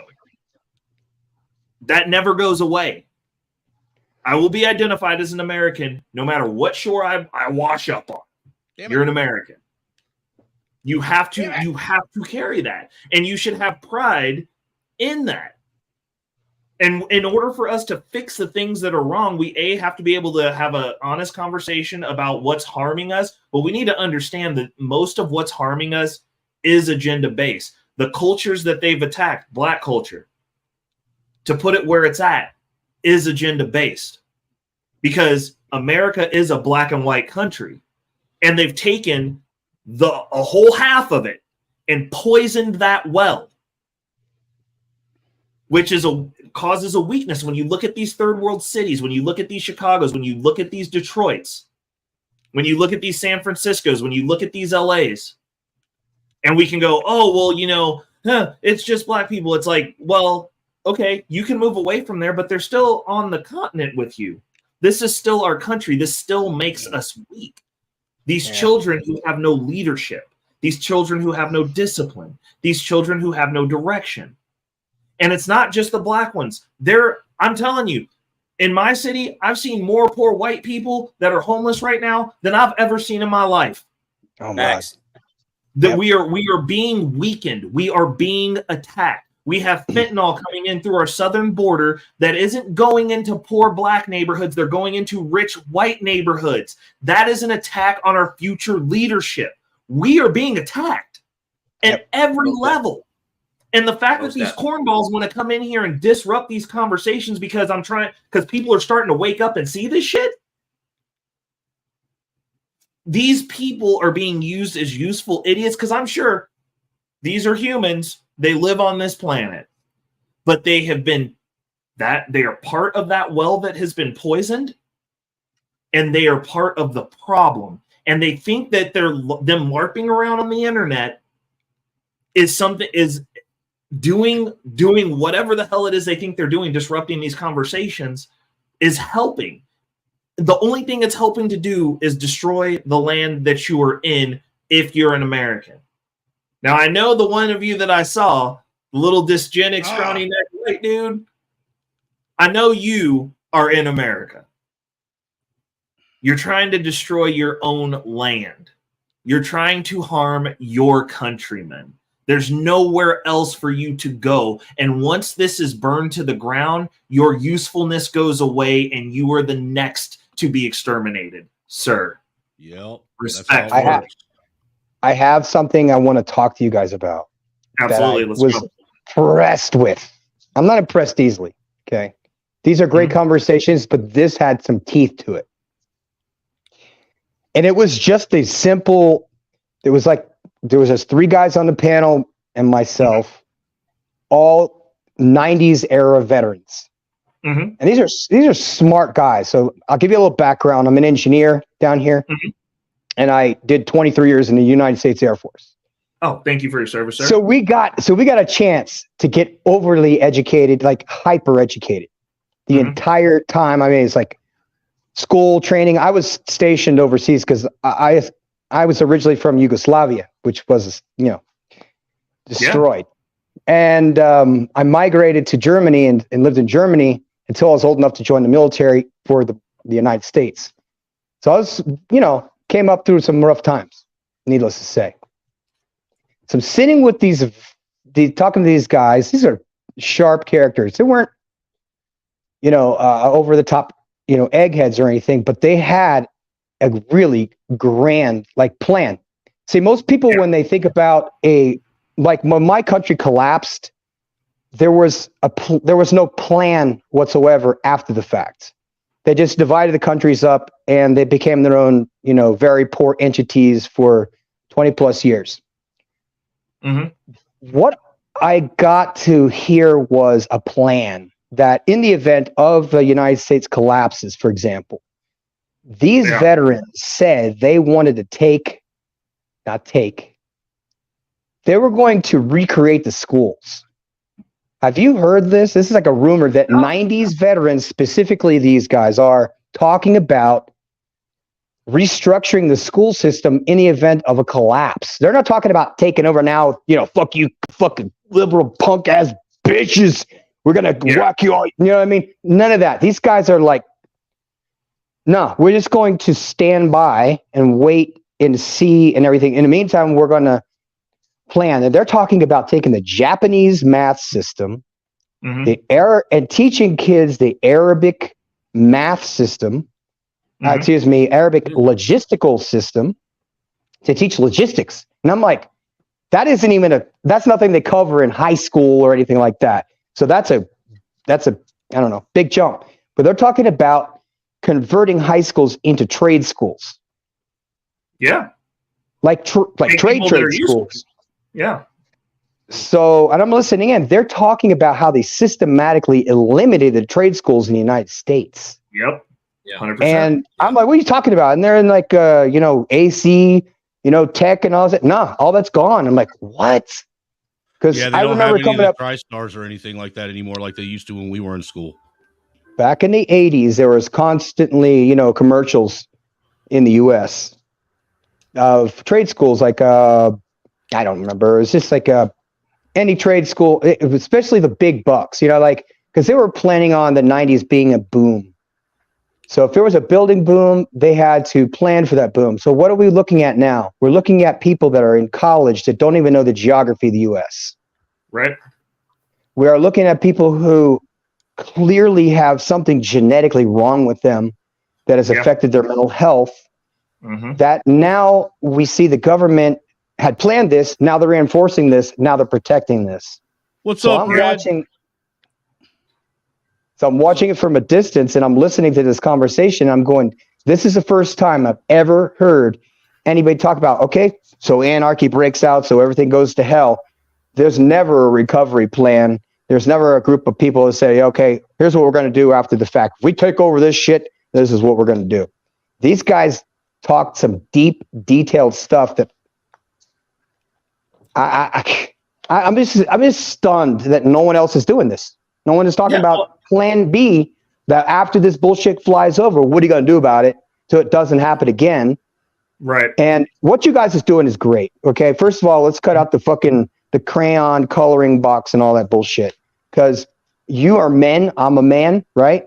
I'm going to treat you like I treat my people all around me. I'm not just people who look like me. Okay. because it all comes down to the quality of the person that I'm going to associate with. And I don't want to talk about bitches and, you know, that's old. Ratchets. It's old. I'm over that. That. I want to talk to men who have a plan like those guys do. They said, hey, look, if you're really good at doing something, do it for free. Do it for free. And I'm like, hey, look, I'm retired. I'm ready to do whatever the fuck. You know what I mean? I'm down here putting out fires. That's what I do. So anyway, that's my point. It was great to hear. Well, they're mimicking what got us to this point, because we didn't get here. That's exactly how we got here. Was when you look at the way that this world was, what did they do? The communists went and they got into the school systems. School pay is bad. You pretty much have to be a communist to want to be in there. And they took over the teachers' unions. They took over the school boards, and they started manufacturing recruits. Then they went and took those recruits and put them in the colleges. And then we saw a shift to where colleges were no longer a place where you could have intellectual debates. It's a straight line. So that way, if you go through school, then you go through college, you are coming out probably about 350 with green hair and some crazy opinions, hating the country that you were born in, hating you know how many, Hello. Well, hold on one second. I got just anecdotally, there's this chick that I knew that used to be in the bar scene here, club girl, whatever. And we're friends on Facebook, and she's dating this white guy, and she has the gall to get online and publicly post about how uncomfortable she is about being around white men. And I'm like, you are a white woman. You came out of a white dick. Your daddy's white. Like they say in the hood. Your daddy white. You swam in a your white granddaddy ball sack. white. And Right. you're dating a white boy. Just no sense of awareness whatsoever for her to say that. She's scared around all white men. I'm like, really? What about the one that's fucking you? What about that guy? That one don't count. That one don't count. What about oh no, Randy from Philly. So see, sometimes the trolls say some funny shit. I'm gonna let that one fly, bro. Randy from Philly, don't be mean to him. He's one of the homies. I like that. That's dope. But I will add to what. Yeah, you can join. It's an open panel, Professor brother. Matt. Like, I mean, I've dropped the link multiple times. You don't come up here trying to start stuff. But first of all, Jim, I have spoken to you one other time before, brother, from the other side of the pond. He has a wonderful accent, and I think he's smarter than no. Dude, you've been on Fight Club, ain't you? Yeah, every once in a while he is. I'll see the thumbnails, and I'm like, every time I see Jim from Australia on Fight Club, I get on and watch. Bro. Oh no, I'm getting a reputation. How are you? I'm enjoying the stream. Good, Jim. You know, doing my part to kind of link some people together, so hopefully we can fix the shit show that is America right now. No, really, I know. Some days are better than others. I'm betting for you because if America goes down, I go down. Australia goes down. So I'm on your side, all right? And that just, you mentioned earlier something, if I can make a comment. You talked about how they walked through the institutions. I'm talking about education, judiciary, etc., etc. It's all communist, left-wing, loony left are in charge. Well, that's been predicted by, I don't know whether you know, Antonio Gramsci. He's a philosopher. He died in Mussolini's prison. But it all emanates from Trotsky, actually. The political correctness of our language. Bill Cooper predicted this shit too. Yeah, I mean, Antonio Gramsci a bunch of times because they never removed the element. They let them be in their little corners and plot. Bill Cooper predicted his own death too, though. Hey, but Coop was a tin hat guy. He's got the bionic dick on his head too. Hey, he's a smart guy. Oh my god! So next week I'm probably gonna go get some aluminum foil and build myself one, so we can all be sitting here with fucking bionic dicks on our heads. Figure out a way to get it inside my America hat. I might pop a hole in it so that the phallus part can come out. Who knew the black guy would be the one wanting to change the color of his penis? But, well, I mean, we're supposed to wrap it up, Snowman. That's how you don't have babies, from what I hear. Dude, wrapping it up is for the week, bro. That shit is for the week. You gotta fucking look. You gotta treat sex like you're going to the casino and playing, roulette or fucking slots. You pull that fucking, you pull that motherfucker, you pull that handle down, and sometimes you win some, and sometimes you lose. So we're looking for a jackpot, folks. But no, I mean, I've hit in the minor a couple times. It's one of those situations where people here don't understand the field that we're in. And like for me, I'm looking at damage control. Like honestly, I'm like, okay, what weapons do they have? I gotta be able to navigate. I gotta be able to move like them. Like the issue that we have is like people are ideological. You don't go to war with monsters if you ain't a monster, and nobody wants to be the monster. We have because we got a bunch of soft ass pansies over here now. No, it's not even that. You're like literally the whole passport argument that we had.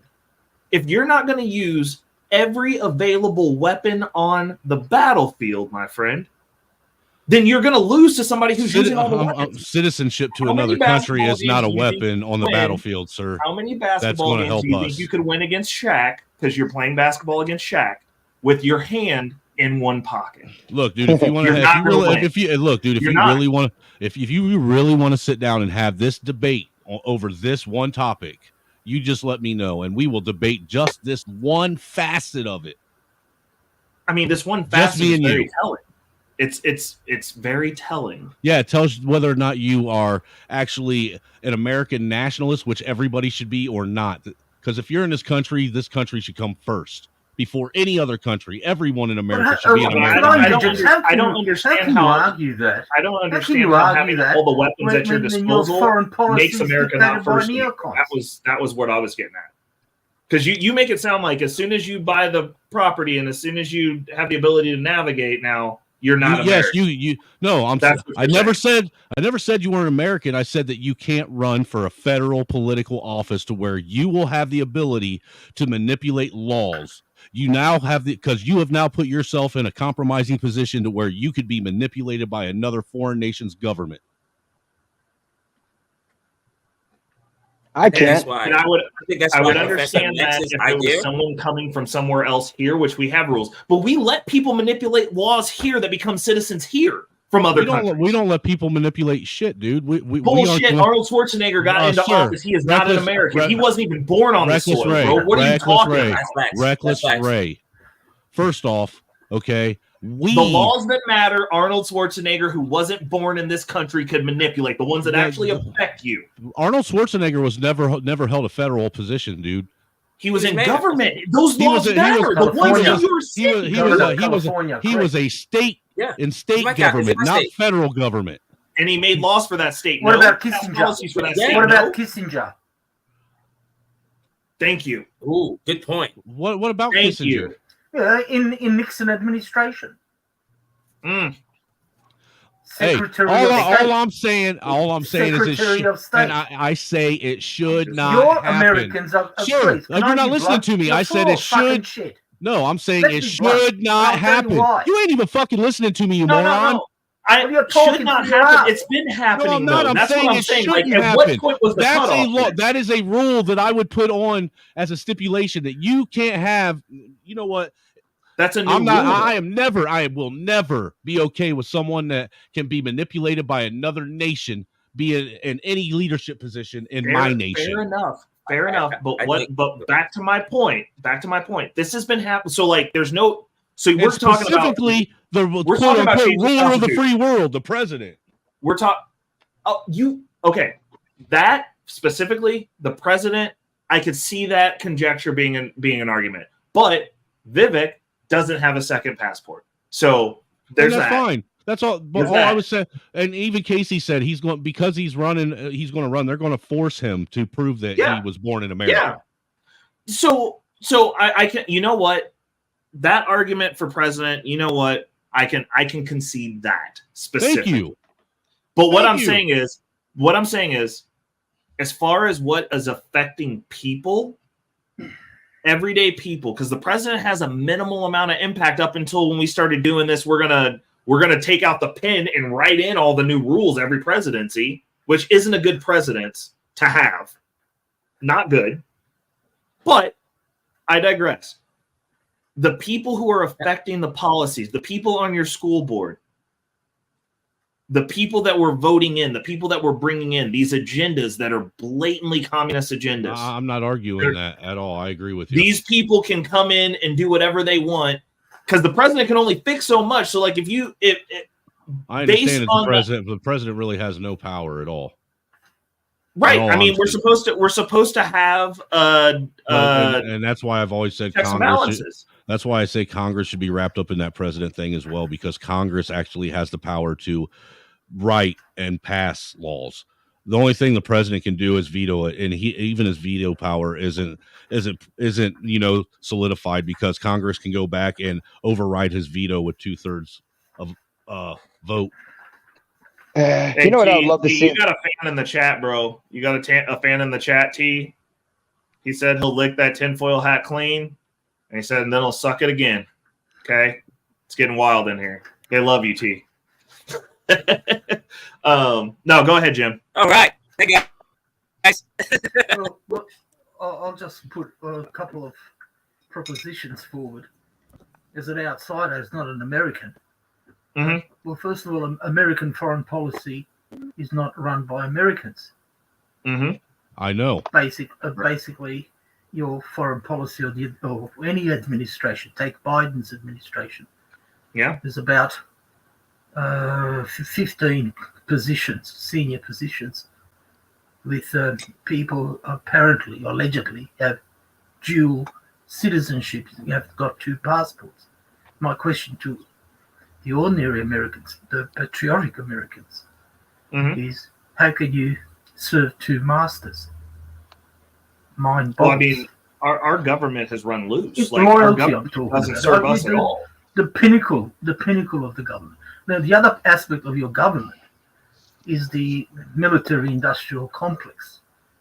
It's corporations running the Western world. It's not the government or the politicians.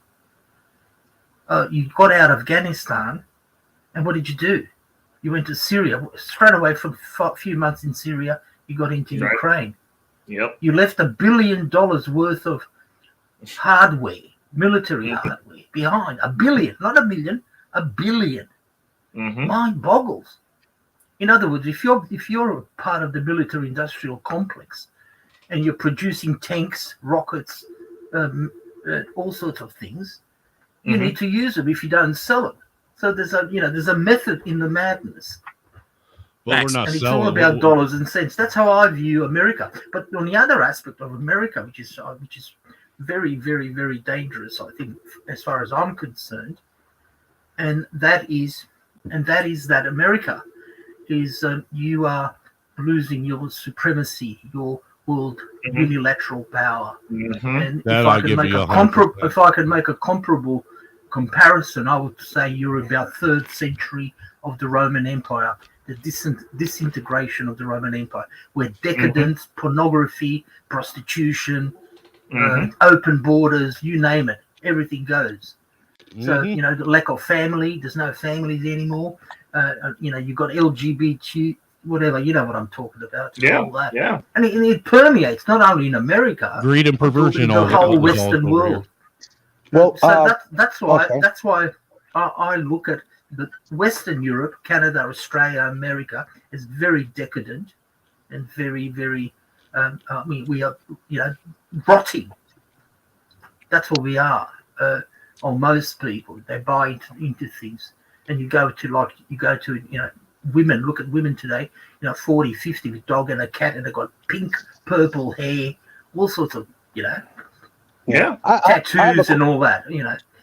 Again, I haven't changed. The whole world has changed. Maybe I'm too old. I'm an old fart. But I just observe. I just watch. That's what happens. Judgment. Yeah. Well, hold on. I want to. So Cody TV said, truly, the government has been a mix of socialism and capitalism right now. I mean, we do not have capitalism. Just so you guys know, like, stop calling it capitalism, because the more you call it capitalism, the less you know about capitalism. It's crony capitalism. If we had capitalism, most of the problems that we have would not exist. The issue is the market never corrects itself or heals itself or fixes itself because the government keeps intervening. That's not capitalism. Stop calling that capitalism. If you're intervening in it, if I'm making a product and no one wants it, and then the government goes, you know what? We're going to give you money anyways to keep you afloat so that you can keep making this product that nobody wants, or a product that's subpar so that you can compete. That's not capitalism. I'm supposed to either improve my product or make something somebody wants or go out of business, and then somebody will feel that need. It's called supply and demand, not supply, manipulate, then demand. Yeah, they've literally in the process of trying. That is not capitalism, people. We gotta let that go. Like, that is not what it is. When the government is involved, they get us. The issue is this also: if the government is involved, they give you and you take that money. Now they get a say. It's the same reason where if you're on government assistance, they now get a say. Same down here in Mexico, guys. Like, same down here in Mexico. Same down here in Mexico. Okay, I'll give you guys a backstory. Okay, I'm a fire chief, and I bring guys in that have like legal problems back in the States. Once they're off probation or parole, they got paper, and that paper says, they have, if they get in any kind of trouble in that time frame, they go back to prison or they go back to jail. This system is so sensitive that if they sneeze the wrong way, they're back in jail. It's programmed like are you guys familiar with what a check valve is? A check valve goes one direction. So water comes through and a spring basically stops it from going backwards. Okay. So what they've accomplished is a positive cash flow in the prison system.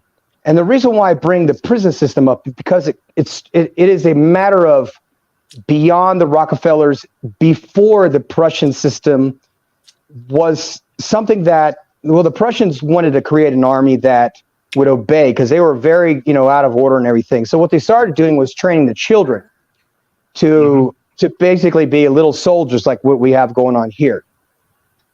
Now, the government here decided they didn't want me specifically competing with the government.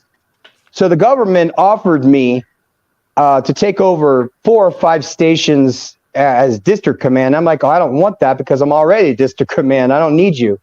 And then they started, we had like WWE here, which is called AAA. And we had 2 Marines that came down with a pocket full of money, and they said, hey, why don't we, invite all the kids from the neighborhood to go to this AAA thing, which is the WWE. And I was like, great, we'll go. So I have a patrol car, and I have 4 or 5 kids in it. My wife's in the car, and there's no parking spots, but there's one up front. And I back into it. Now, there's no sign saying that, this is like special parking or anything. I'm inside the stadium. I'm giving all the kids tickets, and I get a text message from one of the other firefighters that works for the government. And she says, hey, you got to move your car. It's parked in a handicap spot. And I'm like, no, it's not. There's no sign. I go back, and sure as shit, down on the ground was a faded old handicap sign. They had taken a picture of my car and me backing into the spot so they could, you couldn't even see it in the picture. What are these firefighters without borders? They're a horrible example. And they even had, they like even the plates on my car, because it's from another county, they criticized that, but they put me in the fucking newspaper to criticize me, to say that we're not Mexican firefighters, so we must be like those cops, the people that dress up like cops. I mean, anything to discredit us, period. And they actually sent a journalist to enroll into my academy to prove it was bullshit. I mean, they went that fucking far to disprove. The government wants to see.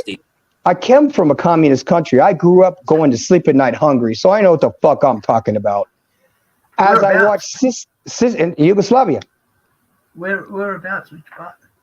I'm from Belgrade, which used to be Serbia. So any of you guys that are like, don't have familiarity with time before the internet, Yugoslavia was a very big country like Czechoslovakia was. And the UN came in and said, we don't like you anymore. So they made up a story that said we attacked the Muslims in Kosovo. So they fabricated this whole fake thing. And to this day, well, Biden was actually the one who actually said, we're going to go fuck those guys up for being whatever. We don't have any problem with Muslims. It's a ridiculous statement. It's like saying we have a problem with Africans. We have no problem with Africans at all. You know, missionaries from Africa come to my country and they're like spreading the gospel and stuff. But we're like hardcore communist, Orthodox, you know? So we have this, a set of eyes that see things differently from this perspective. When I see the United States, I'm like, holy shit. Just like back then, 30% of the population was a spy for the government. So the government decided, for one, they weren't going to respond to crimes anymore. My grandmother shot like 5 men, killed them all during this time. So the mafia, this is incredible. The mafia basically were like the police. So if you had a problem, there was like a legal problem or something, the mafia would go, you would pay them in whatever, and they would handle it for you. The police only came there to steal from you. When I see what's going on in the U.S. about them not responding to things, I'm like, wait a minute. I'm a first responder, okay? We don't fuck around. So that means that they have deliberately done things to delay, and now we're the scapegoats because we're in a responding time. So what I'm seeing is a dismantling of order. And that's what they did in Yugoslavia, is they created an enemy, created a purpose to attack that enemy, which was us. We were innocent, by the way. My grandparents were killed in 1999 during that bombing of Belgrade. So when I got to see firsthand what life was like outside of communism, and I was able to eat a steak sandwich for the first time in my life, it was the most delicious thing. I could smell garlic in Germany, by the way. And during the fairs, they will cook. They have these barbecue grills like this. And they'll have these little small steaks about this big, and they would put them on a thing called brötchen, which is bread. And I was standing in this line, and my mouth was watering because I'd never actually had beef in my life. That's crazy. Now, I want to tell you that envy and love of money is one of these things that they've instituted in the U.S. to cause basically every bit of strife that we're experiencing today. And they've monetized it. So when you've got money, you get things done. When you've got money, you get away with crimes.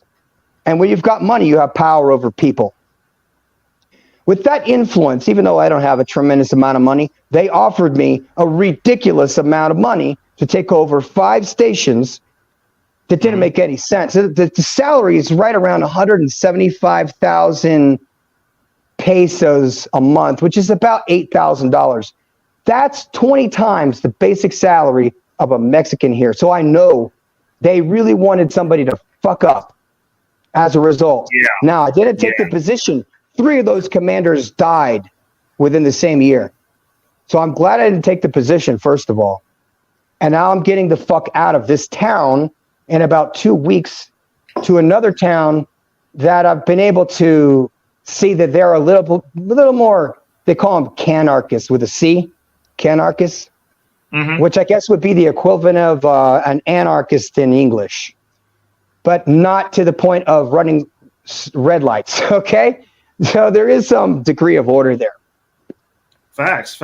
Okay, hold on. So we had two people join. Big Mike, you've got a tinfoil hat on as well. We're gonna start with you because I did notice that. What you reading over there, bro? Michael Lewis's Moneyball. Moneyball. Can you see that? Moneyball. Okay. Man. Okay. Michael Lewis, he a good author. I like that man. And Tayshawn, what's up, bro? Yeah, what you guys got for us today? I see the stream, man, and I'm from Ridley Park, PA. I'm not well educated on this matter. I grew up in a poor family, but I'm just trying to come on here to the live stream and just be enriched in your knowledge. I mean, I listen to you, Reckless Ray, and Professor. He's spitting facts. So like, I just want to come in here and just take it all in. So, you feel me? Tayshawn, I'm gonna tell you because I got a couple of kids who come out and intern for me that come from some very wealthy families. You do not look like you're not like you didn't come from money, bro. I'm not gonna lie. Like I'm just gonna say, I'm just calling a spade, bro. Like I've He came from daddy's money, if anything. I mean, He's not living off necessarily daddy's Disney's money, right but like now. he looks like you're put together pretty well, Tayshawn. You look like you look like fucking Captain America, bro. Like, what are you talking about? Hey, dude, I run hills, man, up in the hills, bro. This dude talking about running hills. Yeah, bro, you look like Captain America out here, bro. Listen. I tell you what, you're lucky none of the chicks are around because like we'd have you snatched up quick, bro. Like you looking like the protozoan right here. Yeah. What are you talking about? It's tough. I got a gambling addiction, man. I lost all my money, dude. They got me locked up. I gamble like hell, dude. I mean, I probably got 600 bets on this. You see how these dudes do me, bro? Like, you see this? This is high level right here. This dude gonna come up and be like the most wholesome looking white dude that I've ever seen in my life. And I know some wholesome white dudes. Like, I mean, Angry Snowman, even though he's got Donkey Kong up right now, he making babies like there's no tomorrow. Big Mike over here, he got the tinfoil hat on. He in the squad. You know what I'm saying? Like, look, him and T on the line. And you just over here just looking like you ready to go fight the war for America to save this country. Shoot, I don't know, man. This country taking everything from me, bro. They got me hooked with gambling. I can't stop. So question. I got a question for you and Mike because you guys are the new people here. Because I kind of set the grounds for everyone else. Normally about this level of viewership in this part of the day in the show is when they start trying to troll me because it gets pretty late. And for the record, I am about to go to sleep here in a little bit, but. My question is, what are you? Because you guys both seem like you're both pretty young, and I do want your perspective because I'm 80% sure you guys hate my guts and that you don't agree with me, but I do believe that your voices should be heard, and I care about your opinions. So my question is, with the state of how things are in America, where do we find a common ground as Americans to start piecing this shit back together? And either one of you can go first. But I do care about the opinions, even if you diametrically oppose every single thing that I say, because you have a right to oppose those opinions, and we should talk based on the opinion and not attacking the person. So I want to hear what you guys think. Well. First of all, I found out about this stream from a link in a group chat, so I thought that shit was pretty cool. But what perspective are we talking about? Are we talking about economic or political? I found out either or both. I mean, me personally, I like talking finance, but both because I mean we're having finance, the economic issue. Oh, go ahead. I dig finances. I did fail in high school, but I dig it. You know what I mean? Right. Yeah. But the economics bleed into the political, and like we're at a divide right now to where everything's so polarized that it's like as polarized as everything is, we are still in the same continent together. We rise and fall together. Like if this goes to whatever level it descends to, we are all descending to that together, right? Like you can't just make stuff bad for your neighbor or make stuff bad for because like a lot of people band together like brothers. Band together. Well, it's not even that. It's we're countrymen at minimum. We inhabit this country together. We're like that's the angle that I'm coming from is we are at minimum, even if we don't like each other, you don't have to like, I don't like everyone in my family and we're related, right? Yeah. I don't like all my friends all the time, but like they hold a space in my I don't like everybody on this panel. Right. I mean, I hate Snowman most of the time. Oh, shoot. But what do you think, what I'm saying is, as a nation, they've taken away our ability. It's what seems like our ability to see that like we are in this together, and people are not making decisions based on the whole. They're making the decisions based on themselves at the behest of the whole. And so like politically, like that's kind of where I'm looking at it. But from what are you guys seeing in your lives? Because like I can only talk from my perspective of what I see, and I understand that's not everywhere. Shoot, man. I mean, when you talk about people our age, you got those bitches out there. They're all selfish. So let's get that out of the way. It's like 90% of those females, they selfish. Now, when you talk about the guys, you got your bros, but then you got your mutual friends, but everyone talks dirty behind their back. It's like there's no self-respect in this day and age when it comes to the young generation. They all want to up front act like everyone was raised to be nice and kind to everyone, but then they go stab you in the back 10 minutes later. That's literally how it is. Everybody, man. So there's like a lack of loyalty. Oh yeah, big time. Such a lack. So question. So within your, so how do you guys make like bond or like make connections with like within your friends groups? Like how do you sort out the people that you align with in general? Like when you're picking out your friends, like how do you do that? Like how does that work if there's so much backstabbing? Like is it just like you just don't get to have friends? Or I mean, every man for himself. Every man for himself. It's acquaintances at that point. Jesus, that sounds awful. Yeah. I mean, see, the thing is, since most of these bitches are selfish, so all the men are going after all the bitches, and then they backstabbing their brothers, which we should band together. You know what I mean? You know what I'm trying to say?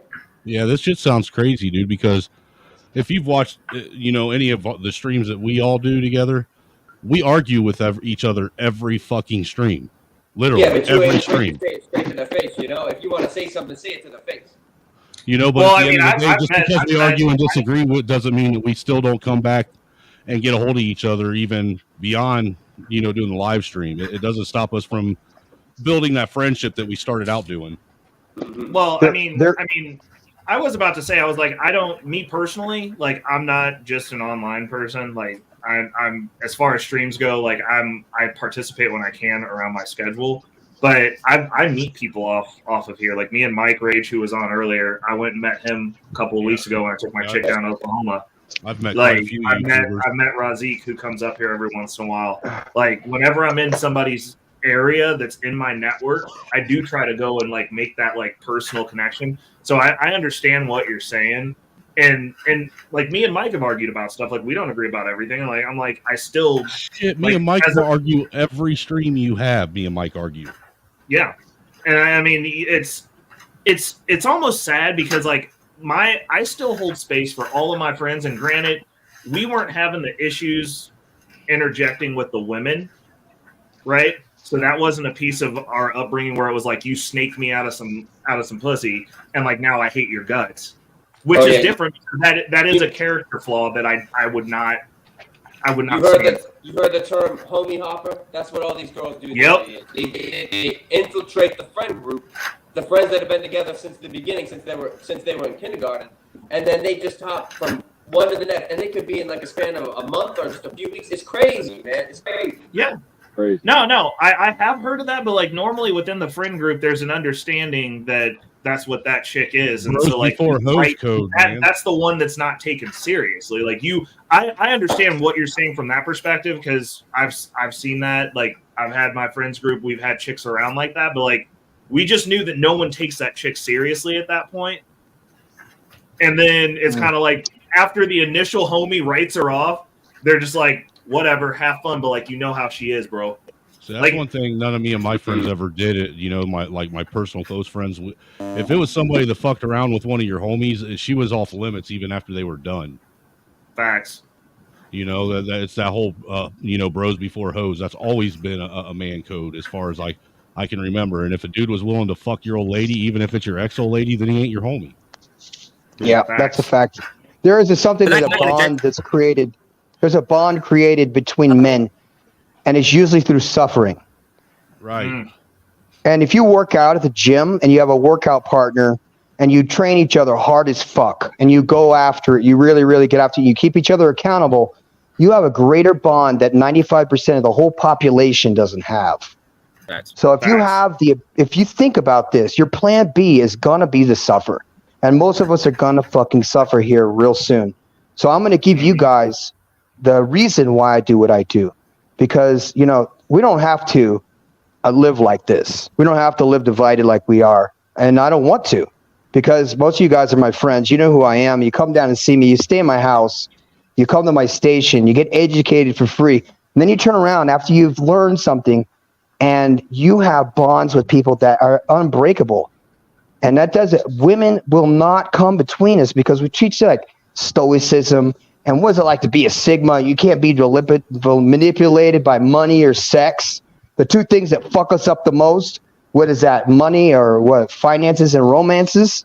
And then men who have weak fucking upbringings that are raised by single mothers don't know how to respond emotionally. So we have this masculine frame about us, but we got this emotional pussy ass heart that doesn't know how to behave because we haven't had any masculine examples around us, and the ones that are half pussies anyway. So I'm going to go ahead and say the best thing to do for all of us at this point is to choose our boundaries, choose our friends, and kick those 5 people that all we do is talk about the things that make us solid dudes. And that's making money, creating businesses, working on our fucking muscles, and making girls nothing more than the benefits of those things. That's just extra. You know what I'm saying? That's not the focus and the roots in our life. And what we've done is reverse that bullshit, made women and money the focus of our lives, and those fail us every time. You know what they say. On that point, I'd like to... Agreed. Okay, hold up. I got somebody special backstage. So we're going to do this, and then we're going to flip the show. We're going to do something a little... You don't have to have special forces experience to have common sense. Luckily for you, he's got both. Say hello to Mandrell.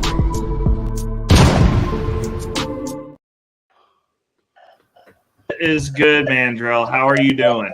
All right. So the professor up here. Hey, we meet again, my brother. Yeah, I saw the professor up here, and I was like, "What the hell?" You know, somebody's chilling too. Hey, listen, every once in a while, I'm capable of having like a really good conversation. Yeah, and plus it's late. You're normally not on this late, but so professor up here, I was like, yeah, let me.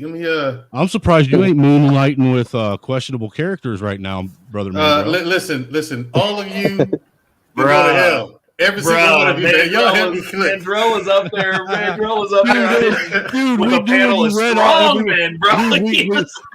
We knew when you read every one of our messages, dude. I was sitting back there. Look, I told Ray, I was like, dude, I wonder what the panel thinks every time he just fucking busts out laughing for no reason at all. Bro, right? Because someone was coming up on my desktop. So what happened was Mandrell wasn't on a panel with us, and as our panel ended, we were having a back chat conversation, and Mandrell was on another panel, and we found him on that panel with a dude with a boosie, a dude with a stick pussy, another girl that was questionable, and Mandrell in all his gloriousness up there. And hold on, and the host of the panel got outed, and like his girl put stuff in his butt. So, which is whatever. That's whatever you want to do. No. But like, it was a bad breakup, and he wasn't online for a long time after that. So we started sending Mandrell text messages to make him laugh. That's what brothers do, man. We criticize you when you're doing something fun that we think is funny. And that shit was funny. And then he came in and threatened to murder all of us, basically. So I'm currently seeking a witness protection program. That way I can get the fuck away from Mandrell and his wrath. we're going to do a pivot since these young gentlemen are on and they're being good sports for this show. So, guys, Tayshaun and Mike, I want you guys to be respectful to each other. I'm pretty sure you know each other. But I want you to run the last 30 to 45 minutes of the show. So do you have any questions? What do you guys want to talk about? Like, I want you guys to actually, like I said, this platform, and I understand it's going to sound counterintuitive. I do believe that people deserve to have their voices heard. So, and you guys are young. And so, like, if you have any questions, you want to talk about a specific topic, like let's go. I want you guys to shoot questions, and you guys take turns for the last 30 to 45 minutes we're up here. Okay. Well, we're talking topics. We can talk about anything I can think of. It's whatever you guys want. I want to do a little pivot for the last part of the show. I think this is going to be fun. Hey, if you're going to give me the keys to your car, that's great. I hardly know you, man, but if you're going to give me the keys to the car, hell yeah, I'm all about it. But get to driving, bro. Get to driving. There's some weird shit going down recently in the news. I've been keeping tabs on it. This is crazy stuff. It's been up in Congress. UFOs. What the hell is going on there? That's what I. What is going on? Ooh, come on. Okay, boys. okay. So Come T, on. do you want to start this? Come Well, on. hold on. Wait a second. I think one of our military brothers needs to talk on this. No, I think you should let the tinfoil. Professor The tinfoil cock should get it first. No. Here's the thing. Speaking of someone who's actually, like I said, I serve. Well, all of my service is behind the curtain, if you know what I mean. Right. So hold on. Tayshaun and Big Mike. Hold on, Mandrell, 1 second. So Tayshaun, Big Mike, Mandrell's actually special forces. He served this country. All of his missions were literally 150 plus miles into enemy territory, and he works out really hard. So, the context of where this is coming from. He's like a Black Rambo plus Rocky put together. That's badass. I love that. That's sometimes badass. he screams Adrian too, but like it's only sometimes. Okay, go ahead, Mandrell. I'm sorry. Yeah, I'm just listen. For anyone who knows anything, actually does know something for real, like Professor, who might. Speaking of Professor, watch what you say, brother, because I got some colleagues of mine who got to saying a little too much, and they got to knock at the door. I mean, they're fine. Don't get me wrong, but I just don't even want that attention, that kind of attention. So. What's up, Bob? Fellas, if we ask when it's my turn, if I'm vague, please just understand. That's all I'm asking. Just understand why I'll be so vague about it. It's just, go ahead. Sure. Yeah, that's it. Just a little disclaimer. I mean, if you're talking about what was the question? I mean, I probably can answer. He was talking about the aliens in the news, like. Right. It's like, what the fuck's going on with that? Yeah. Well, here's the thing. I'll say this: is it the truth or is it a distraction? They're preparing the public because we're not the only one. We're not the only ones. Right now, understand. We're not the only ones doing. Hold on. America's understand this. America's not the only one preparing their populace. Okay. I'm not gonna say for what. Again, like I said, some of my answers will be very vague here. Just know that they are prepping the public. It ain't a joke. Okay. When? I don't know. I ain't in that. Okay. But yeah, it's to the point where they don't have a choice. You have to at least start prepping people and let people ask questions like you're doing now. It's to that point where, okay, we got to at least let people ask questions and wonder. You know what I'm saying? And let people know that, hey, this might be, maybe not. You got to at least do that at this point. Because what's coming is inevitable. Are you serious, man? I'm dead fucking serious, dude. I'm dead fucking serious. Yeah. This is prepping. Let me tell you something. Don't tell the young kids that. You got to know the truth. That how come every UFO is over a military base? This is why I got tired. It's not. Today. Back up. Everybody know. Story to tell. Here's the thing. Also, look. The first crash was. Hold on. The first crash. Look, the first crash from outer space. No, the first crash wasn't even in the U.S. It was in Eastern Europe. Okay, we're the first ones to actually see tangible evidence of it. He's prepping you for an anal probe, not lost. It wasn't even here. It was in Eastern Europe. So that's what it sounds like. And then after that happened, and then they couldn't do anything with it. They actually called us. They called Japan. They Twisted, called ain't that the China. best? And so as quiet as it's kept, there's been a unified effort behind the whole thing for the longest, for the better part of 60 years. So, yeah, and now it's to the point where it's like, okay, there's not just one species of them. There's not just one species. There are several. And now I know of a few of them who know about us. And so now they're wondering about us the same way we're wondering about them. They're learning about us as we don't know what the fuck they're telling us. I mean, all it could be bullshit, but we're stupid. Quick question. So, quick question, Mandra. Can I? What the fuck is wrong with your mic? T, you gotta fix it. You're doing the speedy robot. You're doing the speedy robot voice right now, which is actually not going. It's like feeding into your tinfoil cone head. It's getting wild. Okay. Yeah, okay, so Big Mike, you're up. You got a question now, bro? like that was a good one, Tayshawn. You took us down a rabbit hole that I didn't see there. And this is the reason when you get new people, you give them the opportunity because they took us to a different. Like I would have expected this on Angry Snowman's channel, to be honest. Yeah, that's why Not Lost is over on my channel, because he's an actual real Fed that's trying to find out what I know, or if I know anybody that knows anything. Just because of my involvement with the Michigan people. Gotcha. Okay, so Big Mike. And so the only reason I'm directing these is because I want them both to be able to get questions in. So, like, I am going to cut these conversations. Like, we're going to get a response, little bit of conversation about it, and then we're going to dial it back in. Big Mike, you got one for us? Yeah. Well, here's my thing. I just think it's interesting that, well, this is all leaking back to the UFO stuff, because I have an interest in it. Big interest. I mean, I'm careful about that shit. My thing is, it's like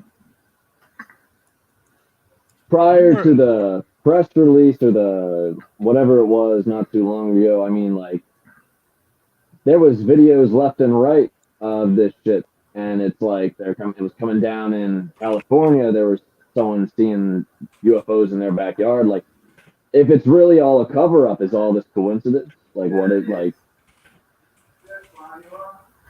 Well, so can I just just 5 seconds of my time?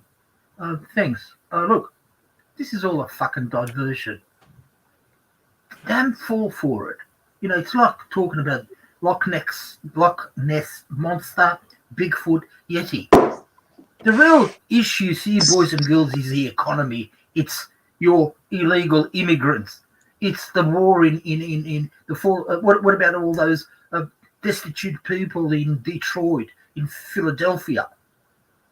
Drugs intake. Nobody talks about the issues. So your administration gives to the stupid people, 90% uneducated. Here's your football. Here's your NBA, hockey. And guess what? UFO being invaded. But it's very important. When you talk about UFO, you're inadvertently denying your religion. See, you're saying there's no God. If you believe there's no evidence. As a lawyer, there's no effing evidence in the world about UFOs at all. Yes, there is. Evidence in court. Let me finish. Hold on a second. Let me finish. Evidence in court. We are all in common law. Special forces, though, like that's the U.S. military. This is the. Well, I know. Area 51 during the 1950s. There were movies out during the 1950s about UFOs, and they were very popular. And then the Japanese took over that sort of genre of movies, and they you can go into the film history. I won't go there, but look, just think about where you're falling. You're free fall. The dollar, the economy, your roads are not up to scratch. That's true. That's true. It's totally a disaster. Hey, yes. And that's going to be a revolution, and they're giving you food. So you're busy with something else. You don't talk about these the bloody important issue. These PA roads, they suck. Yeah. So here's the thing. I can't deny what he just said. The timing. The thing is, you can't. The thing is, it's a distraction, but it's a good one because here's the thing. If it was If it was all bullshit, I mean, all the way, the Senate wouldn't have had a hearing about it. And they had a long ass hearing about it. Here's the thing. Long hearing. The long ass hearing about it. Yeah, they had long ass hearings about that fake impeachment shit too. I mean, they actually tried to impeach him, though. Well, here's the thing. Here's the thing. The impeachment wasn't fake. It wasn't fake. It was. Every bit of it was fake. That was all fucking, dude, that was all a fucking show put on for everybody. No, again. Dude, you obviously didn't watch it because I did, and that was nothing more than theatrics. Yeah, let me finish. That was theatrics. However, look at the end result. This motherfucker is under 4 indictments and under RICO. He's going to fucking jail. You're not escaping RICO. No, actually, what they're doing right now is good. Is actually good. Mandrell, listen. Let me finish. Listen for a fucking second, please. Just let me get one statement off. Go ahead. What they're doing is actually a benefit if people actually pay attention for what it is and realize that they're weaponizing our fucking government. Literally. You say they're weaponizing our government? Yes. I mean, what the fuck? They're weaponizing the Justice Department. They're literally they're trying to change and subvert the very law. Change what? What do you mean? We make rules against it just so we can. We make rules against it, Angry Snowman, just so we can get away with it. Listen. Nothing's changed. They're just using what they have. Like this is normal. Okay. All right. Sure. Okay. I understand what you're saying, and I'm not saying you're wrong. Notice I never said you were wrong. What I'm saying is what you're doing is you're literally just sitting and talking over me, and you never gave me a chance to say anything. Go ahead. Go ahead, man. Go ahead, man. Go ahead, man, Dick. Go ahead. I don't care. This is what I like, man. Bring it on, man, Dick. Man, Dick. Listen to her. No, what I'm saying is the things you're talking about. Yes, that's true and all. I'm trying to skip over because that shit I already know. What I'm getting at is that's the stuff that if the American people actually paid attention to what's going on, what's really going on with those whole Trump indictments, if they actually paid attention to what's going on, they would see just how fucking corrupt this shit really is, and maybe, just maybe, the country might be able to heal itself that way, and then realize who the enemy really is. But no, because too many people are worried about, pointing out the bigger picture. They want to overlook this, what they think is a small thing, which is really a fucking huge thing that should be bringing everybody together and realizing, holy fuck, is our voice even really heard anymore? The answer is no. Your voice is not heard anymore, and it arguably never has been. The government exists to perpetuate itself. That is all. Why Trump is under 4 indictments and he's under the RICO statute now? He pissed off the wrong people. Yeah, somewhere down the line. Number one, that's what it is. All of his indictments are all over things he said. That's all it is. It's all over things he said. They're literally trying to put RICO charges on him for speech. Right. But here's the thing. Though. With what he did with those secrets, there's nothing illegal about having an opinion. No. Here's the thing: you can't just take documents that are classified and just say, about? "Let me finish." Dude, Joe Biden has him in his fucking office, and he was the vice president. Yeah, but he still has him to this day. But he didn't take him out of the office and say, "What about 30,000 emails of Hillary Clinton?" Right. Come on, this is actually laughable that's what they're doing is bringing this stuff of all things. Again, I'm not saying you're wrong. He's not saying that. You're right. He's not disagreeing with you. Exactly at all. I'm not disagreeing at all. What I'm trying to get you to understand is they go after who they want to go after. Now, Hillary, she was in with the in crowd. Okay, she rubbed elbows with the right people, so she's protected. So any goofs or gaffes or fuck ups she made were swept under the rug, and she was protected. Trump doesn't give a shit. He doesn't come from that world. He's a businessman. He doesn't come from politics. He doesn't know. And so he probably told the wrong people to fuck off, and now they're coming after him. Now he's seeing what real power looks like. Now I'm not saying it's right. I'm not saying you're wrong. No, when you made the comment about weaponizing the government, like the government's been a weapon. Our judicial system has been a weapon. Right, but it's not supposed to have been a weapon against us. It's not supposed to. I understand, but now you see. I've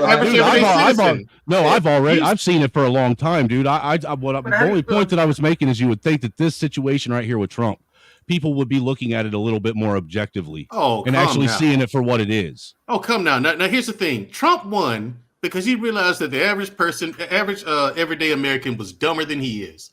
And that's how he won.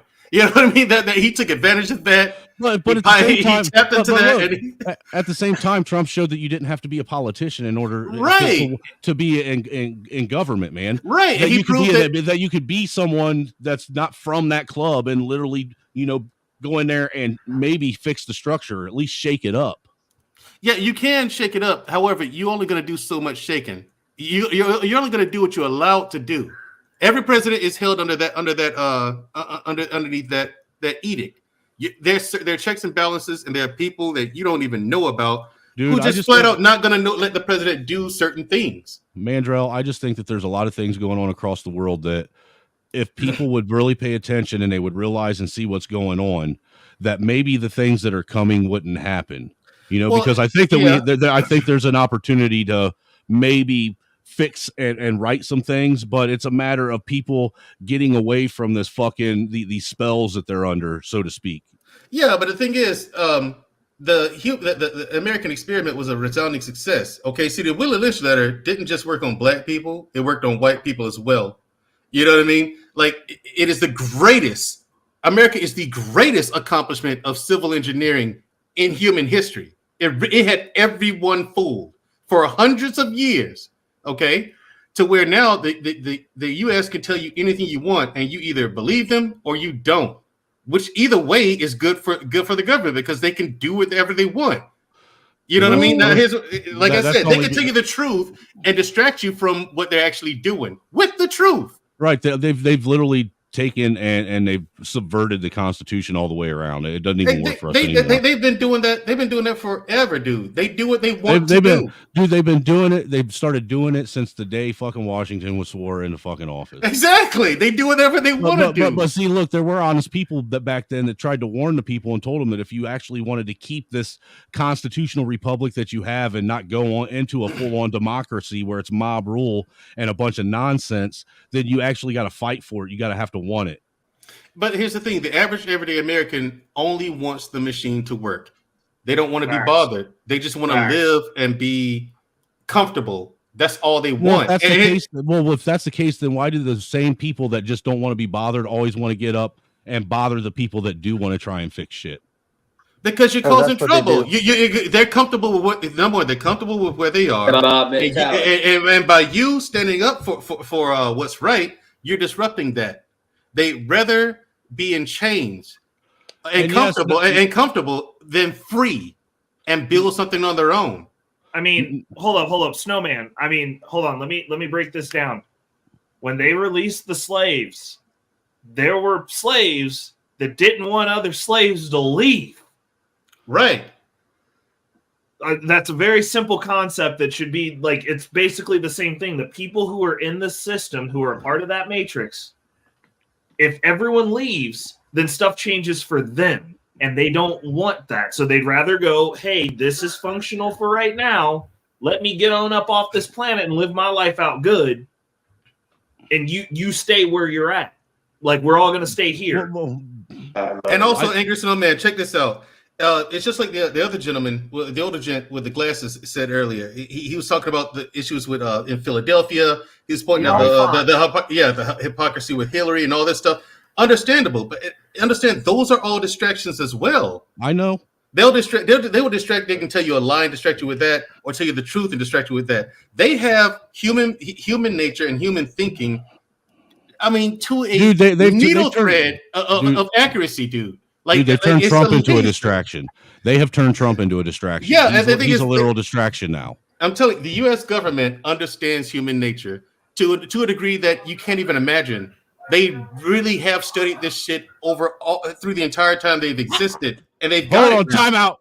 You gotta highlight Mayo's comment, man. You gotta highlight his comment. Hold up. Where's Mayo? He hasn't been my He said, Ray, when did you start the porn stash? Dude, bro, Mayo, after the last time you masturbated me, bro, like, I had to get something going, man. I was like, I gotta have Mayo out here diminishing my character. Okay, I have to go thank you very much for having me. Not a problem. All right, Yeah, hey, I mean, Jim, thank all you so the much best. for swinging All right, through. Jim, You know no you're problem. welcome anytime. Anytime, brother. My thing is, the American government is the only government that does it. Look at the British Parliament with that nonsense with Brexit, dude. It's like, what were you thinking? You know what I'm saying? Well, like, it's like, what were you thinking? But if you want to keep it home and domestic, Angry Snowman, what I'm telling you is, what you're saying is correct. Quit simping, Samantha P. It does not look nice. It looks like somebody took pepper and peppered his lip. Right. It doesn't look. It looks like he's going through Thank you, puberty. Samantha. See, Samantha P's the homie. It looks like he's going through puberty. This is probably the first mustache he's ever grown. He probably just got rid of his pubic hair. You're off your fucking dad, dude. Like, quit being a dick. I'm just saying. All I'm saying That's is peach fuzz, and you dyed it. What's up? What's up, man? Hey, Ray, are you auditioning for the next Boogie Nights movie, sir? I heard they were redoing no. So see, listen, it makes it easier with the ladies if I just use the cheesiest pickup line ever, which is like, "Hey, baby, you want a mustache ride or not?" You know what I'm saying? See, Big Mike's with me. Me and Big Mike. A mustache ride is a far cry different. That is a far cry different than sandpaper on your lip.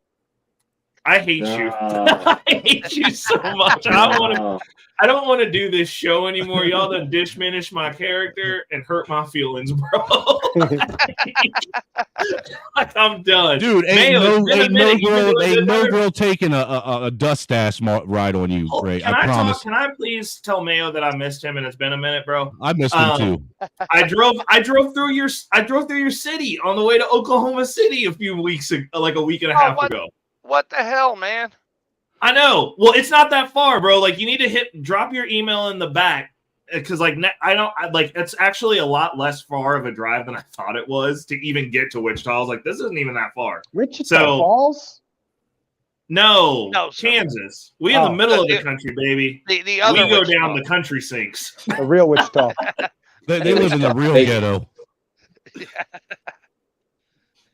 But yeah, okay. So, Mayo, what we were doing was we got two guys that I'd never met before that we were kind of letting moderate, and we started talking about aliens, and then obviously we always come back to arguing about politics, so that happened. We just started arguing with people in question general. that's not alien related for these guys before I get I'm gonna name your mustache Dusty.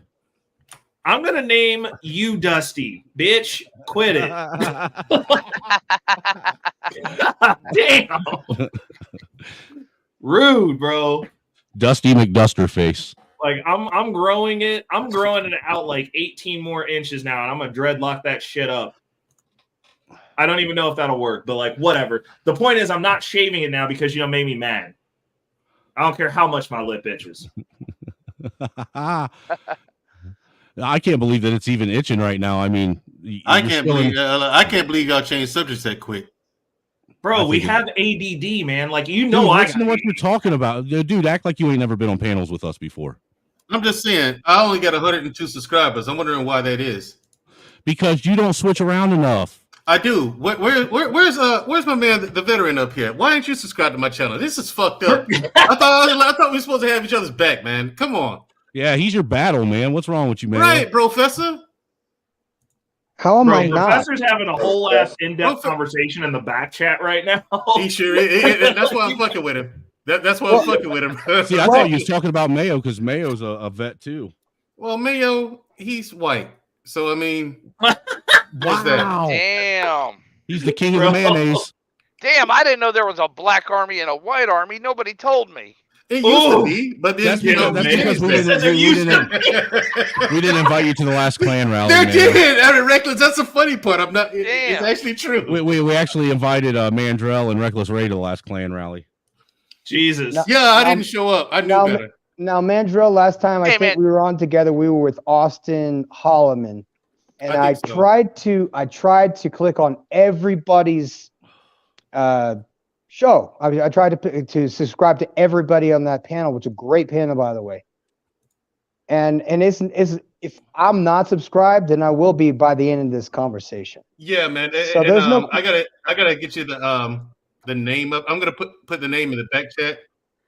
By all means, I don't mean to interject. You guys wanted to talk about conspiracies, aliens, and politics, and everything, man. Corruption and all that stuff. All the things you're not supposed to talk about. I personally, I'm super skeptical of things, and until the December 26th of last year. So on this day, I was on the phone with somebody at midnight, and I look off in the distance, and there's this massive white spinning light. I videotaped it. I put it on YouTube, and I'm on the phone with this guy who's, he's a DJ in Miami or for, the Winter Music Conference or some shit. And he was telling me about it, and I'm like, dude, I don't know what this is. So I hang up and I'm videoing this thing, and I zoom in as far as I can, and it sat there for about 2 minutes, and it spun around like this. It was like a bright white cloud. What it looked like, honestly, if you've ever been like to some big cities where they have those Gatling gun lights that shoot to the clouds and they spin around. Have you seen those? Oh yeah, like at casinos and shit. And yeah, venues. well, this looked like a fucking spaceship. Okay, so I don't know if it was real. All I know is I videoed it, and if you guys want to take a note, you can look for yourself. And it was UFOs. It was UFO sighting, San Juan del Rio, Mexico. Okay, UFO sighting, and I'm the only one. Like, I think that's, an English speaker in this town. So that really didn't get a lot of traction. I mean, it got like 100 views or something. So I send this video, and then of course people are just trying to fillet me and stuff. And I'm like, look, I don't know if it's real. I can't say it is. I can't say it isn't. You know what I mean? This is the first time I've ever experienced anything like this. And I'm not one of the privileged people that gets to see back behind those, those channels. I'm not that special. I had a long career, but it wasn't that, fabulous. I mean, I wasn't super special ops guy or anything. So was it above a big volcano? No, I live on a pretty flat land out here. Yeah. Well, is it on you mentioned your channel? something alien related. And, it was a spaceship. It's a UFO. Yes, but it's still alien related and from Mexico. So of course YouTube's gonna hide it. Well, the same day there were actually joke, 6 of the guys. same ones. The same. No, that was actually truth. That's the sad thing is that was fact. The same night. That's like such a high level liberal troll. I don't have any respect for you for saying that. I got the same night. There were 6 others spotted in the States, and there were several others that other people spotted here. They saw the same light I did. Now, like I said, I have no dog in this fight when it comes to aliens, because quite frankly, it could be the same as everything else has been. Challenger accident.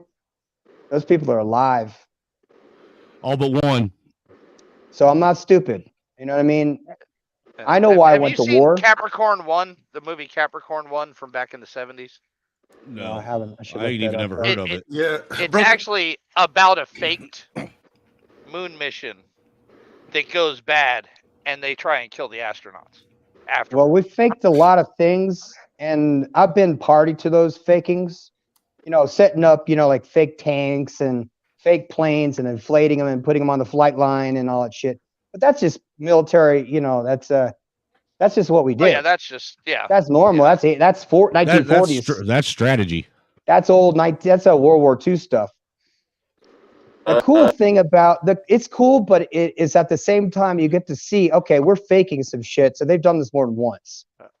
So how far back you want to go? I want to go back to 1850. I want to go back before Black Wall Street. I want to go back to a time that the post office looked like a fucking church, and wonder why they knocked those down.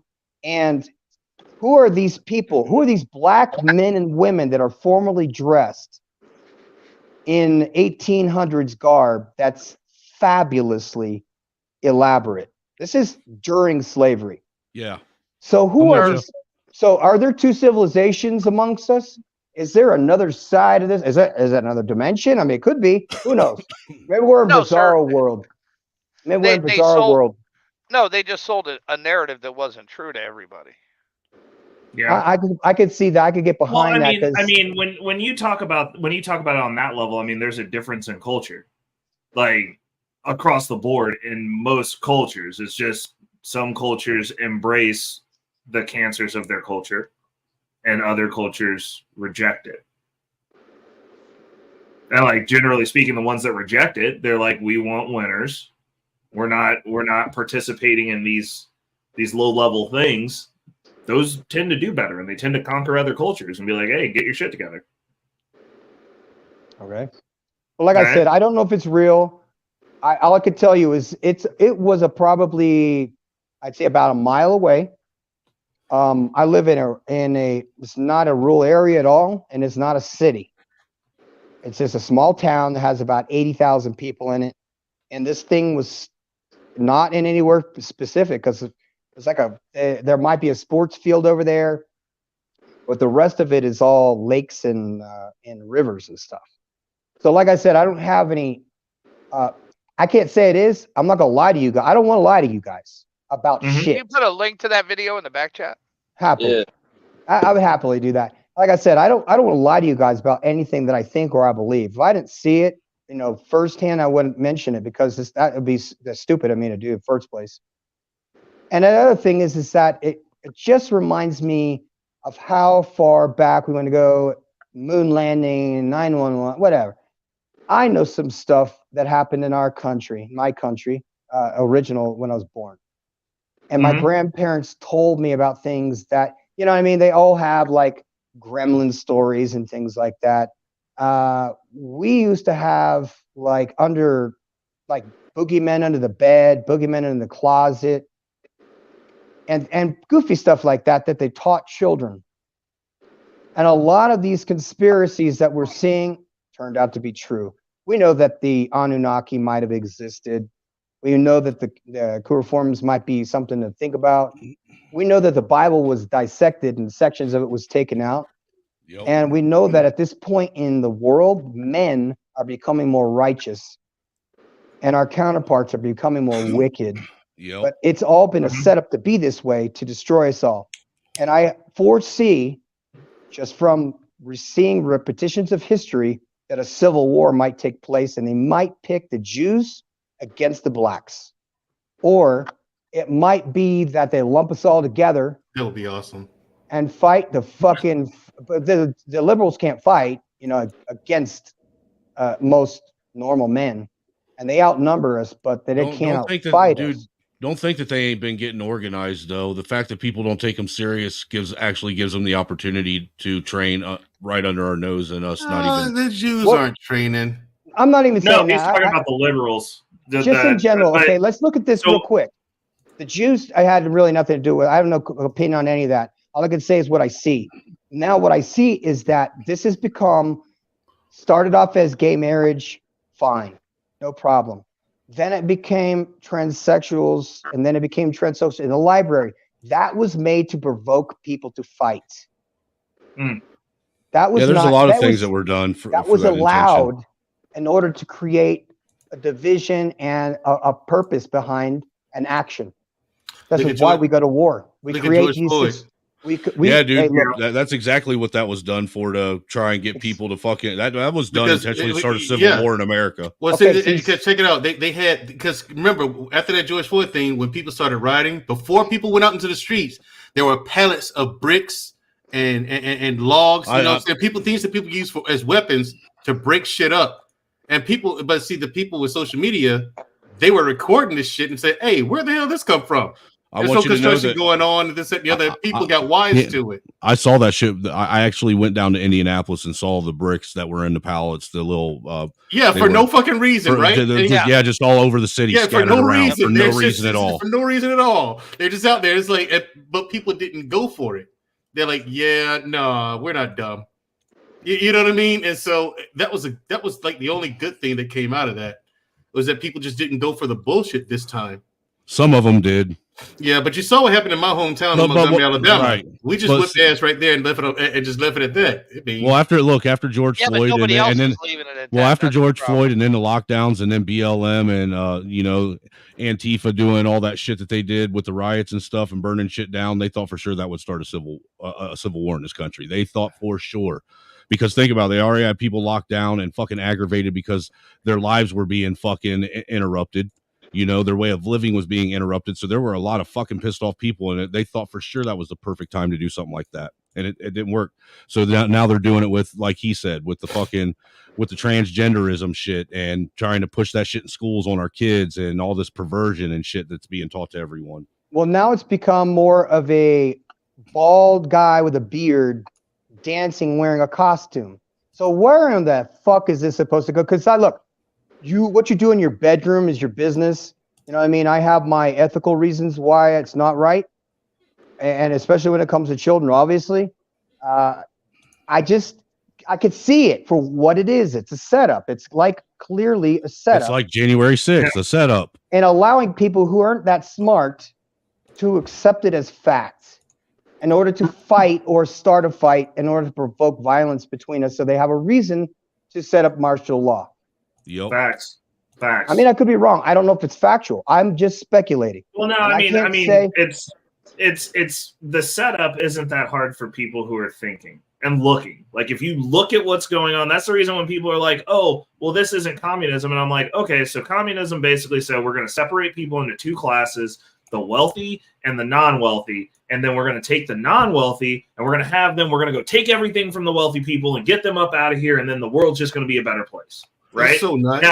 Now, if you take that same premise and switch out wealthy with trans, LGBTQ, HGTV community, black, white, female, non-binary, those are the classes. And then they systematically go, okay, so sort out your victim tokens, everyone. Who's at the bottom? Well, I guess black women, because they got the two hard victim tokens. And then black lesbian women, sir. Black lesbian. Or black lesbian. Yeah, exactly. You sort out your victim tokens. So who's the wealthy in this scenario? White men. They've decided that no matter what, if you're a white man, you're at the top of this hierarchy. And then you have your class disseminations under them, white women, because white men oppress white women. Right? Can you blame them, Ray? Right. No matter what, I'm going to come on top. Fuck it. Actually, at this point, black men. I mean, really, Ray. Because if you can set it up that way, I would. Well, no. But look. The way that this sets out, though, in order for communism to work, you have to be oppressed by someone. Who's oppressing us? Everybody. No one's We're actually oppressing ourselves. anyone. But the point that I'm saying is, what's being sold is a very simple, spread out form of communism, and it's like you make all these groups, so now everybody goes, oh, okay, well, I get what you're saying. Because I'm a white man, now I don't get to talk to a black man because I'm oppressing him, but I can't talk to white women because I'm oppressing them too, and they're scared of me. I'm just the super bad guy, and then the black guy goes, oh, well, apparently I'm oppressing and downtrodden these black women, so I'm an oppressor, so now I don't get to talk. The only person who doesn't oppress anyone is a lesbian black woman. Basically, no, a tranny black woman. Trans lesbian black woman. Yeah, wait. The trans do oppress. But that's what I'm saying. So, like, when I say that this is a communist, they're like at the top of the. They're at the top of the victimhood. They've segregated out the classes. Now, no one can get along. When we go to politics, what happens? Oh, well, we're going for women's rights. Oh, well, we want to champion for men's rights. Oh, well, what about the LGBTQ community? You've got like 5 or 6 parties, depending on how you want to parse out your victim tokens. How do we communicate at that level? That's the game. You don't. Exactly.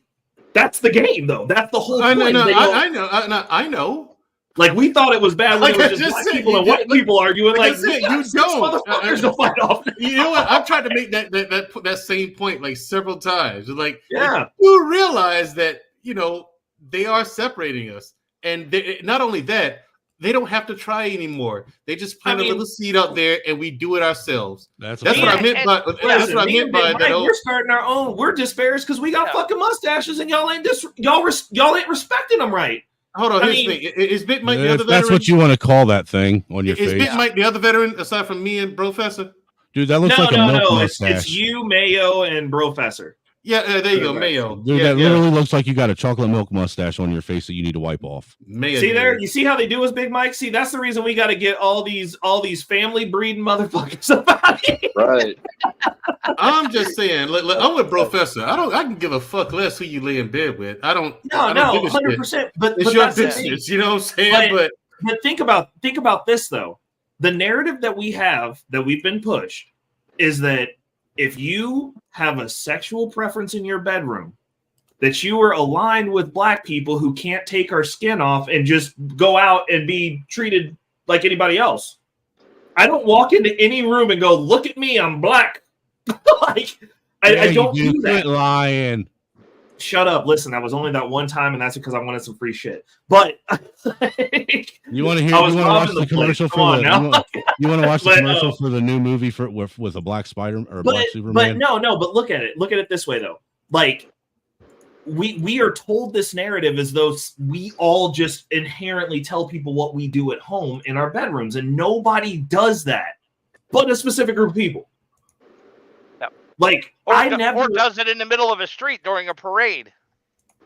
That's disgusting. I mean, could you imagine if there was a straight parade where we was all in assless chaps dancing around kids? We would all be on. Then it would not be a straight parade if we did that. Yeah, that would be gay as hell. That is super gay. I'm just saying. What if we were all in the new the hoochie daddy shorts and we was twerking? No. Still gay. Okay, what if we were all in Carhartts and we was twerking on? Dude, I have no idea what that is. We can't even get in a line of trucks with American flags on them. Facts. Well, that's what I'm saying. I'm like, because you can't do that because then you'd be a racist. But when we're coming, you'd be a bigot. Tayshaun, you need to stop curling, bro. Your arms is too jacked, bro. You got to go away from me, bro. Tayshaun. All right, let's get it. Let me see them guns. Let's go. Through the screen, bro. I mean, hey, did you see my latest reel? Yes, you make me sick too. All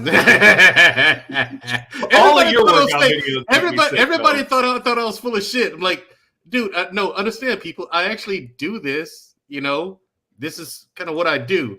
No, okay, here you go. I almost trolled your video. I was gonna be like, you wonder why Mandrell shows up and he's all low energy going, hi guys. It's because you got them sad girls, bro. Hey Ray. Hey man. Hi, Ray, guys. let me ask you something. Hi, guys. What's you and actually you and I'd like to know what the new guys' thoughts are on the whole Maui, Hawaii thing. The fires. Yeah, terrible. Yeah, that's all you got for it. You actually want to talk about fire? It's a bummer. You guys want to talk about fire? Yeah, let's talk about fire. You guys want to talk about fire science? We could talk about fire science because just can so happens that can you tell us some science is what happened there? Possible. Okay, we've got 30 minutes and I got to go to sleep. But Mike and Tayshaun, before he goes on his tangent, I want you guys both to know that you're welcome up here anytime that you want to come hang out. Also, if you like, I'll drop my email in the back in case anybody wants to get a hold of me for everybody. But go ahead, let's have. Hey. I've got 30 more minutes. In the 30 minutes, Ray. Fire science for Maui. It's pretty simple. Real quick, hold on. I just want one question, Ray. In that 30 minutes at the end of it, can you play the link Instagram video at the end that I just gave you, because it is the most ridiculous display of a woman you'll ever see in your life, and you'll love it. Yes. Where'd he go? Oh, what the hell? Okay, so while we're waiting for Mike to come back, why don't we just do it now? Okay, that's good. All right, hold on. I'm opening it up, and we'll share this tab. Dude, it's the greatest thing ever. Like you'll be baffled. You'll be confused. You'll be astounded. No. You got a vasectomy. We can't see it. Didn't tell me. Oh, hold on. I got you. I see what you. Yeah, you're right. I can't. Hold up. We can hear it. We just can't see it. Hold on. And you want to see it. Bam. There we go. Okay. Hold up a second. We'll go here. So, hold on a second. This is wild. How do I start? You can scroll down to the next one and then back up, and it'll start over. Help desk. You should have rolled. Yeah, and I got a vasectomy, so I know it ain't mine. So what's good? You got a vasectomy? Yeah, I got you didn't tell me. No. You got a vasectomy and you didn't tell me. We literally waited 4 years to have this kid, and you literally didn't tell me you got a vasectomy. We wanted kids. Didn't you want a child? Why are you pregnant? What do you mean? Why am I pregnant? How are you pregnant? It ain't mine. We're married. You got a vasectomy. I got a vasectomy. What you mean? I'm trying to figure out how you pregnant. So you basically just don't trust me. How can I trust you? How can I trust you when you got a vasectomy and didn't tell me? I was going to tell you. With 4 years wasted and we planned our lives, like we planned our lives around children. I know we were supposed to have kids together, not you run off and go have a kid with So why another did you nigga. get a vasectomy? I'm confused. I still don't understand. You went behind my back and got a vasectomy, knowing that you wanted kids with me. What's wrong with me? Why am I not good enough for you or something? Why are you pregnant? What you mean? How are you pregnant? No, why didn't you tell me? You don't trust me? It ain't mine. You don't believe me? No, it ain't mine. No. Why do you tell me though? Like you don't. Why you don't trust? I'm telling you now. What you mean? When did you get a vasectomy? Like 3 months ago. Does that matter? Because you're pregnant now, and it's definitely not mine. So who is the father? So why are we even married? I don't understand. And I gotta, bruh. Why we even get married? I don't understand. Wait a minute. The greatest thing This ever chick witnessed. blatantly got busted cheating. So these are. Hold on, Tayshaun, you're muted right now. You might want to check your mic settings. But this is the chick that Tayshaun was talking about, bro. Like, this is literally that chick. Yeah, we still can't hear you, Dude, bro. we still can't hear you, Tay. Oh man. Big Mike, are these the bitches you guys were talking about? Yeah, dude. These disloyal motherfuckers. I'll tell you what, she was caught red-handed and she was just spitting bullshit. Like, I don't know. Like all of it. All the bullshit. Dude, I've never seen anybody turn something around on someone else for what they did. No. Hey, man, play the rest of that video, though. I mean, that was all of it. That was all of it. Oh, shit. I want to see the rest of that. How did that end? Let's see where that's going. I would like to find the rest of it, but I can't, dude. That's like literally every man's worst nightmare. And she literally was like, how did you... She was like, I cheated and I'm pregnant, but this is your fault because you got a vasectomy that I didn't know about. He was upset because he didn't tell her, and so that is mind-boggling. That's expert level fucking trolling right there. That is what that was. That was expert level fucking trolling. Dr. Dre told us all. Bitches ain't shit but hoes and tricks. Okay, so I dropped my email back there for you guys, Big Mike. Get the fuck out of the house when you're done. Facts. Okay, so hold on. Oh, Tayshaun came back. Then I hopped in the whip to take a quick run. Come on back, Tayshaun. Come on back. Did you guys see the one night stand law in Tennessee? Awesome. No, what did it say? Fucking awesome. Yep. If you get pregnant on a one night stand, she cannot get go for child support. What? Yeah. Yep. That's a victory for men, dude. That is a victory. Paternity fraud has become a felony. Nice. And not in all states. That's a state law.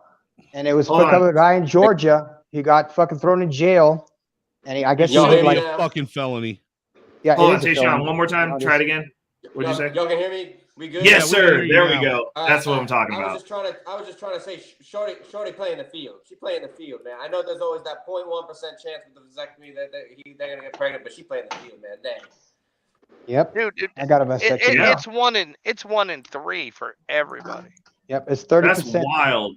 Isn't that crazy? Okay, so we're rounding this out on fire science. He done got a whiteboard and everything. We about to learn something, so everyone take notes. Guys, this is the Fire Science Academy. Like I said, I don't want to lie to you guys. I thought about this in depth, but I wasn't there to see. But the environment in a lot of forest fires start off with storms, and a lot of times what will happen is it's a windstorm, or it'll be a heat wave.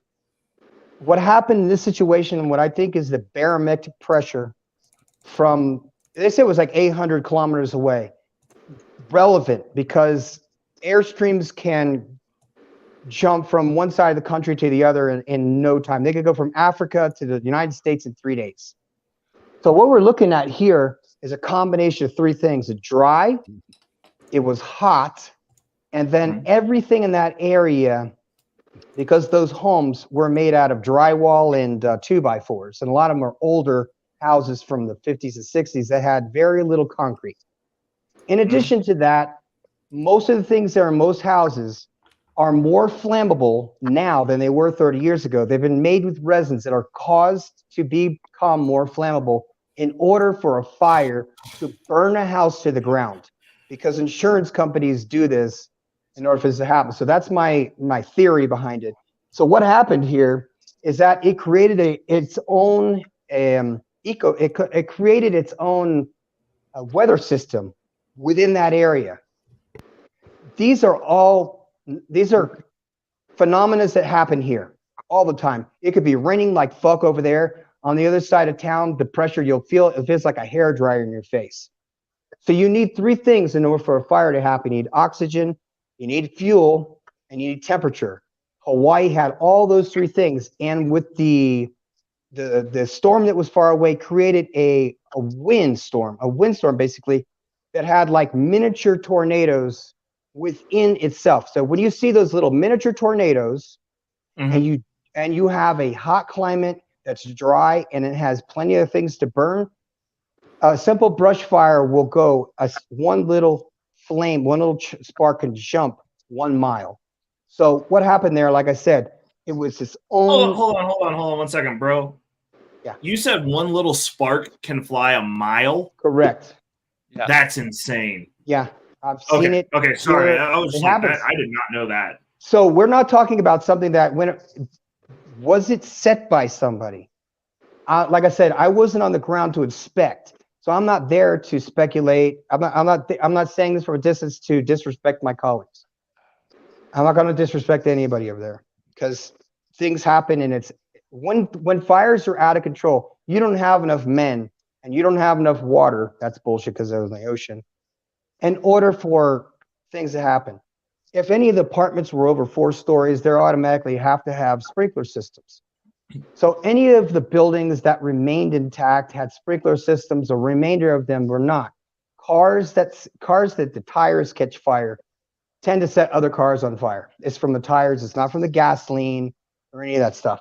So what we had was a miniature weather environment, and it was basically a set of phenomena as a chain reaction. So to say that it was a laser, all that stuff, I can't speculate that, but I can say this from a logical perspective that I've seen 500 times in the last 10 years of my career.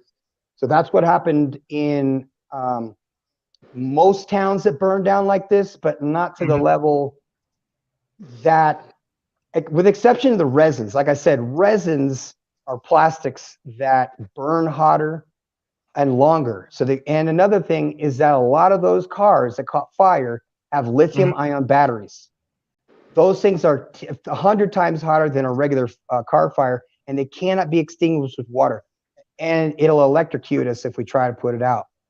So there's a number of factors that guys that just don't know, because electric fucking vehicles will cook a neighborhood. So there's that. Oh, wow. That I did know. And now that I did know about the lithium. I did know that part. Yeah. Oh, the rest of it One about. second, guys. Hold on 1 second. Yeah. One second. Shout outs to Mayo. I see what you did, bro. I see what you did, Mayo. I love PayPal. You, bro. I got something for you, Mayo. Hit me with that. Bless me with that 20 ball. Here comes the money. Here we go. Money talk. Here comes the money. Money, money, money, money. Dollar, dollar. Dollar, dollar.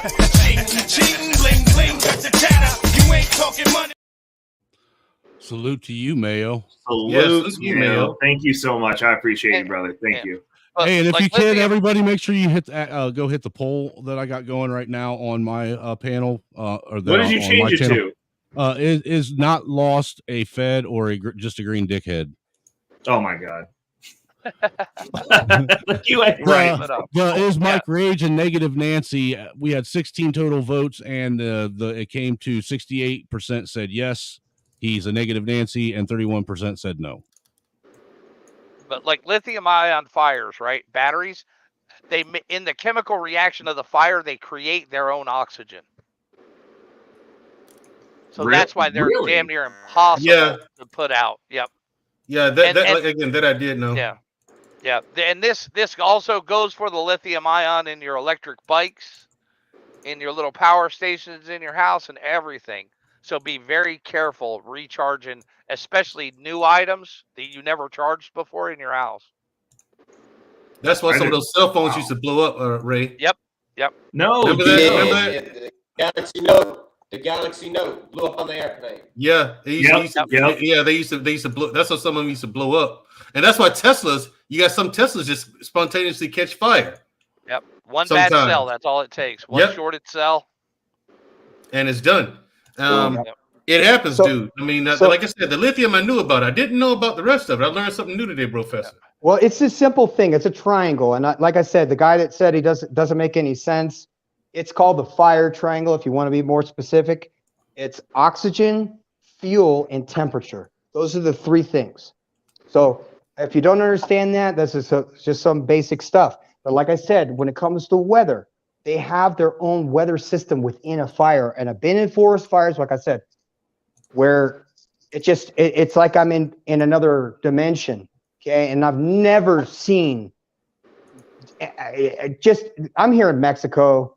It's dry as a mother here, and I get to travel around to the whole country doing this. So when I get to a different type of environment, which Mexico has, like it's beach, and then it has like the forest, and it has the desert, and it has a city and all that stuff. So there's several different things, but the ecosystem, but the hydrological system that goes over this country, when it wants to be hot, it catches fire by simply a bottle. A bottle will set off a brush fire, but this might have been arson. But like I said, if I'm not there, I can't speculate.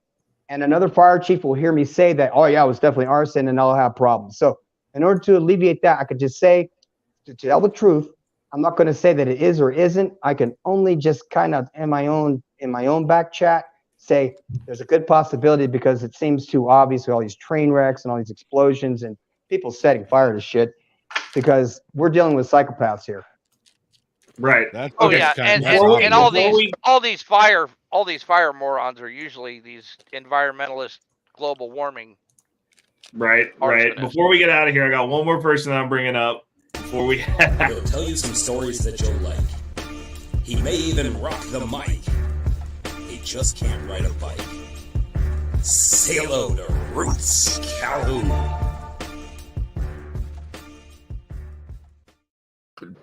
Roots, my guy. Dead ass into the show just to get his intro played. That's some petty shit. Hey, I like your shirt, fucking Ray.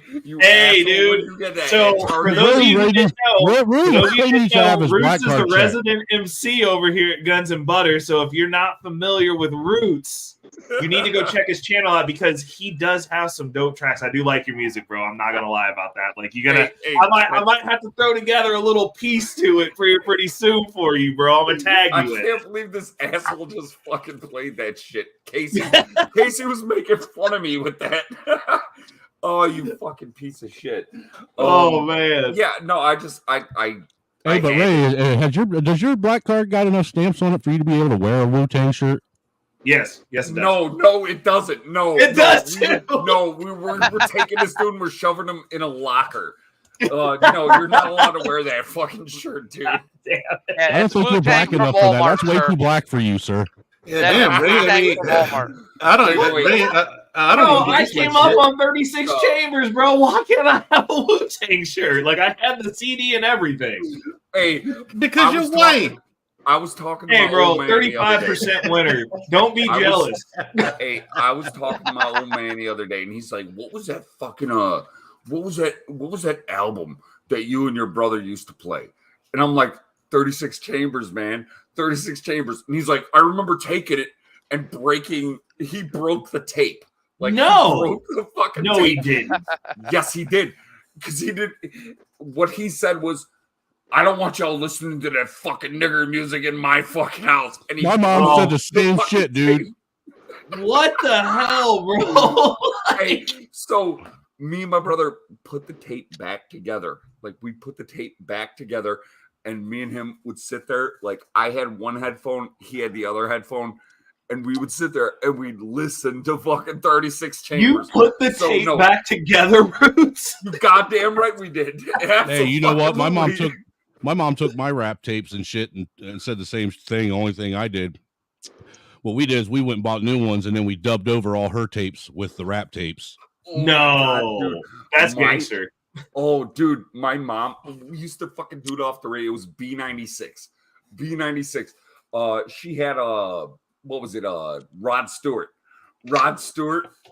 record on tape, and me and my brother fucking recorded over it on B96. It was a boom boom boom, motherfucker say well. Oh no. Okay, look, I'm gonna be honest. Dude, hold on, I'm gonna be honest. We didn't dub over all her tapes. We dubbed over her two favorite tapes. All right, all of them's a little bit. That didn't even sound right, but it was her two favorite. And I got kicked out of that, dude. I got kicked out of the house for 3 weeks or for 3 days over that shit. 3 days, and then when I came back to the house, I got my ass beat for leaving the house that she kicked me out of. Yeah, sounds about right. Who are these fucking guys with their glasses on? And there's a young kid. Hey, dude, leave Big Mike alone. We're in the mustache tribe. Big together, Mike, bro. are those new virtual reality shades? Yeah. Are they I really? actually no. I found them in the ocean. They washed up right from the ocean. 8 months. I'm fucked over, bro. What was that, Tayshaun? I can guarantee that nobody calls him Big Mike. I call him Big Mike. That's his name. Leave him alone, Roots. You got to watch Roots. He's from Chicago, so he's an angry white black man. Hey, listen, we're starting a new coalition over here because we're disparaged. We started our own group. We're in the mustache. Dude, you got to understand, he lived on the wrong side of Chicago his whole life, so he is an angry Caucasoid Negro. All right. He is more black than Ray is. Hold up, Tayshaun. What were you saying? Because you're a little bit low. What's going on, man? No. This I know he called me out. He trying to call me a kid, man. I'm of drinking age, man. I fucking gamble my heart out. I ain't no kid, bro. I'm down bad. These are some young men up here. We're letting them shut up a little bit, Roots. We're letting them be heard, just like you wanted to be heard when you was little, when they was ripping your Wu-Tang tapes up. You had to put them back together. We're trying to create a better environment. Roots were told when we were growing up to shut the fuck up. I'll truck more Jim Beam than you can, brother. I'll truck more Jim Beam than you can. Oh, you got the big bottle. Did that come from Costco? That's the good stuff.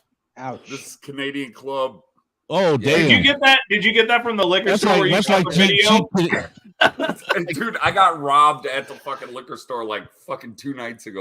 No, you didn't. Yes, I Roots, did. we gotta go save Roots. We're starting to go fund me to save Roots, bro.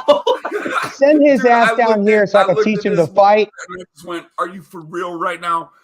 Are you for real right now?" And he's hey, like, dude, Roots is part of the culture around there. He can't leave. No, we gotta look. I was trying to get Reese to move. Reese gonna be all right. We gotta save Roots, bro. He actively getting robbed, bro. We can't be doing this. actively getting robbed. Yep. No, but his lifespan's already been longer than most rappers. Facts. That's actually true, bro. Roots lived long enough to be the OG and the bad guy. I mean, look, he's got gray hair and shit, and it's down to his nipples. Fuck you. What you got? You got a bunch of. Hey, those White Sox in a playoff spot? What was that? Those White Sox. No, the White Sox will never be in a playoff spot. They suck. Oh, fuck off, man. Dude, the Sox are the shit. Whatever. Hey, dude, you know what, Roots? I got faith in you, bro, because we've been saying the Chiefs was going to be good one day, and it finally happened, so it can happen for you. I fucking love Look, you, dude, man. the Cubs won a World Series before the Sox did. That's bad. That's bad. No, they did. The Sox won it in 05. No, that don't count. It wasn't a World Series then. He said 05 don't count. Yo, dude, in 1905, baseball was still. I can't even see you right in now. 1905, baseball was played with fucking tree trunks and fucking bottle cans. I'm gonna punch you in the fucking head.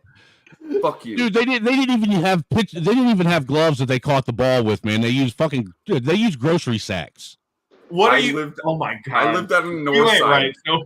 Hey, when the Sox won, I lived on the north side, and I went out like, whoa, fucking hey, the Sox just won. They're literally the dirty tube Sox. There was nobody in the streets, and I was just like, "Are y'all fucking kidding me?" There was like one other motherfucker over there, like, "Yeah, we're kind of embarrassed." Dude, they suck so bad they named you guys after somebody's smelly ass foot. Bro, listen. up, man. I thought that story was really going to end with, and then you got robbed, bro. And then they fucking robbed me. Fellas, I got to run. I got 2% body fat, and I got no battery left. So I'll talk to you guys next time. I put my YouTube channel in the back chat. 2% body fat? I put mine back there too. I saved it. I I actually appreciate that. subscribed already. You know what? Ruth is like a 40-60 blend, like good ground chuck. All right. Good to see you. And it's been good. I never fucking drained. That's up. Heads out. Adios. Later, man. All right, man. Later. Peace, bro. Hey, Roots, I've been working on my fucking on my roasting skills, man, because I've been getting roasted up here by all you motherfuckers. So I've been practicing. Oh, bro, man. freaking Roots be coming with that Fight Club energy, bro. Like, that's because he lives in the Fight Club for real. Body shotting everybody, like, man, I'll fucking dude, just going to bed is a hazard for him. Hey, dude, I don't give a shit. You need to have like a special grill made for when you're gonna come up and just fucking roast everybody, and that way we know when you show up. Like, yo. Wait. Oh, there we go. See, you got to have that in when you coming in just hot. Like, you got to just let us know. Yeah, there we go. See, now you know what we're doing for you. He only has that to fit. Dude, he only has that because he's missing the 6 molars in the back of his head. What is with you guys showing up at the end of the show? Like, he takes gaming knowledge as serious as he does his games in the gym. Please welcome Mr. Young Blood City.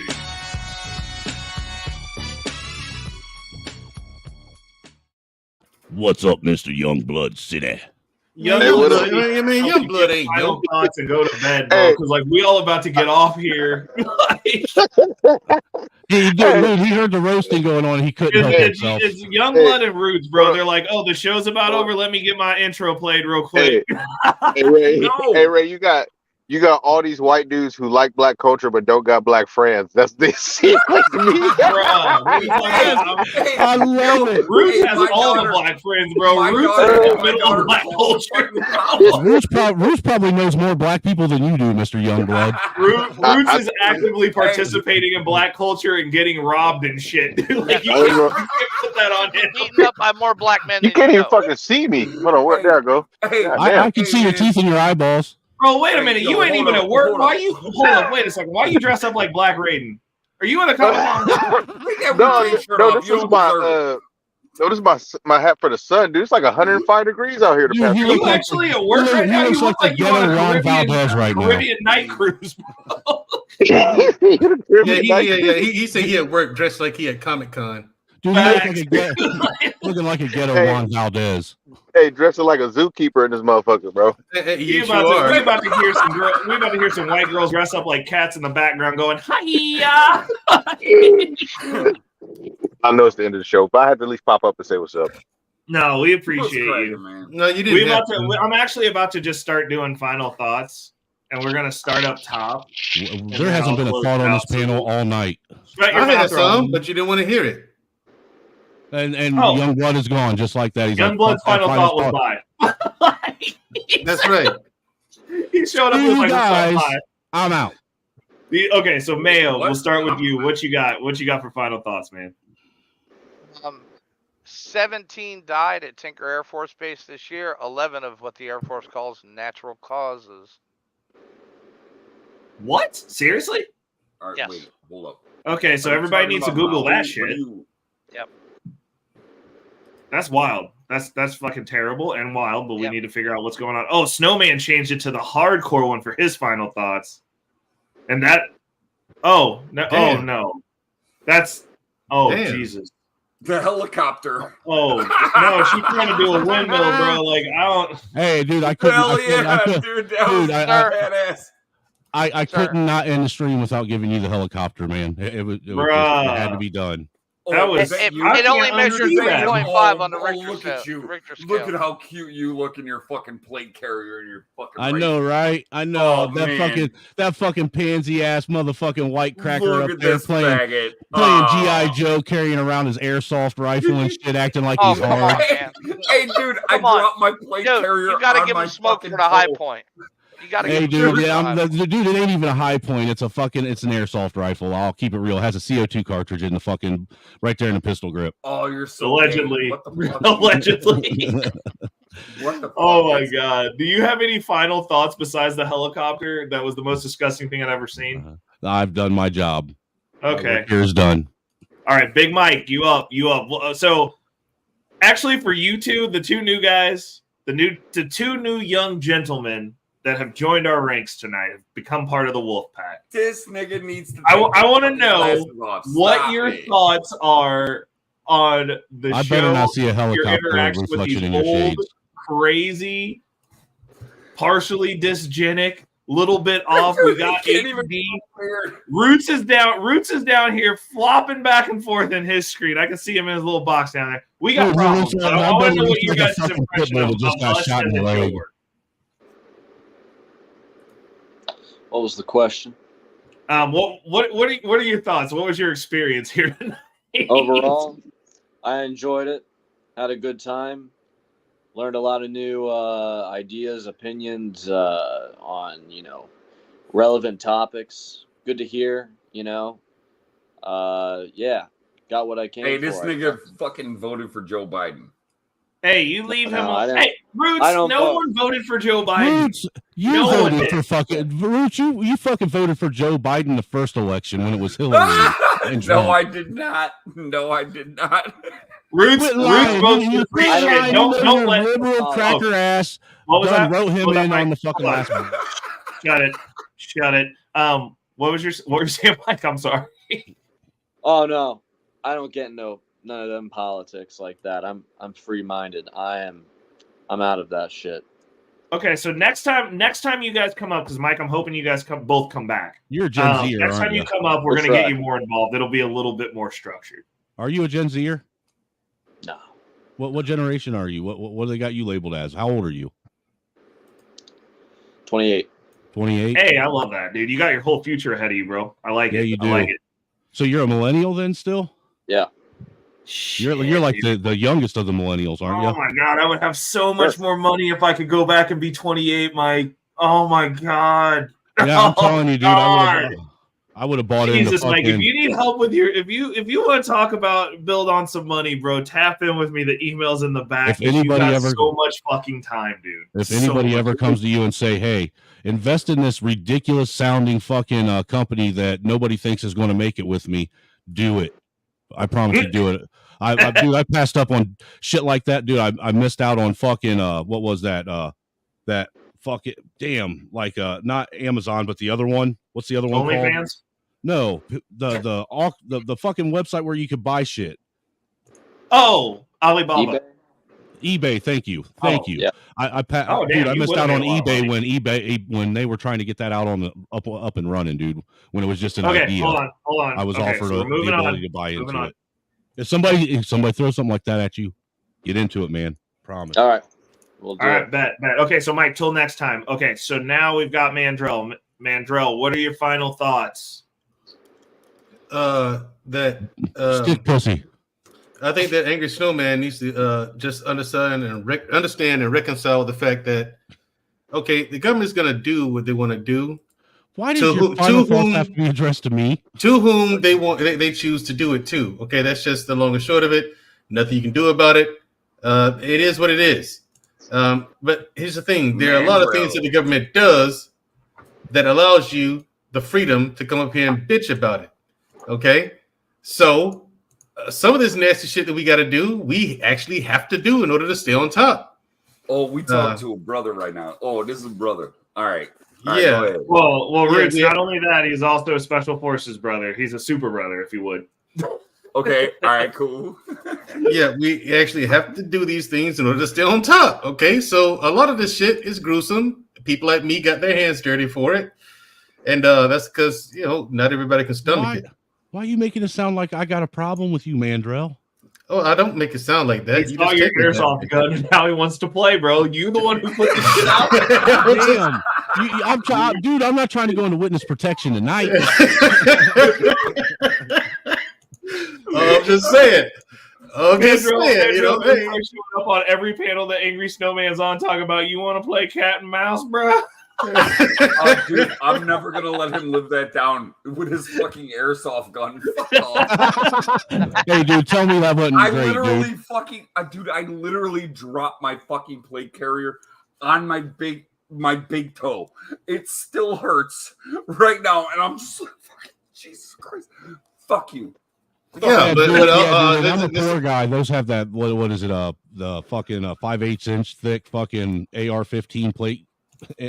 And also, my final thoughts. Here we go. Understand this: that the things you guys say are distractions. Yeah, they are, but there's others too. There's a distraction within the distraction within the distraction within the distraction, and probably several more too. You're a fucking distraction, Mandrell. Yeah, I might be. No, You just don't like know. this That's the point. Man. I like this for everybody's wives. There is. I mean, that's literally how it is, man. I mean, there's no end. There's almost no end to it. But I mean, the thing is, the only thing you can do, because you're not going to stop it, is prepare yourself as best you can to take care of you and yours. That's really the only thing you can do as a private citizen. Hey, so I went. Hey, listen to this, dude. I went through a divorce, and my old man's like, "Hey, dude, come fucking stay with me," and I'm like, "All right, cool. Help me get all my shit to your crib." And my old man is like, "What the fuck are you doing?" Timmy. It was nothing but fucking boxes of fucking ammo and food. And he's like, what are you what are you thinking? Like, what are you thinking when you I was like, dude, it's fucking ammo and it's fucking food. Like, that's what we're gonna need. That's what we're gonna fucking need. Actually, yeah, I'm gonna say you need fresh water. That's listen. Oh, dude, I have the thing to fucking put in the water and fucking extract it and whatever. I got everything, man. There you go. It's like, whoa. People think you're being hyperbolic, and you think you're being. You don't even know what that thing's called. Yeah, I don't know. I don't know what it's called. It's the. I mean, you don't need it till you need it, but when you need it, you need it. Is what it is. But don't you think you need to know what it is in order to know what it is you need? You just need to know how it works. No, you don't need to know what it is. I don't need to be able to name every single thing.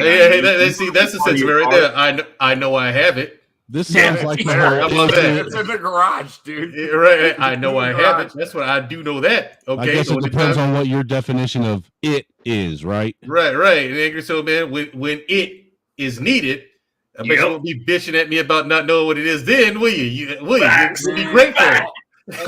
You face some bitch. You'll be grateful. You know what, you black as fucking underneath the bed, motherfucker. I would do it. Bro is not black as underneath the bed. What are you talking about? Right. That doesn't even make sense. I know it doesn't, but fuck him. He's a caramel milk dud, bro. He's old milk dud ass. I think you're so bad saying fuck him. Bro, God damn it. Okay, Mayo Monkey, you're up. Final thoughts. God damn, man. Yeah. No, but he is 100% correct. All you can do is prepare so your family can survive and be ready for the next economy. Yeah, I like it. Yeah, because there's another one. There's another one coming. Like, they don't have a choice, and people overlook that. They really don't have a choice other than to make another one. This kid looks like he fucking pitches for the fucking. He does look like a pitcher. He also looks like Captain America's son. You leave him alone, Roots. You're up, Tayshawn. Why is he muted? Oh. Why are you? You know what? The other day, man, Gerald was up on that panel looking like a goddamn zesty fucking Dorito bag. Hold on. Try it again, Tayshawn. Try it again. No, man, you ain't hitting this kid's fastball. No, I feel blessed up. In the short time I've been with you, brothers, it's been I've had a blast. So I just wanted to say, who was talking about the economy earlier? That Mayo? It was actually Mandrell touched on it and Mayo touched on it. Okay, are we talking worse than 08? Yes, holy shit! When this thing we're blows talking open, 34. Yeah, we're talking 34. When this shit blows open, dude, like if you see the housing market, it is high as fuck, and it's not supposed to be that way. Okay, like they have to force. We're in 08 now. Yeah, they have to force. They have in order to fix it, they have to force a crash in the market. They have to force it, and they keep kicking the can down the road, making the situation worse. The national debt margin it's fucked even more, man. This country is Yeah, and they raised the debt ceiling. What, another $2 trillion? Yeah. And interest rates. Yeah, fuck it. Hey, dude, that's a dope ass hat, man. So, what are your got any final thoughts for us? Definitely got a lot to think about until next week. We'll be back next week. It's been a blast. You know, we talk about a lot of shit up in here, and I just wanted to say, where the fuck is this kid from? Don't interrupt him, man. Let him finish. Let him have some fucking respect, you ghetto ass cracker. Roots. See, this is what happens when you in Chicago, bro. This is how you know Roots lives in the hood. Yeah, fucking hey, he's an there Eagles you go. fan. You know who else is an Eagles fan? Gary, or no, he's the Jets fan. Never mind. Taking it back. Mahomes, he held the quarterback, but Eagles are coming through this year. We fucking taking the ball, baby. Hey, man, you and your buddy Big Mike, man, you guys are welcome to come hop on my panel anytime too, bro. All right, yeah. Hey, Sean. Appreciate it. Hey, Sean. I'll put the link in the back for you guys. What's up? That's freaking cool. Tayshawn. Yeah.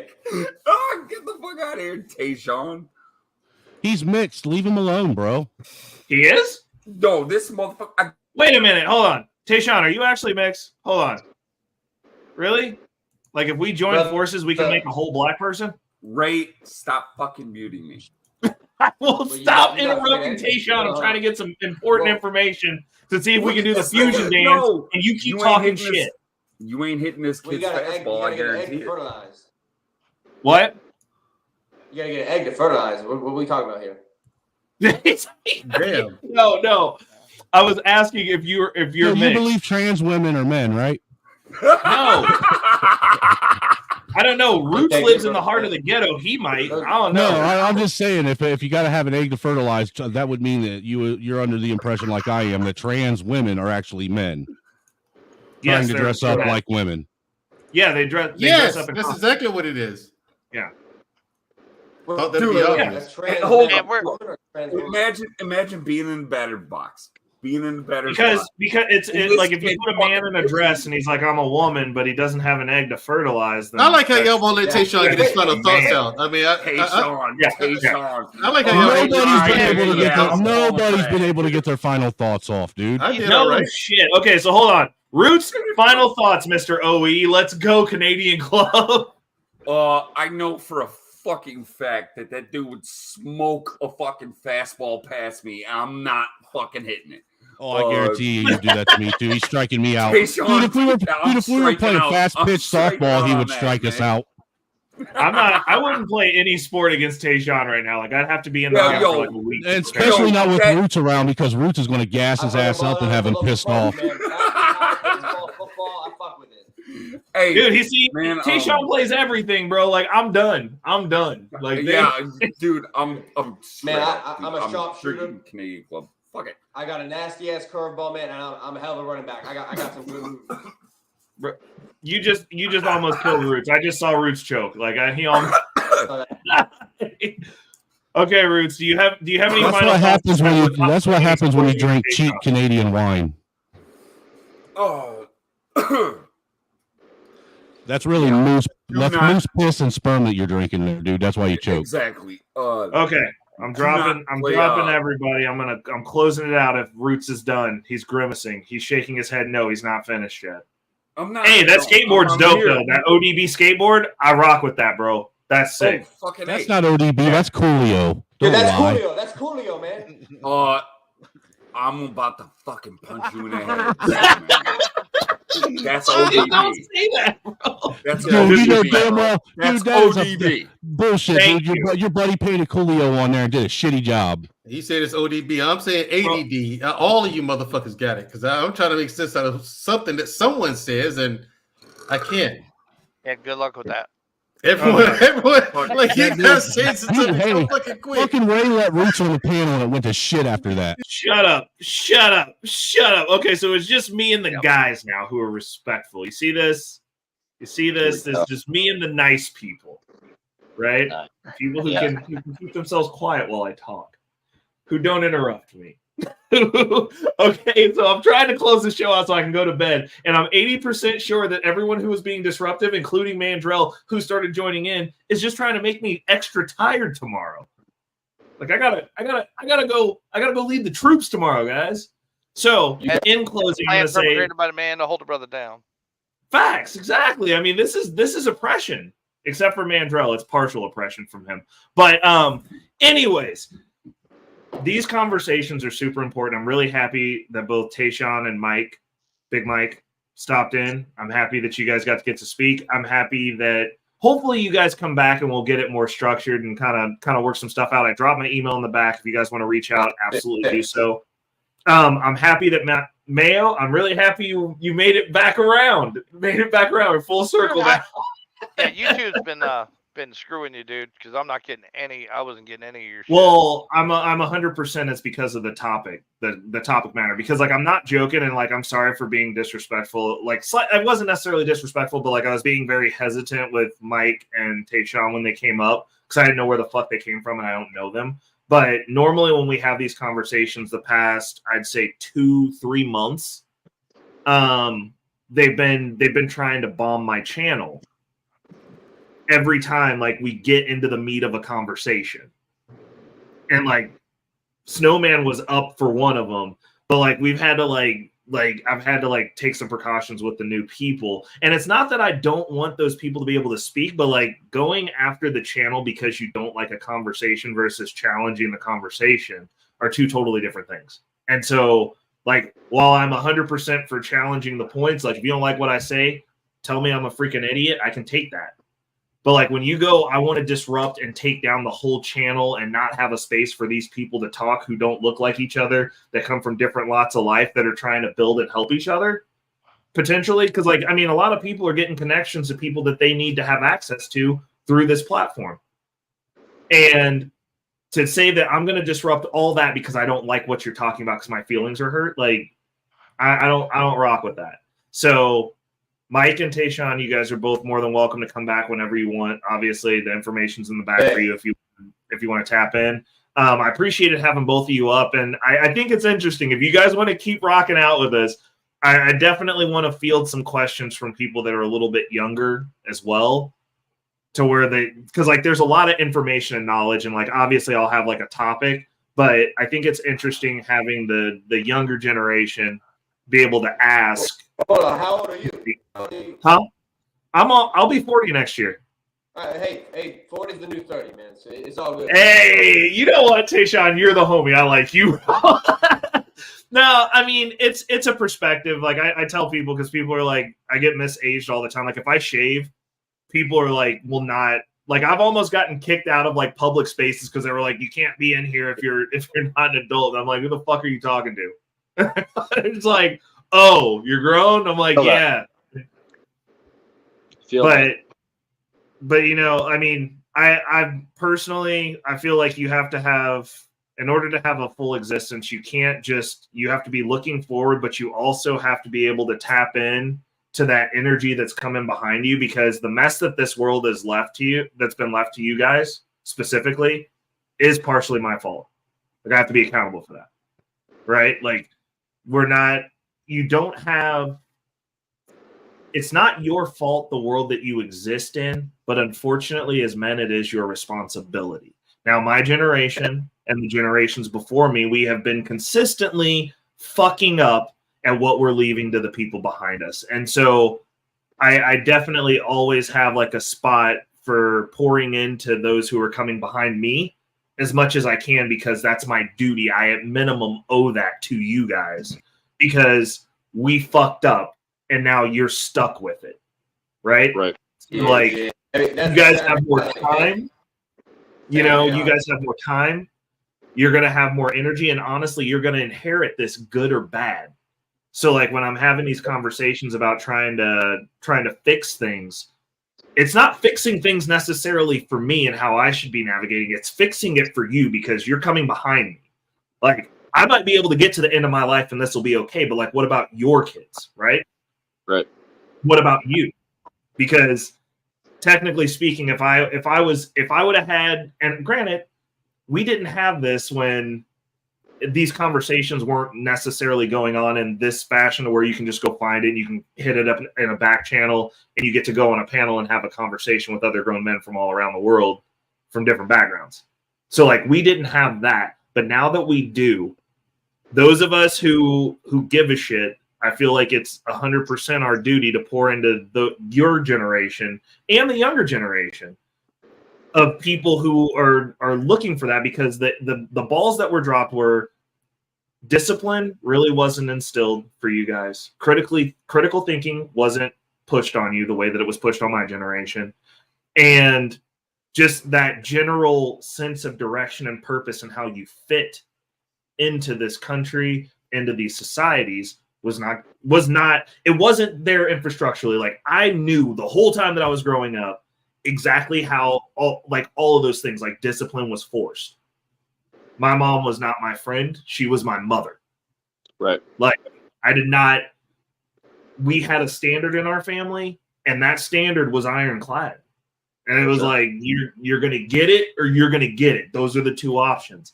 And so when it comes to the generation after us, like even when I look at like my cousins, like they're all soft, like very soft and like very kind of just out in the world, like no direction. Those standards weren't passed on to them because they were like, oh, like we don't want to grow up like that. And it's like, you're going to be your kids' friends and like, look at the results that we're getting out of that. Yeah. Like, how does this work? You guys weren't allowed to fail. Yeah. Yeah. And you guys weren't allowed to fight on the playground and find your place in the social order. Yeah. And those are very important skills, because the thing is this: if you aspire to be anything above mediocre, there's a lot of failure involved. Like you fail to get good a lot. Like I fail at a lot of shit all the time. Yeah, but it's just a stepping stone. Yeah, exactly. But like a lot of people, you got participation trophies. Like it's like, no, you're gonna crash the fuck out, and like you're supposed to dust off and get up and continue to pursue and persevere, because we're men. That's what we do. Exactly. And so, but they don't. But like the society that you grew up in, they didn't do that. Like if I fell on the playground and started crying, like the teachers would be like, "What the fuck are you doing? Get the fuck up! Like what are you? Like what's wrong with you? Like are you hurt? Like are you done? Or are you just expressing some shit right now?" Like now, they don't. They're trying. What they're trying to do with your generation and the generations behind you, they're trying to remove your fangs. They want men in appearance only. They don't want men in action. They don't want men in philosophy. They don't want men in standards. Yeah. And so they don't want you to think. They want you to get out there. They want to tell you what to be mad at. They want to tell you what to be upset about. They want to tell you that anyone who doesn't agree with you is your enemy and not somebody that you can have a conversation with and come to a common ground with that you can build with. They want you separated. They want you isolated. They want you alone because you are controllable in those states. When men come together, nations rise and fall when men come together, because you can have a nation fall when men come together and go, we're not going to do this. We'll tear this whole shit down. This isn't acceptable. Nations rise when men come together and go, this standard isn't good enough for us. We're going to build something better. The more that we are separated as men, the worse this is going to get. And once it gets to a certain point, somebody else, whoever is orchestrating this, however you want to play that out, will come in here and take this shit, because there will be either not enough or no men to say no. And once that happens, this is over. All of it. They will come take all of this shit. They'll go door to door. They're going to take it all, because there will be no more men. And it's very insidious the way that this has happened. Is you see everything, toxic masculinity. There is a blatant attack on heterosexual straight men. If you're a white man, you're the enemy of everyone. You're immediately the bad guy when people look at you because they've been told that. They've been told that. They don't know you. They haven't spoken to you, but they look at you and they go, this is the bad guy. This is the oppressor. I'm a victim. In what society do men get to go around saying I'm a fucking victim? What level of man would you follow that just goes, I'm a victim? The white man hurt me. We can't do anything about this because the white man's... In what world do we live in where we are in a country together, but we're supposed to navigate as though there's some sort of separate country for people in 2023 when we all have the internet, we're all able to sit here, we're all able to have these conversations, and you literally can learn and basically do anything you want. You can build as much wealth as you want. You can get as strong as you want. When I go to the gym, the white man does not come to the gym, drag me out of the gym and go, you got to eat Twinkies and get fat like Lizzo. You can't be strong. When I bought this place that I live in now, the white man did not come burn it down. He did not let me have my money that I qualified for. When I go to work and they made me a partner in the company, the white man did not come in and say, you can't sign that paperwork because black people can't own things. Matter of fact, if you actually speak to people, because like I said, my business is in a rural area. If you actually speak to people, you'll find out that there are more commonalities. What's going on, Reese? Amongst men that are working, that are trying, that are looking to push forward and do well and do right by their family and do right by their lineage, then there are differences. Because at the core foundation, a man who is trying to progress is a man who is trying to progress, regardless of what color he is or what background he comes from. There is a culture issue in this country. And if we do not address that, they're going to keep whittling away. And the more they separate us, the easier it is for them to chip a little bit at a time at your values. It's easier for them to go, hey, you should let this old man in a dress read to these children. That's fine. It's okay. And if you don't like it, you're some sort of isterphobe. Hey, you shouldn't want to have the police enforce crime in these neighborhoods where they're running like third world countries. If you want safe neighborhoods, you're a racist. They're trying to make math racist. So the world that you guys are inheriting, 100%. So the world that you guys are inheriting, it is important for people to have these conversations.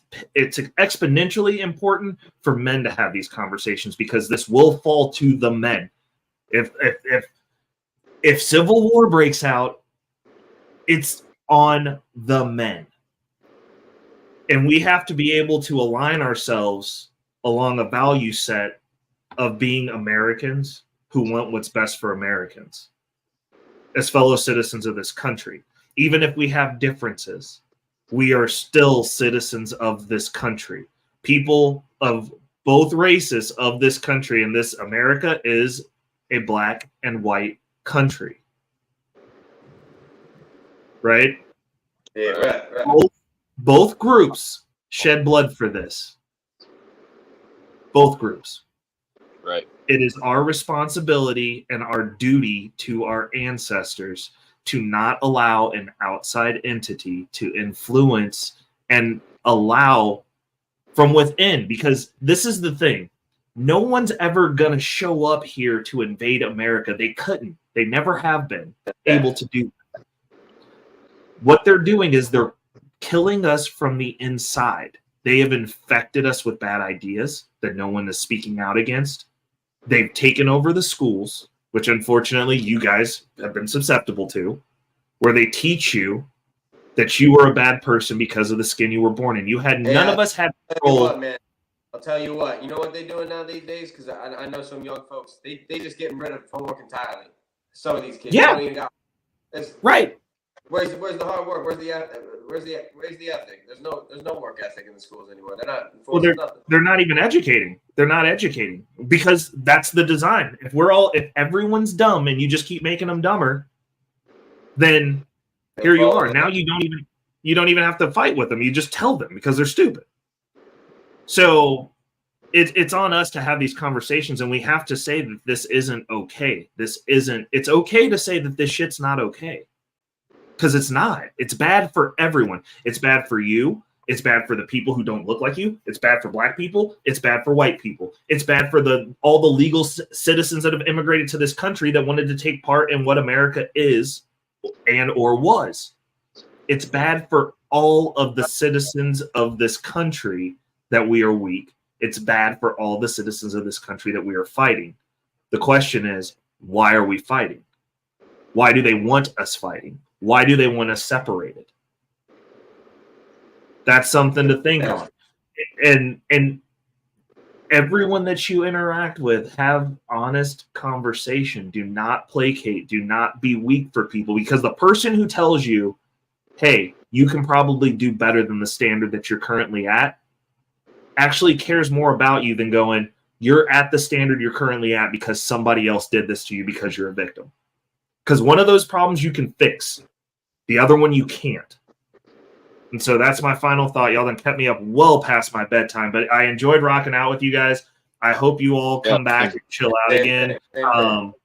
Mayo, you got to come around some too. I know you argue with the other kids, but, you know, we can rein that in. Because I miss you, buddy.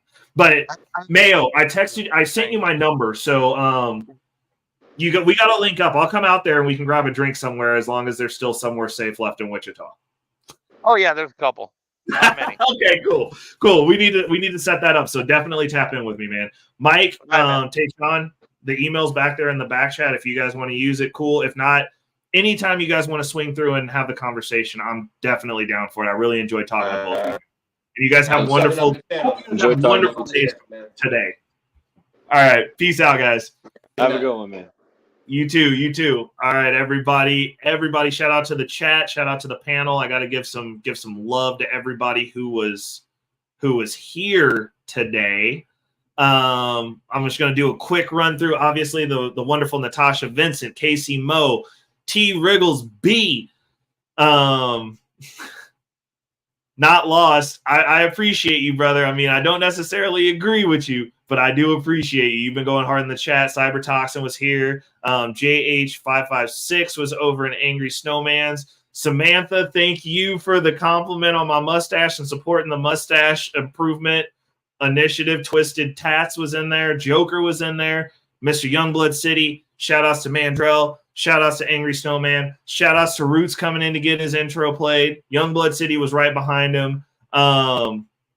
Shout outs to the trolls who came over on High Value Net to troll. I mean, I appreciate you. Moy Freestyle Life, dude. I'm happy you guys enjoyed the show. You gotta stop through sometime. I've seen you on a couple other panels. Murder 100, as always, day one, baby. Shout outs. And Professor, definitely sub to him. Smart man, dude. You guys definitely turned it up. Tayshawn and Big Mike, you guys definitely brought a different level of energy to the show tonight. I really appreciate both of you. Until next time, and until I make this outro. So this will be the last time we use this outro because we're doing some extensive branding around here. But until then, I think that tonight we had a really good vibe. So I think we're gonna go with the family outro because we're family around here, and I appreciate all of you. Thank you so much. Thank you everybody who super chatted. Thank you Mayo Monkey. Thank you Sir Hale. Like he didn't even say hi. That was super dope. I really appreciate that. Thank you so much. A toast for the family. Wolfpack out. Toast.